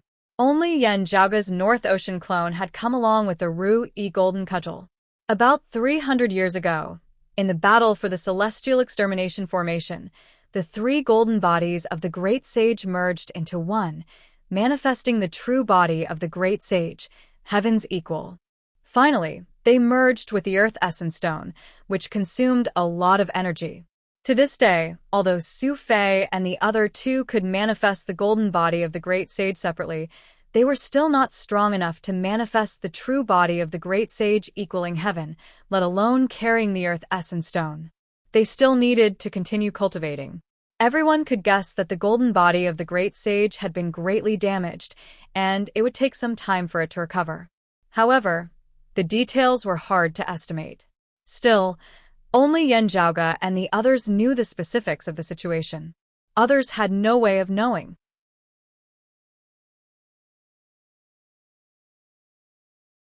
300 years had already passed at the very least. For the sake of prudence, everyone naturally had to be more careful. After all, even without using the earthly essence stone, the Great Sage equaling heaven true body of the three golden bodies of the Great Sage would still be extremely terrifying. Back then, Dalord Luya had been forced to flee at the mere sight of him.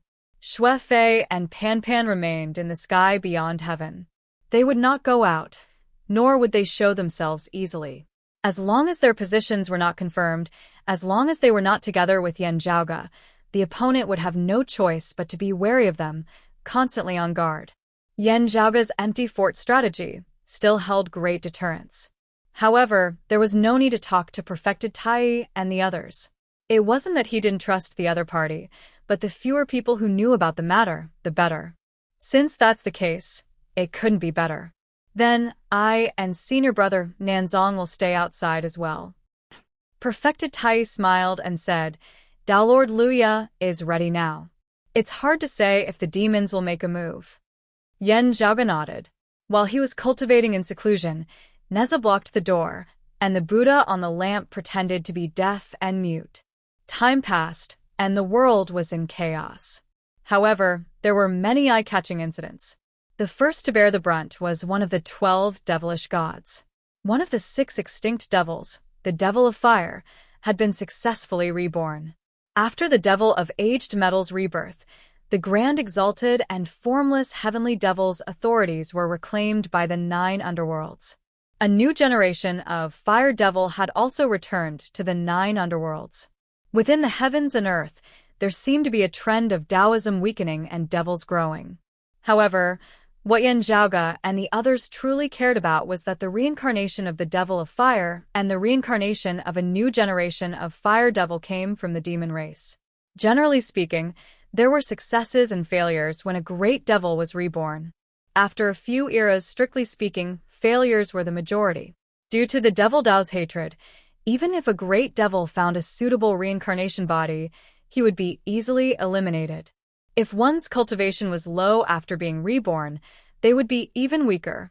It would be hard for them to leave the environment and return to the 9 underworlds to recuperate. Although it was a little cruel, most of the great devil's reincarnation bodies were executed as soon as they were discovered. People like Chen Xuanzong, Chu Lili, and Ing Yuzhen were extremely rare. This time, the Devil of Fire's rebirth seemed to be rather easy. In the past, the 9 underworlds helped the demon race to defile the Green Lotus flag and snatch the Buddha's Saraira in exchange for the Devil of Fire's safe rebirth. Yan Di said, however, Taoist Luya must have obtained what he wanted.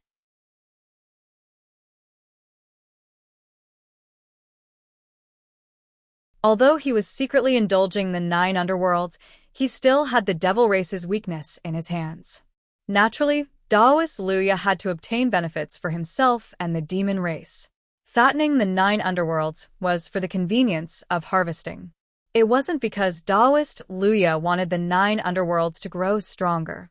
This was basically the same thought shared by the Dipankara ancient Buddha, the great Taoist Xuandu, and the others. While indulging the 9 underworlds, they were also making their own arrangements so that they could restrict the 9 underworlds to a certain extent when the opportunity presented itself. Even if Yan Zhaoge used his knees to think, he would be able to guess that this new generation Devil of Fire's return to the 9 underworlds. In fact, he couldn't help but wonder if Tao Lord Luya had already taken over his body. As the earlier heavenly fire essence, Taoist Luya planned meticulously.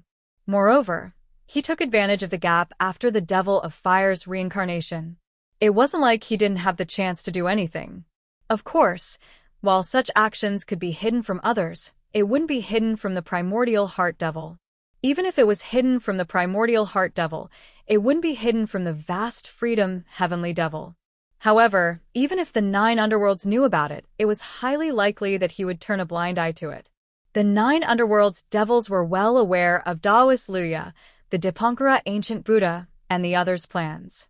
Just like how they indulged the 9 underworlds in secret, even if the 9 underworlds discovered their tricks, they would also temporarily endure it. Mutual compromise and tacit understanding. Everyone was waiting for the final moment to decide the winner. For the matter regarding the Devil of Fire, the 9 underworlds' priority was for the Devil of Fire to be reborn and return to the 9 underworlds. Everything else was secondary. Thinking back to how Taoist Luya used the Fushi remnant zither to exchange for the fire seed devil spirit from the Taoism's jade illusory glazed lamp, Yan Zhaoge and the others could naturally deduce that Taoist Luya had already completed his preparations for plotting against the devils. With that, he should be like the Dipankara ancient Buddha and the great Taoist Xuandu. Everything was prepared, and he only needed the east wind. Compared to the demon race, the Western Pure Lands lost the Green Lotus flag and didn't obtain the Buddha's Saraira. The Dipankara ancient Buddha should be more anxious. After thinking for a while, Yan Zhaoge said to the Tai cultivated deity. The Tai cultivated deity stroked his beard and nodded slightly.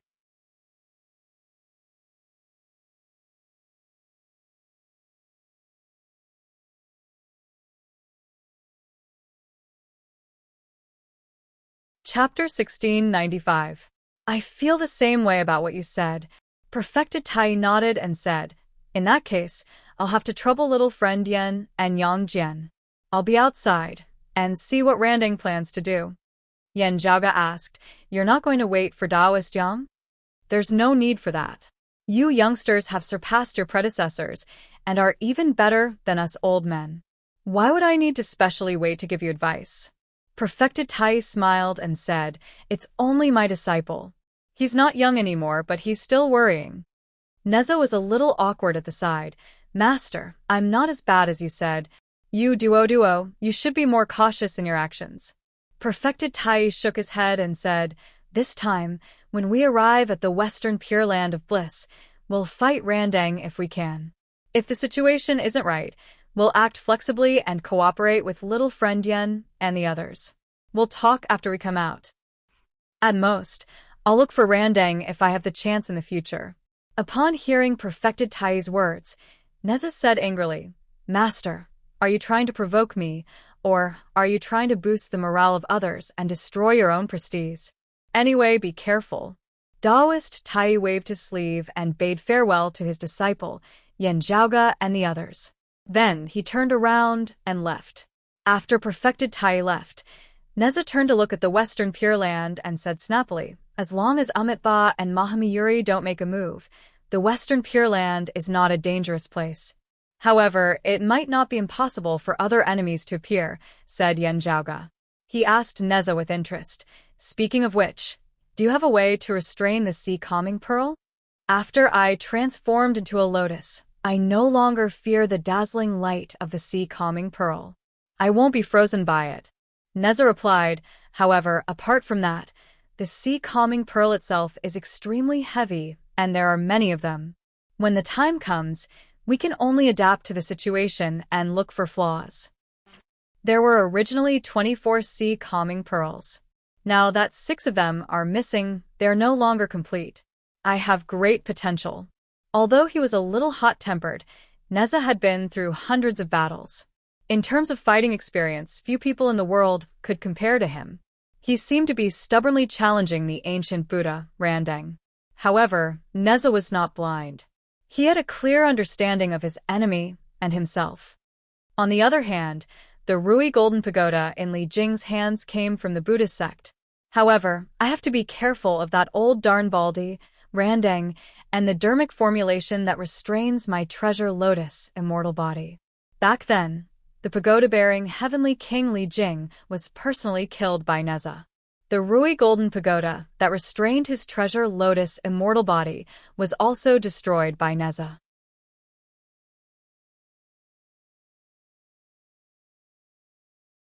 However, it was hard to say whether Buddhism or the ancient Dipankara Buddha still had any treasures that could restrain Neza. Yen Zhaoge also felt that he had to guard against this. If Neza's treasure lotus deity body was broken, even if it was only temporary, Neza would have to face the threat of the sea calming pearl. Being dazzled by the sea calming pearl would suppress one's soul. When the sea calming pearl smashed down, one would not be able to dodge in time and might even be smashed to smithereens. That Rui Golden Pagoda was destroyed by me, and I vaguely grasped some of the key tricks within. Neza said, "If it's still a technique of the same origin, I'm at least 70% confident that I won't be afraid of their methods." Yen Zhaoge and the others nodded slowly. 70% might sound like a flaw, but it was already a great assurance in a battle between experts of the same level. In the past, it was that old darn baldy, Randang, who used the Rui Golden Pagoda to suppress me and then passed it to Li Jing. Neza gritted his teeth. "I'll settle the score with him today. Do whatever you want today, but don't underestimate your enemy." At this moment, a voice rang out in the void, followed by the appearance of a young Taoist priest wearing a cloud crown on his head. He was dressed in a Taoist robe, with a silk belt around his waist and hemp shoes on his feet. "Thank you, senior apprentice brother, for helping me hold the line today," Neza said excitedly. "If that's the case, let's go in." Yen Zhaoge, Feng Yunsheng, Yen Di, and Yang Jian greeted one by one. Feng Yunsheng said, "If that's the case, be careful. I'll stay outside." "Thank you, Taoist." Neza thanked her again and headed towards the Western Pure Lands. Yen Zhaoge, Yen Di, and Yang Jian followed behind him. At the same time, Yen Zhaoge told Yang Jian about his conversation with the Tai cultivated deity. "Your worries aren't impossible." Yang Jian nodded. "With senior apprentice Uncle Tai, South Pole, and the others going, there shouldn't be any problems." "Perhaps we're just worrying too much," said Yen Zhaoge. The group approached the Western Pure Lands. As Buddhist chants resounded, a great bodhisattva appeared. It was the Bodhisattva Guanyin. She looked at Neza with a compassionate expression. "Why do you have to go to this extent? Now that things have come to this, there's no need for you to say anything more." Neza said calmly, "Muza died in my master's hands, and the Samantabhadra Bodhisattva might not let it go. After Muza entered Buddhism, he had also listened to your teachings. If you want to avenge him, I'll bear the responsibility as well. There's no need to trouble my master anymore." The Bodhisattva Guanyin shook her head lightly and sighed. "Your family? I'm no longer a family with them." Neza interrupted her. "During the Great Calamity, you two Bodhisattvas and Muza didn't participate in it.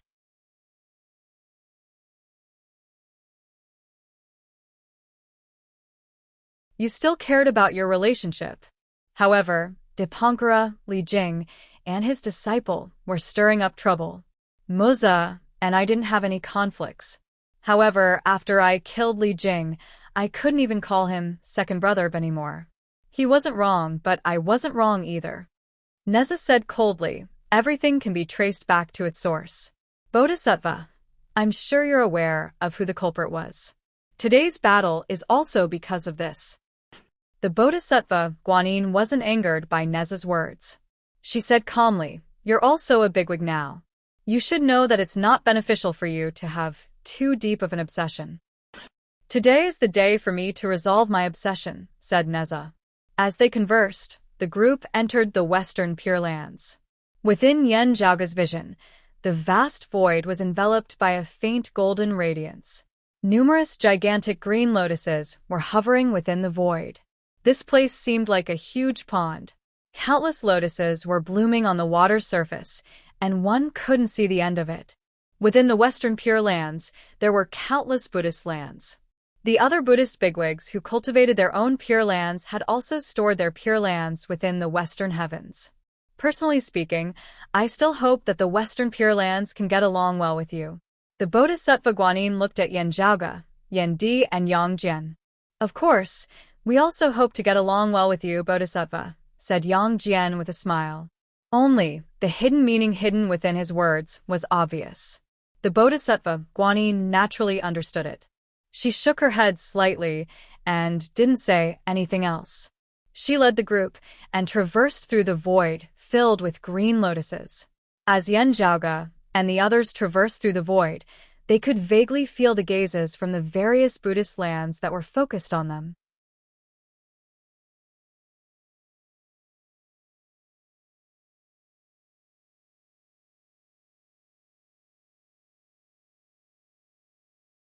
Chapter 1696. The battlefield was within the Western Pure Lands, the Dipankara ancient Buddha's Buddhist kingdom. The other Buddhist bigwig bantis would naturally pay attention to this battle as well. At this moment, although they didn't show themselves, the gazes of the Buddhist bantis landed on Yen Zhaoga and the others. Seeing the outcome of the battle between the Dipankara ancient Buddha and Neza, these Buddhist bantis would decide their next move. Yen Zhaoga and Yen Di could feel that a considerable portion of gazes were focused on them. Compared to Yang Jian and Neza, who had already ascended to the grand heavenly realm, Yen Zhaoga and Yen Di, who were two grand virtual immortals, were naturally eye-catching. Moreover, one of them was titled as the Heaven-Trampling Lord, while the other was titled as the Young Heavenly Lord. Neither of them could be compared to others. But the most crucial point was that at this point in time, no one doubted this anymore, nor did they want to measure their ability and see if they were worthy of such an honorific title. On the contrary, even the Buddhas of the Western Pure Lands acknowledged that Yen Zhaoga and Yen Di were worthy of their titles. Especially Yen Zhaoga, who was publicly acknowledged as the most outstanding martial art practitioner after the Great Calamity. After the Great Calamity, the orthodox Taoism was revived. Even though he hadn't ascended to the grand heavenly realm, he displayed an influence that no one could ignore. Such a person naturally attracted the attention of all the Buddhist great figures, and they paid extra attention to him. However, no one dared to act recklessly. On the surface, Yen Zhaoga was accompanied by Yang Jian, Taoism's current top-notch grand heavenly immortal. Without Mahamayuri, even the Dipankara ancient Buddha would lose his confidence when facing Yang Jian. Moreover, everyone knew that Yen Zhaoga might be able to summon the great sage equaling heavens. Although this was the Amitabha Buddha's Buddhist kingdom and the monkey and Yang Jian couldn't wreak havoc here, the Buddhist bantis knew that the Amitabha Buddha wouldn't interfere in today's matters. The Buddhas who had attained enlightenment in Buddhism could vaguely sense that in the boundless void outside of the Western Pure Lands, there was a hidden force. The sharpness of this force was not released, but it was vaguely pointing towards the Western Pure Lands. It was like a sheathed sword that could reveal its sharpness at any moment. While the Buddhas of the Pure Lands were paying attention to Yen Zhaoga and the others were also paying attention to them. Immortal Execution Array, this existence completely improved the living environment of the people in the Tao sect. Thinking about how the reappearance of the immortal extermination formation was closely related to Yen Zhaoge, the Buddhist bigwigs couldn't help but feel even more complicated. Yen Zhaoge looked left and right.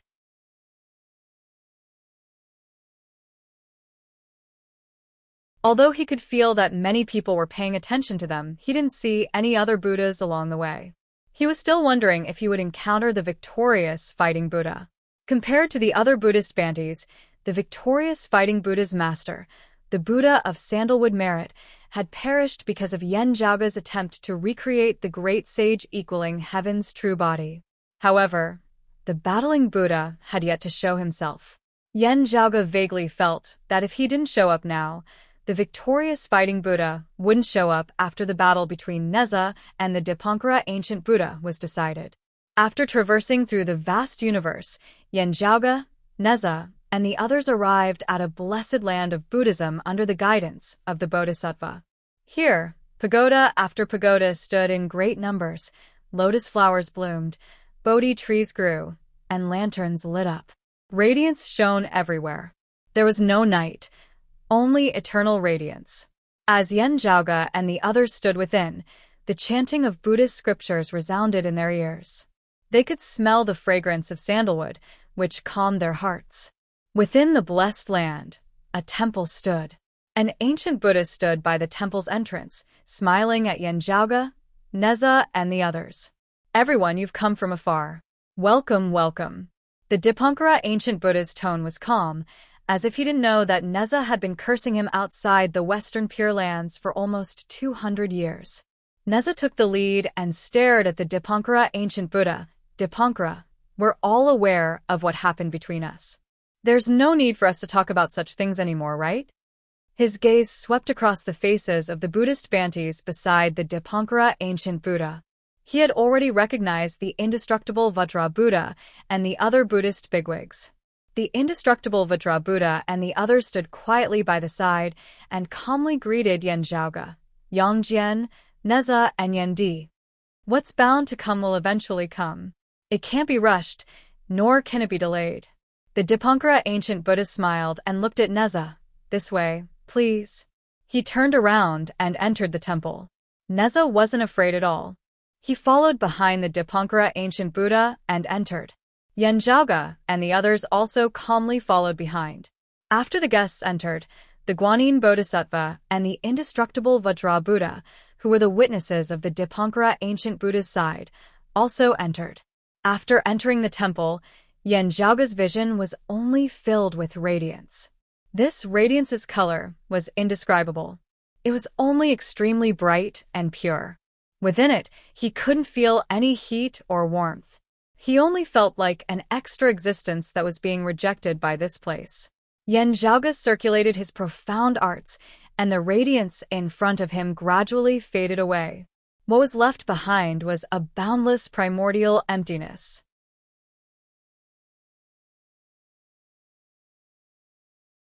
He couldn't see the end of it, and it gave off the feeling of the world being born.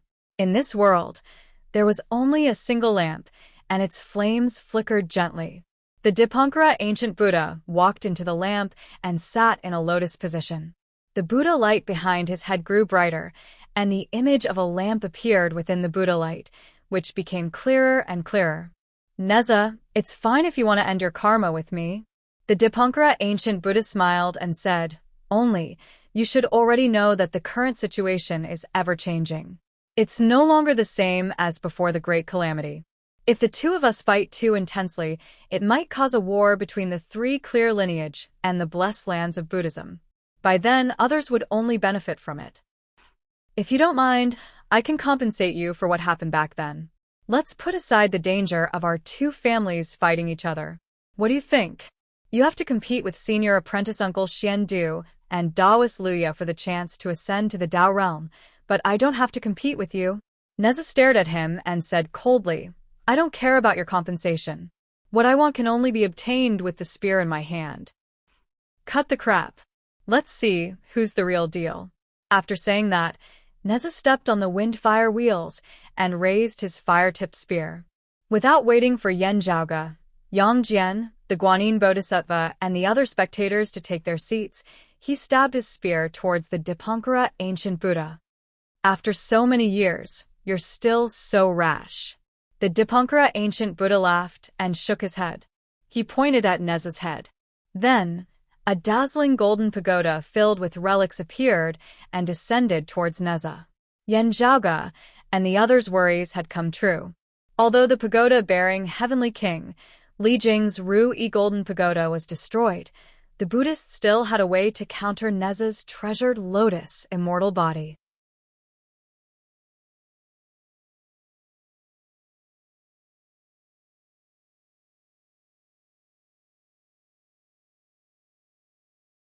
Chapter 1697. Ancient Dipankara Buddha pointed, and a pagoda that was even more dazzling than the Ru-Yi Golden Pagoda that the pagoda bearing Heavenly King, Li Jing, had controlled in the past. The pagoda was embedded with relics. They shone brightly and suppressed Neza's head. The 3 flowers appeared on Neza's head, and his entire body began to expand. Although he still looked like a young man, he turned into a towering figure. With just that, he seemed to be about to break through the primordial world that everyone was in. In the past, he had once been suppressed by ancient Dipankara Buddha with the pagoda. However, at that time, he was only at the Great Void Realm. Now that he had been at the Zenith Heaven for many years, his strength had improved by leaps and bounds. Even if ancient Dipankara Buddha used the pagoda to suppress him, the effect would be greatly reduced. Compared to when he was filled with hostility and killing intent, Neza was not as violent and stubborn. Instead, he was more agile. He raised the flame-like spear in his hand and blocked the golden pagoda, preventing it from falling. However, at that moment, the boundaries of the world formed by the temple became transparent and blurry. He could see the green lotuses and Buddhist light in the vast western Pure Land outside. Rays of Buddhist light flowed, and under the guidance of the Sarairas inlaid on the pagoda, they blessed the golden pagoda. The battle venue was set in the western Pure Land. Ancient Dipankara Buddha's various methods were naturally convenient. Neza immediately felt that the golden pagoda had become even heavier. Although the pagoda was still blocked by him and could not fall, golden flames flowed along the tip of the spear and attacked him. The flames did not have any temperature and did not feel hot. They were clean, transparent, and extremely pure like a light screen. Even though Neza had a defensive treasure, the golden flames were illusory and passed through the obstruction of the heavenly silk. In an instant, Neza's body felt weak. The 3 flowers on his head seemed to dim. At the same time, ancient Dipankara Buddha pointed again. Suddenly, there was a 5-colored glow that dazzled one's eyes and suppressed one's mind. See Calming Pearl. Neza had the treasure lotus immortal body and was naturally immune to most evil arts and special arts in the world. The Sea Calming Pearl's 5-colored glow could not be used. Therefore, ancient Dipankara Buddha first used the golden pagoda to break his treasure lotus immortal body. At the same time, he used the Sea Calming Pearl to smash it down. As long as Neza's mind was captured by the Sea Calming Pearl, he would not have an easy time when the 18 pearls smashed down together. Even if Neza managed to resist the bombardment of the Sea Calming Pearl, he would definitely be in a difficult situation. At that time, the ancient Dipankara Buddha would personally take action and finish the job.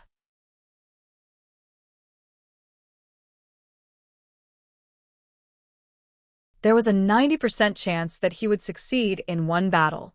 In a battle between experts, victory and defeat was often determined by a thin line.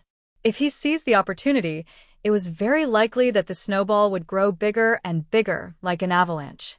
In the end, it would be unstoppable. Although the ancient Dipankara Buddha didn't want to fight with Neza, he had the thought of not fighting as much as possible. But now that he really had to fight, he didn't intend to hold back at all. He simply tried his best to defeat Neza in the fastest and safest way.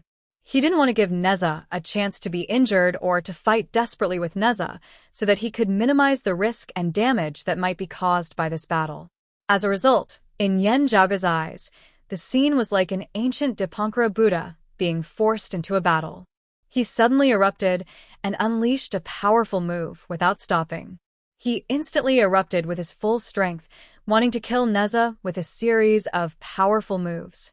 However, Neza was already prepared for this. With the pagoda pressing down and the golden flames surrounding his body, Neza had a complete grasp of the situation after carefully experiencing the changes within. Without giving his opponent any chance to weaken his treasure lotus celestial body, Neza instantly counterattacked.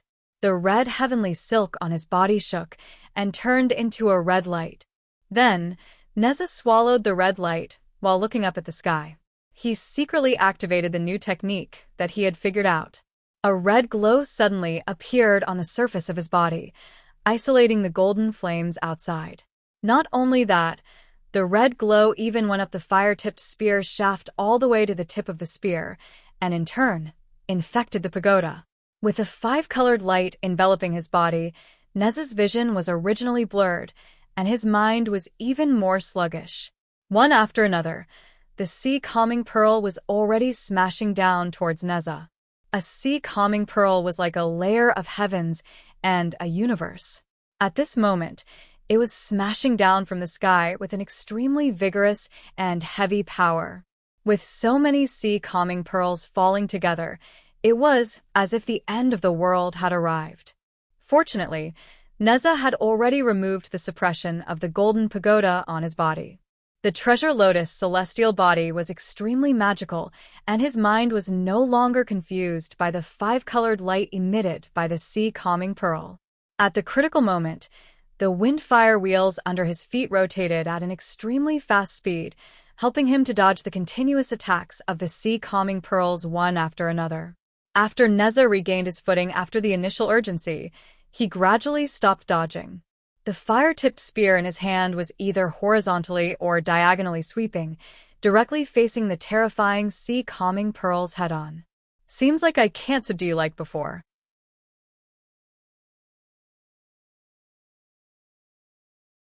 At this moment, the ancient Dipankara Buddha sighed and appeared in front of Neza. The Buddha's palm that was spinning with the swastika symbol seemed slow but was actually fast. It blurred time and space and attacked Neza. Neza snorted coldly and was not afraid at all. A head and 2 arms appeared on his shoulder, showing the appearance of 2 heads and 4 arms. The fire-tipped spear in his hand also split from 1 to 2. On one hand, he dealt with the attack of the sea calming pearl, while on the other hand, he raised the tip of the spear.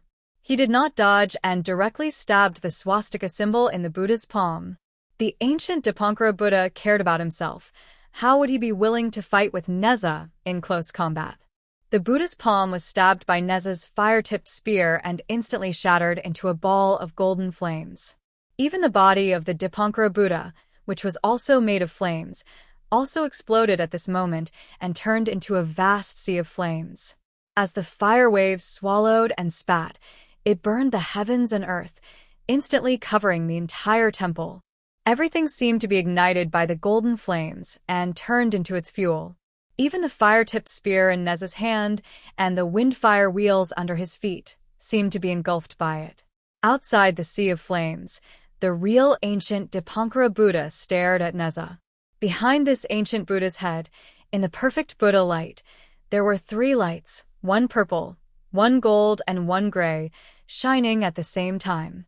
The most famous treasure and method of the ancient Dipankara Buddha was the sea calming pearl that he obtained from the prime clear bigwig Zhao Gongming. As a result, some people felt that without the sea calming pearl, the ancient Dipankara Buddha was not worth mentioning. This was not unreasonable. In fact, the sea calming pearl was indeed the most powerful weapon of the ancient Dipankara Buddha. However, even without the sea calming pearl, the ancient Dipankara Buddha's strength was also one of the few bigwigs of the Buddhism. At this moment, he exerted his full strength. The golden lights flickered, and the terrifying sea of flames destroyed the heavens and earth. Even a real universe was no different from a piece of paper in front of such power. However, a bit of light suddenly lit up in the surging flames. This bit of red light forcefully pierced through the sea of flames, causing a hole to appear in the golden sky.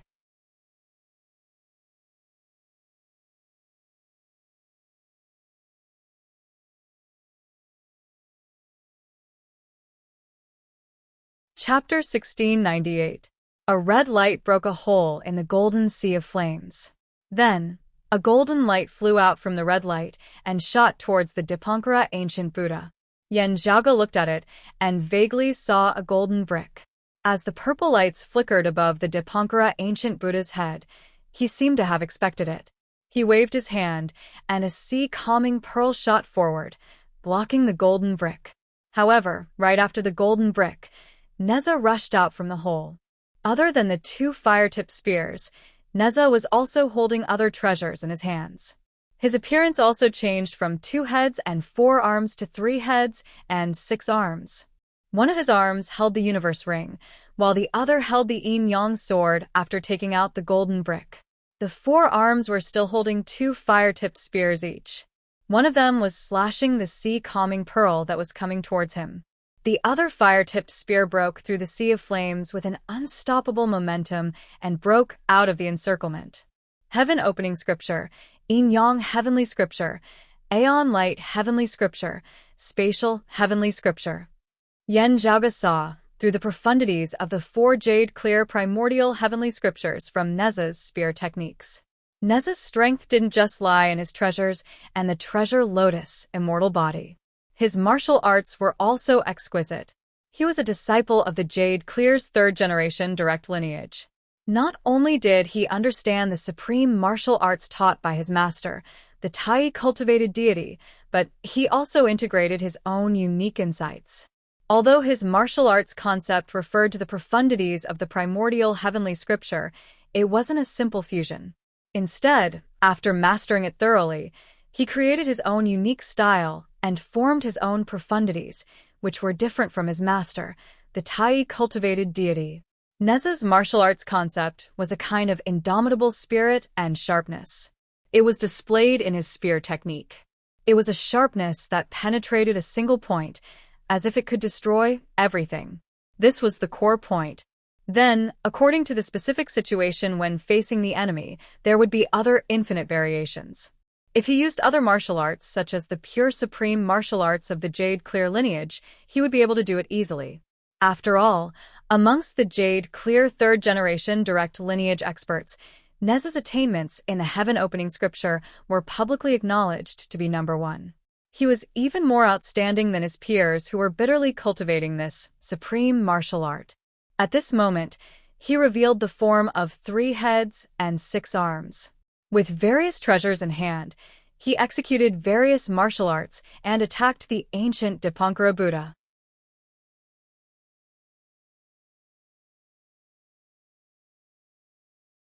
With the protection of the lotus deity body and the red armillary sash, the 5-colored rays from the golden pagoda and the sea-calming pearl had no effect on him, and the Dipankara ancient Buddha could not trap him.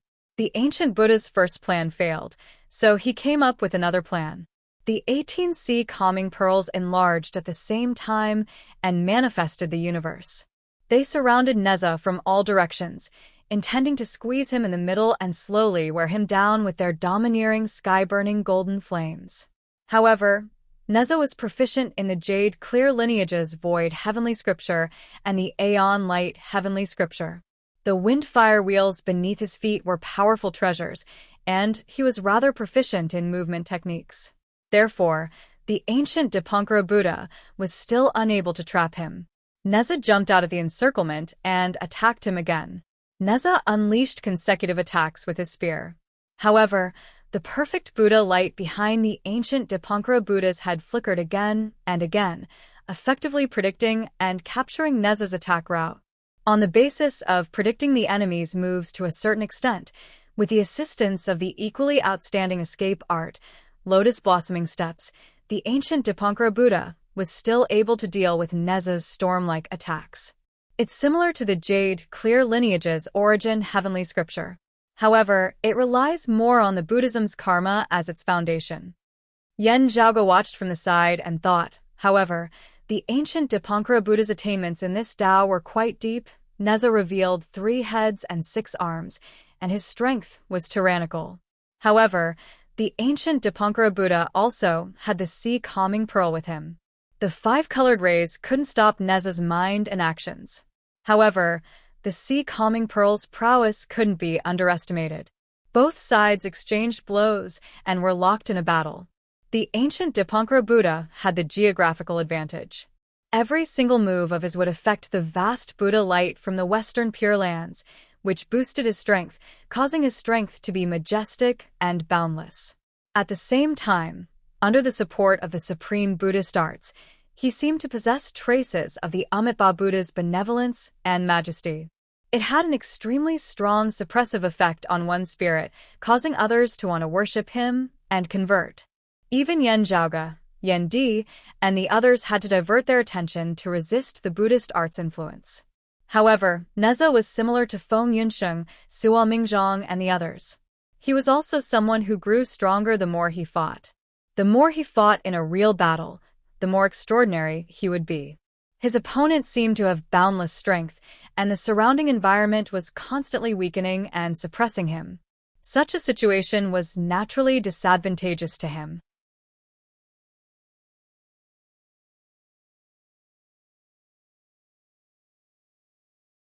However, as time passed, Neza continued to adapt and analyze his surroundings. Moreover, he adjusted and adapted within an extremely short period of time. It sounded simple. However, when he was fighting against a strong opponent like the ancient Dipankara Buddha, he still had to accurately make adjustments.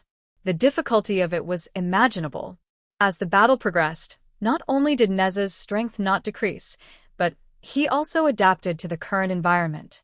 Although the ancient Dipankara Buddha still had the geographical advantage, it wasn't as effective as he had hoped.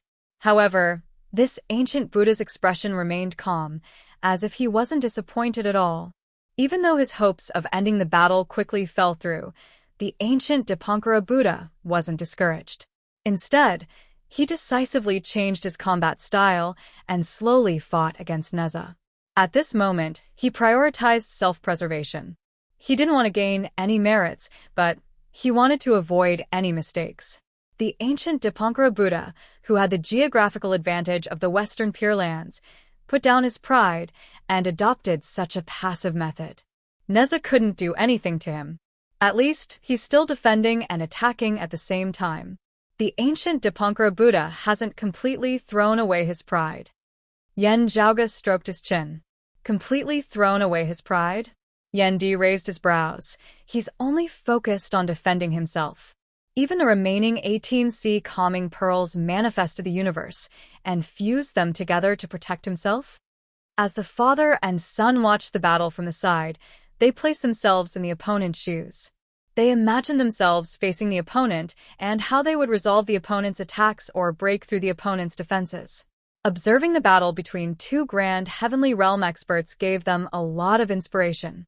Yen Zhaoge noticed that other than the Buddhist bigwigs with higher cultivation like the Guanyin Bodhisattva and the unbreakable Vajra Buddha, there were also bodhisattvas and arhats with lower cultivation.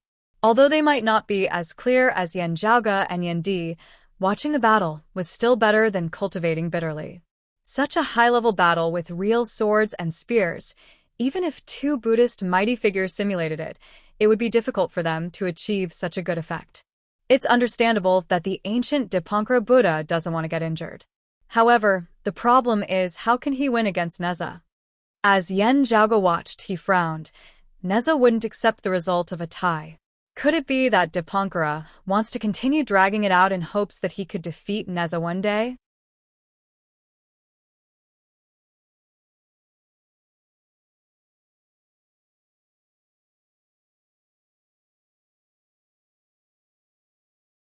Chapter 1699. From Yen Zhaoge's perspective, facing the Western Pure Lands Dipankara ancient Buddha, who had the home field advantage, Neza wouldn't be able to defeat him. Although Neza's combat ability was extremely strong and he had gradually adapted to the environment of the Western Pure Land, he could only avoid being suppressed and subdued by the Pure Land's Buddha light. It wouldn't weaken his combat ability. However, it was difficult for him to cut off the support and blessing of the ancient Dipankara Buddha. In the Western Pure Lands, the ancient Dipankara Buddha's ascension still existed. Neza's adaptability only allowed him to offset part of the difference between the two of them because of the terrain. Therefore, if he couldn't win by surprise, the development of the battle wouldn't be beneficial to Neza. The reason why the ancient Dipankara Buddha was somewhat passive now was mainly because he didn't want to fight Neza head-on. He didn't want to pay too much of a price, so he was slowly wearing down Neza's spirit. It won't be easy. Yan Zhaoge and Yan Di exchanged glances. Neza didn't just want to win by 1 or 2 moves. He wanted to severely injure his opponent, be it to vent his anger or to get rid of a competitor for the great Taoist master Xiandu in the next round of the 9 Nether. He had to severely injure the ancient Buddha, Randang, to a certain extent. However, looking at the current situation, it would be difficult for Neza to get what he wanted if he didn't have any other tricks up his sleeve. After all, the ancient Dipankara Buddha was one of the oldest Buddhas in the world. Throughout the ages, there was always a place for him. When it came to the top-notch grand heavenly realm experts, the old peacock overshadowed the other experts of the Buddhist sect to the point of losing their luster, causing the Dipankara ancient Buddha, who is currently the second in command of the Western Pure Lands, to appear rather awkward and unworthy of his name. But that was because Mahamayuri was too strong. It did not mean that the ancient Dipankara Buddha was weak. At this moment, he was overseeing the Western Pure Lands and had the home advantage against Neza. Up to this point, he was already in an invincible position. In the worst-case scenario, he would completely lose all pretense of cordiality. He would shrink the 18 sea calming pearls together and defend himself with all his might. In the current situation, it was almost impossible for Neza to break this defense. The Buddha light of the Pure Land continued to strengthen. The ancient Dipankara Buddha was not afraid at all. Of course, the scene would be too unsightly. For Neza, who wanted to severely injure the ancient Dipankara Buddha, he would not be able to achieve his goal. However, in a battle like this, one side was beaten to the point where they could only defend with their lives, unable to fight back at all. The outcome was naturally clear.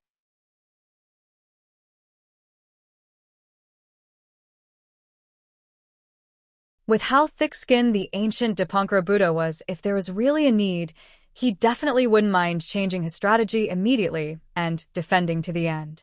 After all, fundamentally speaking, as long as he wasn't injured in this battle, he would win. Both sides had different strategic goals. Neza insisted on attacking to the end.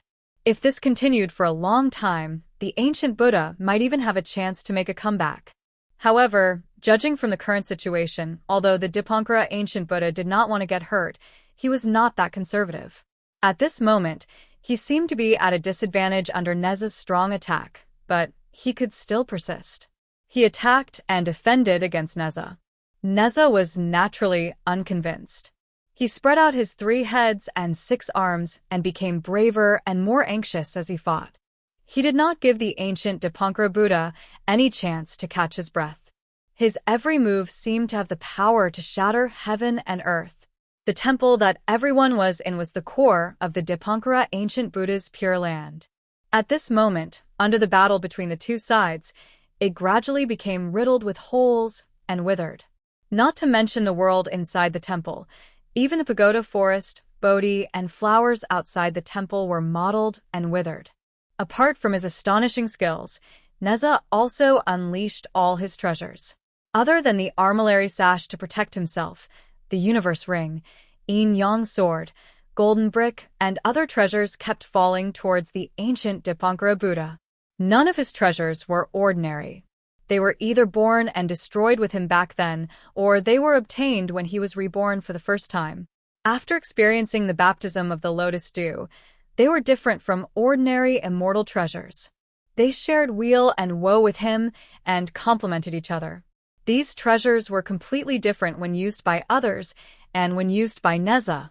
During the ancient era of the gods, when Neza was still a grand virtual immortal, he dared to compete with Zenith Heaven opponents. Other than his outstanding strength, his treasures also played a huge role. After he ascended to the Zenith Heaven, he refined all his treasures again and improved them to a higher level. Now that all of them were unleashed, even the ancient Dipankara Buddha had to be careful. As Neza fought more and more valiant, the ancient Buddha's 18 sea calming pearls started being used for defense more than offense. Although he has the upper hand, it's not beneficial for him to continue like this. Yendi frowned and said the final outcome would only be forcing the ancient Dipankara Buddha to focus on defense. In his opinion, even if Neza didn't have the confidence to win, since he dared to come, he should have more confidence. If that's the case, there might be a chance, said Yang Jian by the side. Oh.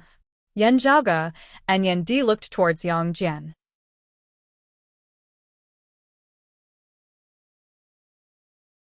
In terms of understanding towards Neza, the father and son weren't as knowledgeable as Yang Jian, who had been in the same sect as Neza for many years. If the ancient Dipankara Buddha's sea calming pearls were still intact, junior apprentice brother Neza wouldn't have a high chance of winning against him in the Western Pure Lands. Yang Jian said, however, the ancient Dipankara Buddha's sea calming pearls aren't complete. If he uses them separately, he might not be able to tell. However, if he focuses on defense, there might be a flaw. Of course, normal people wouldn't be able to grasp this flaw. However, junior apprentice brother Neza can try. Hearing Yang Jian's words, Yendi asked, do we have to wait for the ancient Dipankara Buddha to focus on defense before we can grasp the opportunity? That's right. Yang Jian answered, Neza's technique requires some conditions to be fulfilled. Yan Zhaoge and Yendi nodded slightly. It wasn't that Neza would definitely be able to defeat his enemies. However, as long as the Dipankara Buddha couldn't defend to the end, even with the Blessed Land's Buddha light support, victory or defeat would still be uncertain. Neza still had a chance. Then, what are you worried about? Asked Yan Zhaoge. Although Yang Jian said so, his gaze became more and more solemn. I feel like something's wrong. Yang Jian observed the battle situation and said thoughtfully, Neza is getting more and more impatient. Logically speaking, this shouldn't be the case. Yan Zhaoge and Yendi frowned. Based on Yang Jian's cultivation level and his understanding of Neza, this feeling was most likely not groundless. However, since Neza had the confidence to deal with the ancient Dipankara Buddha's defense, why would he be impatient? Due to the geographical advantage, the ancient Dipankara Buddha was more advantageous in terms of attrition. However, the battle had just started not long ago. This advantage wasn't apparent yet. Although Neza had an unyielding temperament, he was experienced in battles. Logically speaking, he wouldn't blindly advance.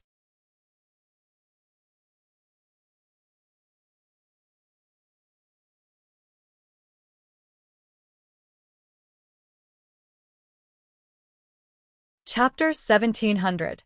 Realizing that he couldn't win quickly, the ancient Dipankara Buddha switched to fighting with Neza. He had the geographical advantage and was not afraid of a war of attrition. In order to prevent himself from being injured, he prioritized self-protection and slowly wore Neza out. That was understandable. Neza was also a veteran. Of course, he knew that it would be disadvantageous for him in the long run. However, if he advanced blindly and became impatient, not only would it be difficult for him to defeat his opponent, but his opponent might also take advantage of him. Therefore, although he maintained pressure on the Dipankara ancient Buddha and attacked more and more urgently, his mind remained calm and orderly. Although he was fast, he was not in a mess. He looked for the opponent's flaws and from there, he expanded his advantage and strived to end the battle as soon as possible. At the end of the day, speed was not the goal, but victory. In Yang Jian's eyes, Neza was like that in the beginning, but as time passed, the situation gradually changed. Neza was getting more and more anxious. It was not only in his fighting style but also in his mentality. This was obviously different from what he had expected. If this continued, he would lose control. Yan Zhaoge, Yendi, and Yang Jian exchanged looks. Being in the midst of the situation, he has discovered something that we bystanders are unable to detect. Yendi frowned. Or is it that he has hidden worries of his own, having no choice but to do so? Yan Zhaoge looked at the battle between Neza and the Dipankara ancient Buddha and murmured, Taoist Neza was once tainted by the viciousness and killing intent. However, with the help of the Tai cultivated deity, he should have already been purified. There shouldn't be any remnants left. However, from the looks of it, it seems like it's about to relapse. According to perfected Tai, Neza's original problem should not recur. However, The enemy he was facing this time was not ordinary. If he fought with all his strength, it was hard to say whether there would be any special changes. On the one hand, the ancient Dipankara Buddha was strong enough and needed Neza to go all out. On the other hand, Neza hated him to the core. This was one of the reasons why Neza was tainted by his murderous intent. This place is filled with Buddha light. While it would have a suppressive effect on people, there's also an advantage to it. This Blessed Lands Buddhism is also very effective in suppressing evil qi and killing intent. Yen Zhaoga narrowed his eyes. Logically speaking, Neza shouldn't have a relapse. Even if there was a possibility of a relapse, it wouldn't happen in the Western Pure Lands. Unless there's another reason. Yang Jian didn't move, but on his forehead, a bright light suddenly appeared, and a vertical crack appeared on his skin.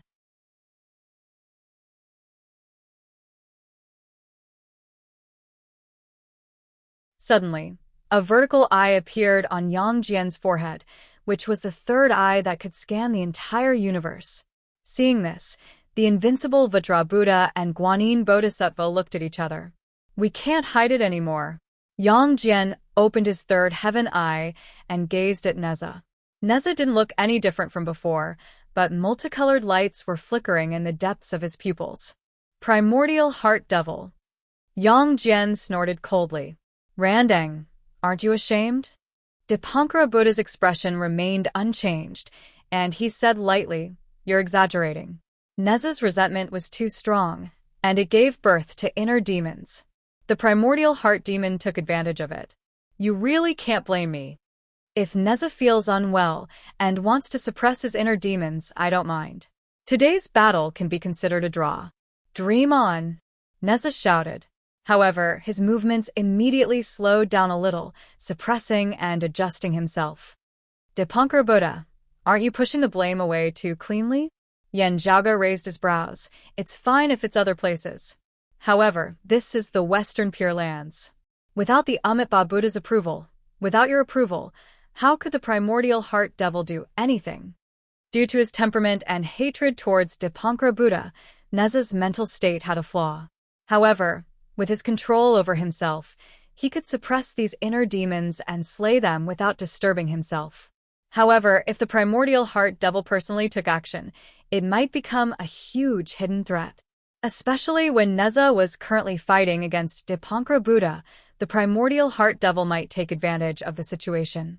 After Neza's first tribulation, he was reborn due to the lotus incarnation and obtained the treasured lotus, celestial body. With that, he wasn't afraid of most of the evil arts in this world. However, the heart devil originated from within himself. Even Neza's treasured lotus, celestial body couldn't do anything against it. He could only rely on himself to suppress it. The primordial heart devil didn't need to make a huge move. Instead, it could silently influence Neza, causing the flaw to become bigger and bigger until it couldn't be mended anymore. That was what he was best at doing. Neza was originally focused on fighting Dipankara Buddha. The primordial heart devil had the secret cover of the Buddhists. Even Neza himself couldn't detect the other party's secret tricks. Now that he realized it, Neza was naturally furious. However, the more emotional he was, the easier it was for him to be invaded by the primordial heart devil. Hence, Neza had no choice but to work hard to stabilize his mental state. Dipankara, it seems like you don't want to fight one-on-one. You want to fight two-on-two? Yang Jian's voice wasn't loud, but the pure land of Buddhism that everyone was in seemed to be about to collapse instantly.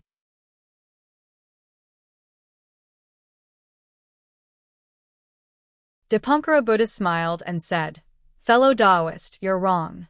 From the beginning to the end, I didn't want to provoke a war. Since you've accepted the battle, let's follow the rules." Yang Jian said quietly, "Now that you're not following the rules, everyone doesn't have to. Neza, go and recuperate. I'll fight with you. I think Amitabha won't mind. There's no need for senior apprentice brother to do anything. I'll recover very quickly." As Neza spoke, he stood on the void and resisted the heart devil's invasion with all his might. He closed his eyes and waved his hand towards Yang Jian, Yen Zhaoga, and Yen Di. indicating that he was fine and could be dealt with appropriately. As expected, after not fighting with others, Nez's strength allowed him to stabilize his body's condition in an instant. His skin was originally as white as jade. Now, colorful colors appeared on the surface of his body. However, the colorful lights flashed and disappeared very quickly. Neza opened his eyes again and stared at Dipankara Buddha. Just as he was about to speak, his expression suddenly changed. Faint black chi emitted from his body. The black chi didn't harm or entangle Neza. Instead, it looked like someone was pulling it out from Neza's body. Neza couldn't help but feel shocked. Yan Zhaoge was puzzled at first. Then he suddenly thought of something and came to a realization. Six-eared macaque. He blurted out. Yan Di, Yang Jian, and Neza also understood what was going on. Previously, they had heard Yan Zhaoge talking about the relationship between the great sage equaling heavens, traveling monk Sun, and six-eared macaque. They knew that six-eared macaque was formed by traveling monk Sun's heart devil. That was a miraculous scene that only happened once in a blue moon. It was the result of many factors working together. Even the 9 underworld's devils couldn't do the same. However, today, the primordial heart devil wanted to recreate the six-eared macaque's incident. He wanted Neza's heart devil to transform into another unparalleled expert.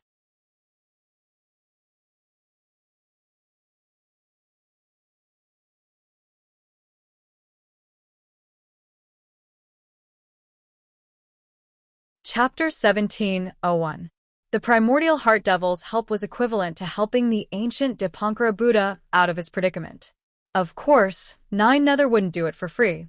She was helping the Dipankara ancient Buddha to deal with Neza's challenge, so she naturally had to find a way to get the corresponding benefits. Now, trying to turn Neza's inner demon into another unparalleled expert was one of the contents of the deal. Unlike traveling monk Sun, who was still at the grand virtual realm, Neza was now a top-notch expert in the grand heavenly realm. It was naturally not easy for the 9 underworlds to plot against him. However, Neza's problem inevitably gave the other party a chance. Previously, he was tainted by a thick viciousness and killing intent, something rarely seen throughout the ages. If he truly fell into a sea of blood, then he would be even more savage and tyrannical than the great demons of the 9 underworlds, and even more irrational. Although Neza had already broken free, the source of all this still existed. Li Jing was dead, but Randang still existed. Neza's hatred and indignation were no longer as fierce and violent, but they were more deep-rooted. Right now, they were fighting against the Dipankara ancient Buddha. With the Dipankara ancient Buddha and the Western Pure Lands arrangements, the primordial heart devil had the chance to succeed. Neza grunted, and black gas emerged from his body continuously. Then, it scattered in the air and disappeared. The black chi seemed to dissipate under the illumination of the Buddha light. However, looking carefully, Yan Zhaoge and the others did not see any collision between the black chi and the Buddha light. Yang Jian stretched out his hand and beckoned at Neza. Neza flew backward and came before Yang Jian. He stretched out his hand and pressed his palm on Neza's back. Neza's eyes were closed, but his body was still surrounded by black gas. With his current condition, it seems like it's no longer suitable for him to make a move. The ancient Dipankara Buddha smiled and said, "Why don't we call it a draw for today's battle? What do you think? Whether you want to stop the primordial heart devil or not, you can leave to deal with it. Forgive me for not sending you off." Yang Jian looked at him. "Why are you in such a hurry to leave? Junior brother Neza is inconvenient, so let's fight. You can still ask the primordial heart devil to help you. Please forgive me for not being able to keep you company." Dipankara ancient Buddha put his palms together and chanted softly. The unbreakable Vajra Buddha, Guanyin Bodhisattva, and the other Buddhist venerables did the same. The Western Pure Lands' Buddhist radiance instantly shone brightly. In the vast void, countless Buddhist kingdoms shone brightly.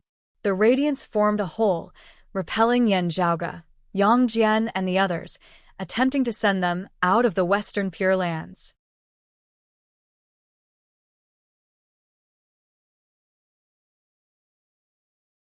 No matter if it was the grand heavenly realm Yangjian and Neza, or the grand virtual realm Yanjiaoge and Yendi, they all felt immense pressure, forcing them to retreat. That was the entire Western Pure Lands movement. Although it couldn't harm Yanjiaoge and the others, it formed an irresistible majestic force. Buddha Amitabha did not make a move, but this Pure Land was ultimately the supreme holy land of Buddhism that he had created. Yang Jian's eyes flickered slightly, and all the bones in his body shook slightly. As he trembled, the Buddhist light on his body was being continuously dispersed. Affected by this, the Buddha light of the Western Pure Lands automatically gathered towards him, insisting on sending him out. However, Yang Jian stood on the spot without moving. Without the Amitabha Buddha personally making a move, the entire Western Pure Lands seemed to be unable to do anything to Yang Jian. Why must you be so stubborn, Taoist? The Dipankara ancient Buddha shook his head and sighed. Under his control, the boundless Buddha light no longer pressed towards Yang Jian. Instead, it went past Yang Jian and targeted Yanjiaoge and the others. Currently, Neza's entire body was shrouded in black qi. Under the influence of this, he wasn't even as free as Yanjiaoge and Yendi. As the Buddha light descended, it didn't affect the black qi at all. Yanjiaoge took over Yang Jian's position and went behind Neza. He extended his palm and pressed on Neza's back. Open. Radiance of divinity appeared above Yanjiaoge's head. As the radiance flickered, numerous runes flew out from within and connected to form a chain-like existence.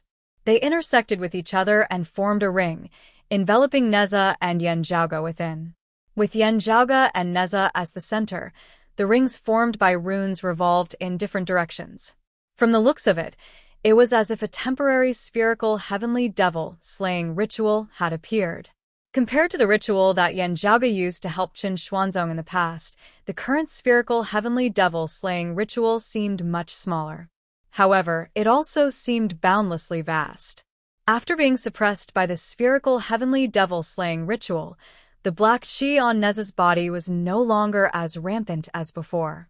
With the six-eared macaques incident in the past, it wouldn't be easy for me to do the same thing again. Yanjiaoge looked at the Dipankara ancient Buddha and said, "From the looks of it, you don't intend to help the 9 underworlds succeed." The Dipankara ancient Buddha looked at the spherical heavenly devil-slaying ritual enveloping Yanjiaoge and Neza with a look of admiration. After hearing Yanjiaoge's words, he smiled. "Leave it to fate. Ancient Buddha, since when did you become someone who leaves it to fate?" As Yanjiaoge resisted against the Buddha light's repulsion, he sneered. "The 9 underworlds wouldn't help you just because of fate.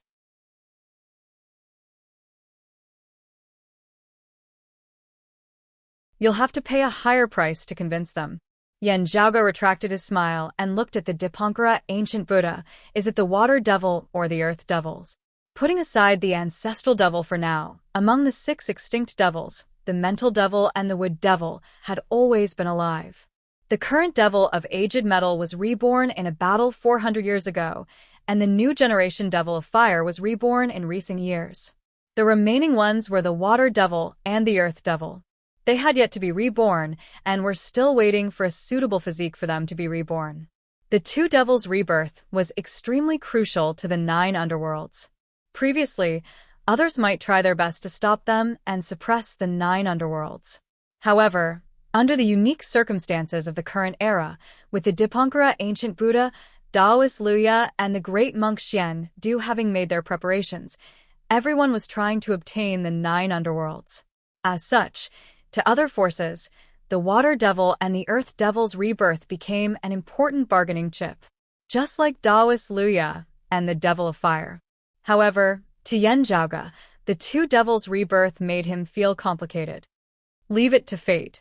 Towards Yanjiaoge's question, the Dipankara ancient Buddha smiled. Yanjiaoge looked at him and suddenly smiled. "With your mindset, how would you let go of such a good bargaining chip so easily? The price that the 9 underworlds paid wouldn't just be to help you deal with Taoist Neza's challenge, right? To you, the most important threat isn't Taoist Neza." Yanjiaoge smiled and said, "Without the green lotus flag and the Buddha's Saraira, if Mahamayuri were persuaded by Taoist Luya, you wouldn't be able to stop him, right? The Dipankara ancient Buddha's gaze wavered slightly. Yen Zhaoge leisurely asked, "You actually want the Earth apricot yellow flag, right? You're tuning in to the Passion Pages YouTube channel. We're so grateful for your support, and don't forget to subscribe to join us on this incredible journey through captivating stories.